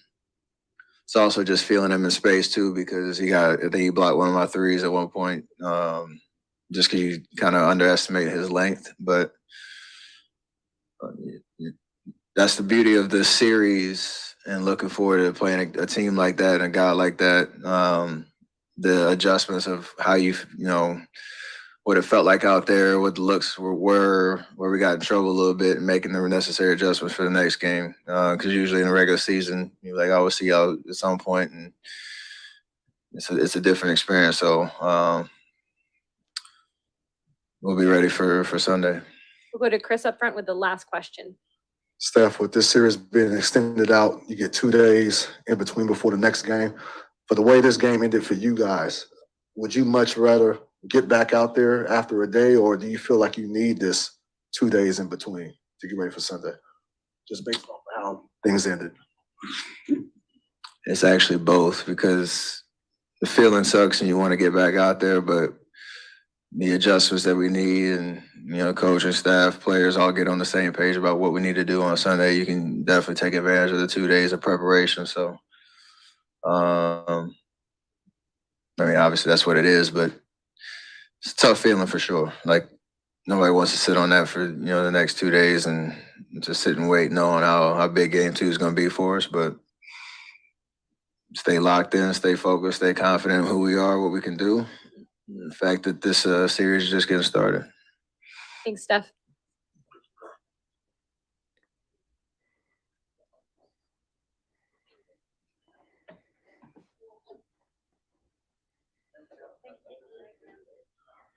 Recording stopped. Man, I can finally cough that cough that I had to cough. Oof, yeah. You feeling all right, Rich? Oh, I've been better. I thought I'd muted your mic. Oh, you're able to change yourself. I unmuted it, yeah. It's all good. Cool. Hold on. Let me pull you up real quick. Okay, first I gotta process that video. Ba-dum-bum-bum. There it is. And now I gotta send it. Okay. So let's get you back on the main screen here. Stop screen. Boom. There you are. Yes, sir. Take it away while I work on my video. All right. Well, I did a couple positives. I think there are a couple little Things that I would point out in a film room. That's what I'm going to call it. I actually thought we really 415 kind of went away from the way we've been defending the primary star on a lot of these teams. I know Tatum shot 3 of 17, so we really, that's got to be a little bit of the Warriors defense, able to keep him to 3 of 17. But 13 assists from Jason Tatum is going to kill us, man. I don't think I want Tatum to be able to play make at that volume. I kind of rather like try and play maybe a little bit more the way we play Doncic, where Doncic was getting 40, shooting 50% from the field, things like that. But we played a little bit more like, okay, your primary guy, we just got to put somebody on him one-on-one, try and make it tough. If he scores, he scores. But we're not helping. Like, we're not helping off others. I think we kind of overhelped a little bit tonight. And Tatum tore us apart playmaking-wise. He tore 13 assists and 2 turnovers. To the Derek White 3 from the right side. Wiggins is on him. He just hit a 3. I explained it all during when it happened. These days, young players like Wiggs, they just don't have that extra level where back in the day when I played basketball, pickup game, guy hits 2 or 3 in a row, we're sticking on that guy and we're making extra sure that he doesn't. But the difference is this game is so fast and pace and space that you kind of forget that guy's hot because the ball moves around so quickly. And so when Tatum makes his move, you got to trust that guy. In fact, he was all the way on the other side of the court. So you have to trust that, even though your natural instinct is to help just in case. So I think Tatum playing as great as he played tonight, we have to make that adjustment to go, wait a minute, this guy's playing like LeBron used to play. So, and we have to think I'd rather try and play, if we're taking it to the absolute extreme, I'd rather try and play like 5-on-4 where you let Tatum get like 60 for 6 straight games. That, it may be a little dangerous sometimes, but I think if that means the other guys aren't as involved, they don't get to touch the ball, a la Steve Kerr. Like, you got nowhere to go, and you're going to have to do this for 42 minutes, 44 minutes a night, every night. Right. Yeah. I would rather play that way because, I think Draymond. Yeah. Go ahead. It's next level thinking. Who would have thought? Let's let Tatum score 60. Right? I'd rather have that than 13 assists and everybody else is on fire. Exactly. This is the Celtics, man. You're so right about this. Thank you, Rich. With you. It's what we've been doing too throughout the playoffs a lot. I think Draymond's talked about how much he dislikes overhelping, which is funny because he's such a crazy help defense. Like, he'll break the rules sometimes. Yeah. But I think we really, we just went away from what we've been doing a little bit there. The fourth quarter, threes and everything. I think I might have said something like this, but what we brought today was energy for a game. It wasn't energy for a fight. The Celtics brought energy for a fight. Oh, Dean. Whoa, you, Dean. Wow, I got a 419 mark. Say that one more time. We brought energy for a game. The Celtics brought energy for a fight. Love it. That's okay. We know how to do the same thing too. So it's not like we can't bring energy for the fight, but a lot of that's what that fourth quarter was. Some of the human element, a lot of people forget. Like, you want to come out here, it's not a video game for the 5 millionth time that we can come out in game 1 and actually come for a fight when we just got done with the 4-1 on the Mavs, a finesse team. We got 4 days of rest. Some things are just a lot to ask of your squad to play to that perfection level that you would want in a video game. We're human beings. We make mistakes. So I mean, the people playing the video games get stressed, you know? yeah. So imagine if anybody's ever cooked for for a company or whatever, like, and it's really busy and people are like, where's my order? This is wrong. That, like, imagine like 50 million people are kind of waiting on you to cook their order, you know?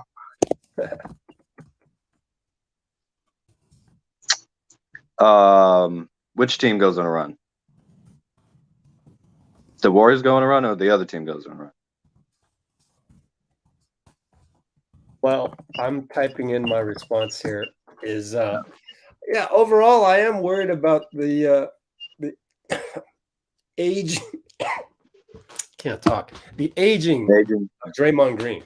So, but it is what it is. Hey, it's only 2 weeks. He's not going to age that much, man. Yeah, but he'll be no, all right. I mean, just I'm seeing that he needs to get punched in the face more these days to wake up, and so, but that's part of what you get. Well, and I can't expect him to be, 27-year-old Draymond. So this is what we got, and it's better than anything else you can get out there on the market right now. So, oh yeah, I'm not I mean, complaining.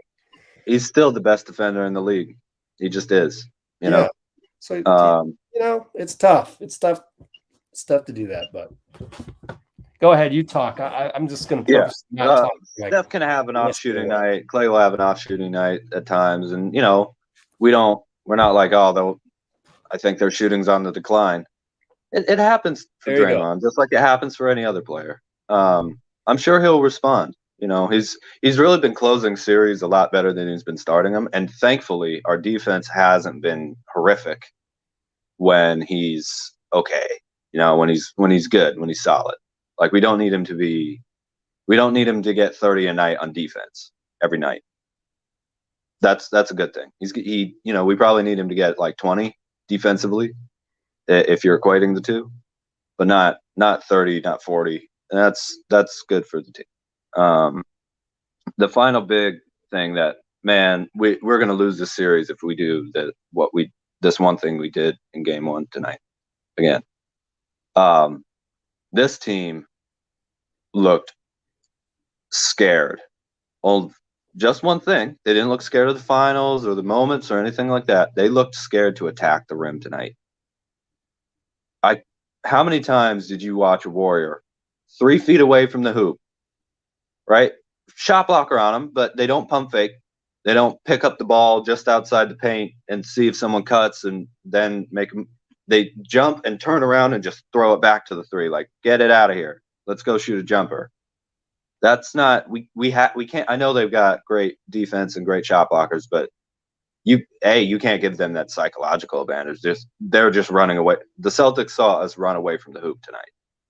I don't think we can give that to them, and it's not good for our game plan. I mean, you got shot blockers, at least get into their body, try and draw some fouls.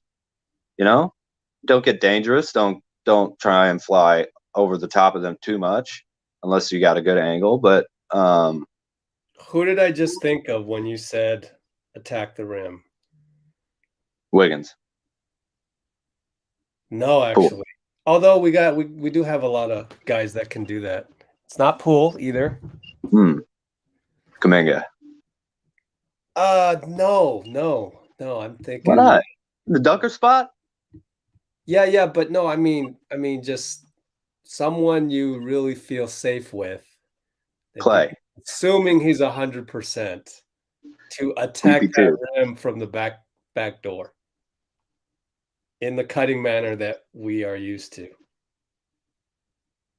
Draymond. Wait, wow, you're really whiffing on this, huh? GP2. Huh? GP2, yes, sir. Yep. And I'm glad we didn't put him in the second half. That would have looked like we were freaking out. That's okay. We don't need to GP2 save us. He was out today. I think he's ready to play, and we got one more game at home. See what happens. If he can shoot. That's the problem. I don't know if he can shoot, but when you were talking about getting to the rim and finishing at the rim, I was thinking of GP2 cutting, receiving the ball, layup. I know he can do that. As far as open threes, I don't know, but maybe we don't need him to shoot open threes. He just cuts. Well, there's been videos of him shooting, and I think thankfully with those type of things, like that's one thing where if it feels okay in practice, since a lot of his jumpers are going to be like draw someone away and find him open in the corner.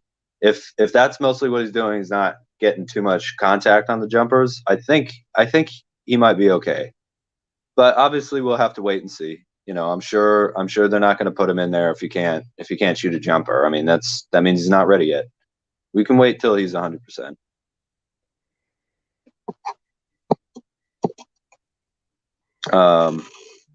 But man, whoever it is, we can't be afraid of attacking the rim. That was one of the few things that I was actually really like kind of a little upset about, maybe a little disappointed about tonight. It's just like, hey, if they block your shot sometimes, they're gonna foul you other times. Just if you're that close, just put it up. Like, we don't need to kick it out to three every time. You know, I don't know. Curry got to the rim a bit, and he was aggressive. Missed a free throw. Shooting like 80% from the line this playoffs. It's crazy.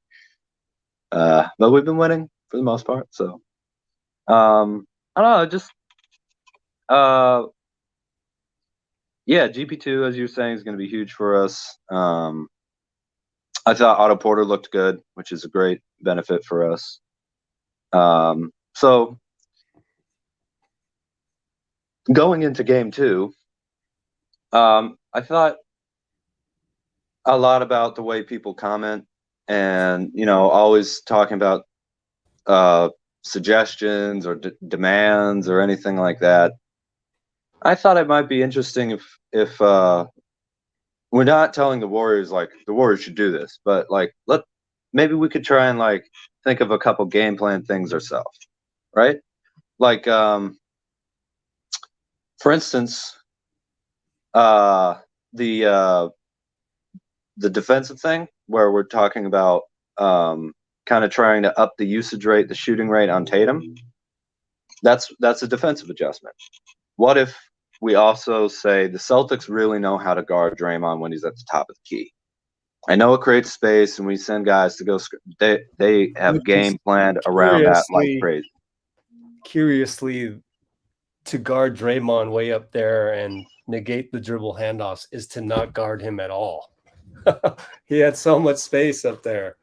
Yeah, so, that's that. Yeah, there's an adjustment to be made from that. I think at times it might be really interesting if we put Draymond in a low post facilitator position, right? Where he's in the dunker spot, moving from side to side. You know, he's got great hands. If we throw him the ball, he catches it most of the time. That's wonderful. And he's got the short corner. He can read the top of the key. And what, are you not going to guard him posting up right next to the rim? You have to guard that. That's Draymond. Like, he's going to attack the rim at least, you know?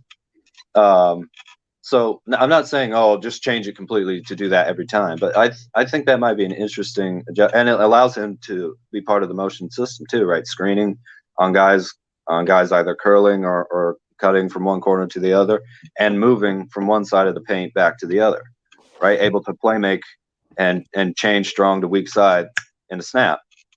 I think that's an adjustment that I would think would be interesting, you know?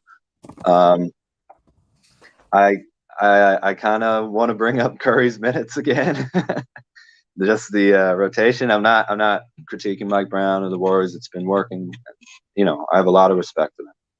But just hypothetically, I was thinking it might be interesting if, let's say, we can marry Steph and Draymond's minutes together, and we start them off the first 8 minutes of the first.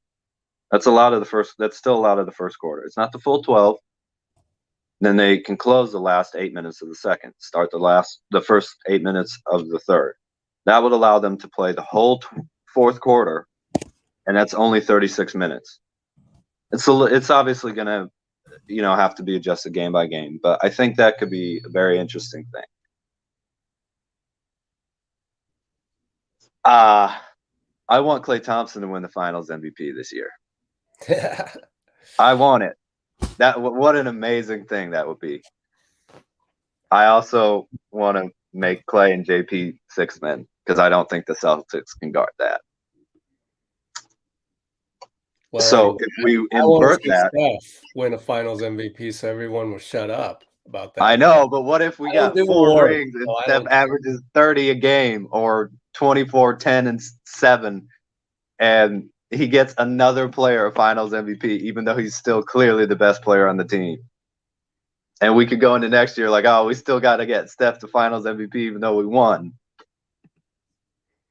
That'd be fun, right? Jordan versus everybody. Let's see. Stop guarding him on the roll.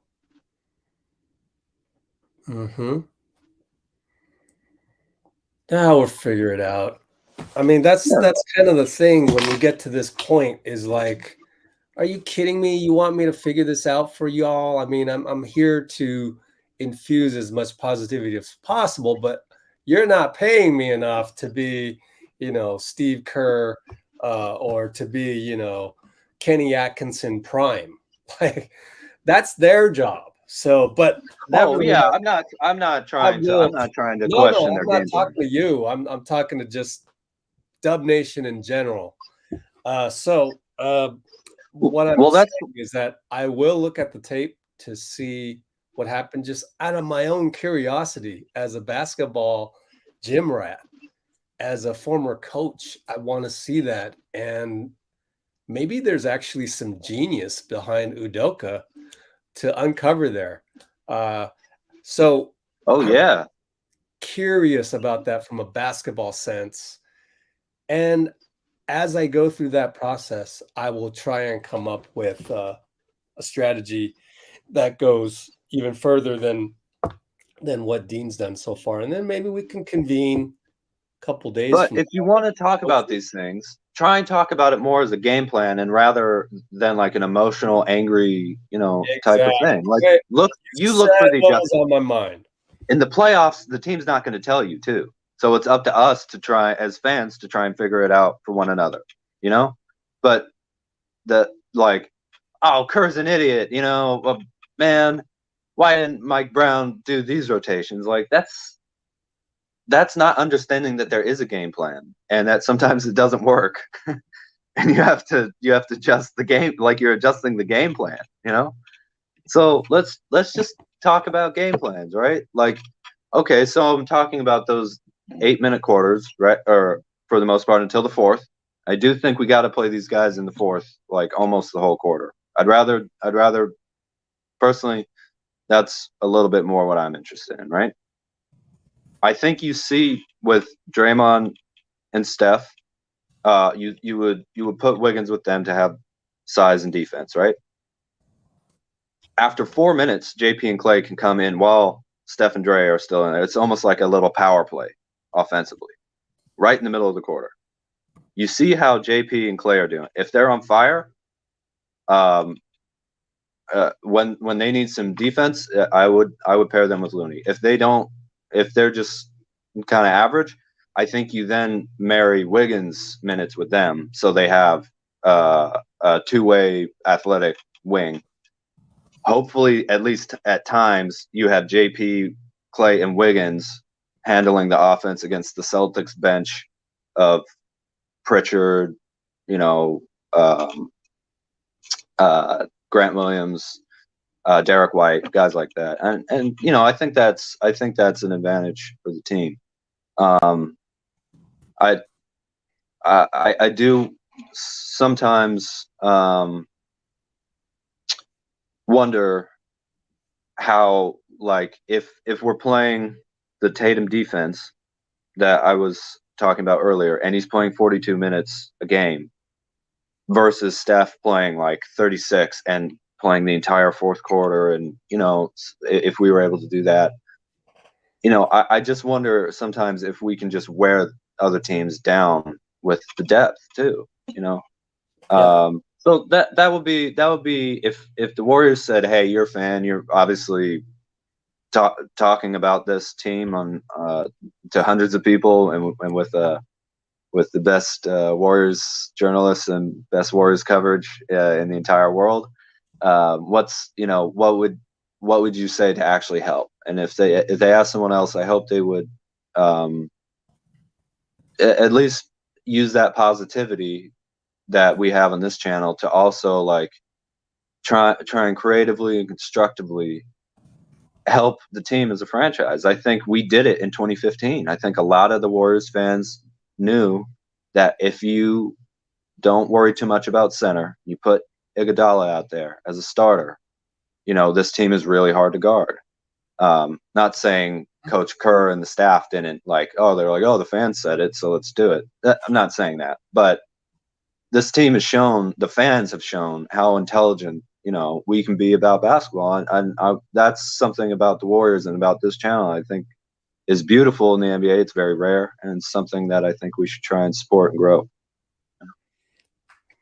Anyway, that's the end of my notes. Perfect. We got 161 comments here. Me. Hold on.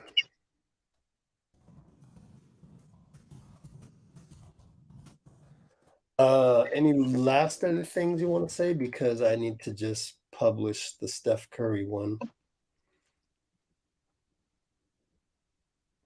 How about something to close us out here? Give us 60 seconds. Go ahead, close us out. Well, there are two Michael Jordan quotes that kind of came to mind while I was thinking about the game a little bit, tonight's game. And the first one is just, he said, everybody has to fail at something. They have to fail at something. But I can't accept not trying. Mm-hmm. We didn't do everything right, but at least we tried tonight pretty hard, and we almost won this game. We didn't play the best. We just didn't play the best consistently throughout the game, but we tried. And everybody here should have full confidence, full faith that this team will always try as hard as they possibly can. The second one is a little bit harder, I think, to really understand the full meaning of what Jordan was trying to say. But he said, obviously I love winning, but I respect losing. Losing has things to teach you. You need to learn from losing, because if you don't, it's going to break you. I'm kind of, these aren't perfect quotes, I should point out, but they're basically what he said. And I think we should meditate on those two things a little bit. We're going to keep trying. We need to learn from losing, and we need to learn from this loss. And oftentimes fears are just an illusion. Mm-hmm. So, wow. That's the last thing I really have to say. Man, it's great to have you. It's great. Will it make you guys feel a little better? That's fantastic. You guys get a cheer. Let's go Warriors next game real loud. Let's go. I'm going to scream at my TV. Yeah. Anyways, thanks for all the donations, Jordan. And isn't it great that you ended with the Jordan quote? So there you go. Jordan versus everybody. You definitely got your money's worth. As far as Otto we lost, Steph had a Jordan game. As far as Otto Porter, utilizing him, etc. I just trust the coaching staff. Oh yeah. We got a couple other bigger to-dos, bigger fish to fry, but I think Otto will be there in that part of the process anyway. So rest assured. Absolutely. But that is the type of mentality that I like to see. Well, if not saying he has to be better or compare or critique the staff, but like what would happen if we put Otto Porter in that position? Run through it in your mind, see what you think it would feel like. Because that is how the coaches are probably going about this. They're not going to be stilted, They're trying to do that all the time. So if we're coming up with it, they've already come up with it. All right, guys. Yeah, trust the process. Appreciate you all. Anything else? I think you just nailed it. Thank you. No, I'm just let's go Warriors, and thanks for having me on, Rich. You guys are the best. Thank you all, people. And thank you. We will see you. Well, I don't know. Maybe I'll look at the tape in 48 hours from now. I don't know. We'll make it up as we go, but no later than obviously Sunday, which game 2 will be at, scroll right 3 times, 5 o'clock Pacific. See you guys. I'll be available Sunday. Oh, awesome. And so will Anthony for the play-by-play. Hey. We'll see. Let's see. So that's my 72 hours minus 6 is 66 hours from here. Take care, everybody. Let's bring the fight. Hit the like. Hit like on the way out. I even forgot to hit like. Everyone, please flash it at the buzzer. Flash the like button, and I would stay on here just for Jordan because he's contributing so much, but I'm literally exhausted from having COVID. And so I appreciate you, Dean, for really just driving this whole thing, this post game. So yeah. Absolutely. Anytime, Rich. Anytime. Oh, with a little shout out to David Lee. All right. 3, 2, 1. We're gonna get out of here. Take care, Dub Nation. Take care. Let's go Warriors community.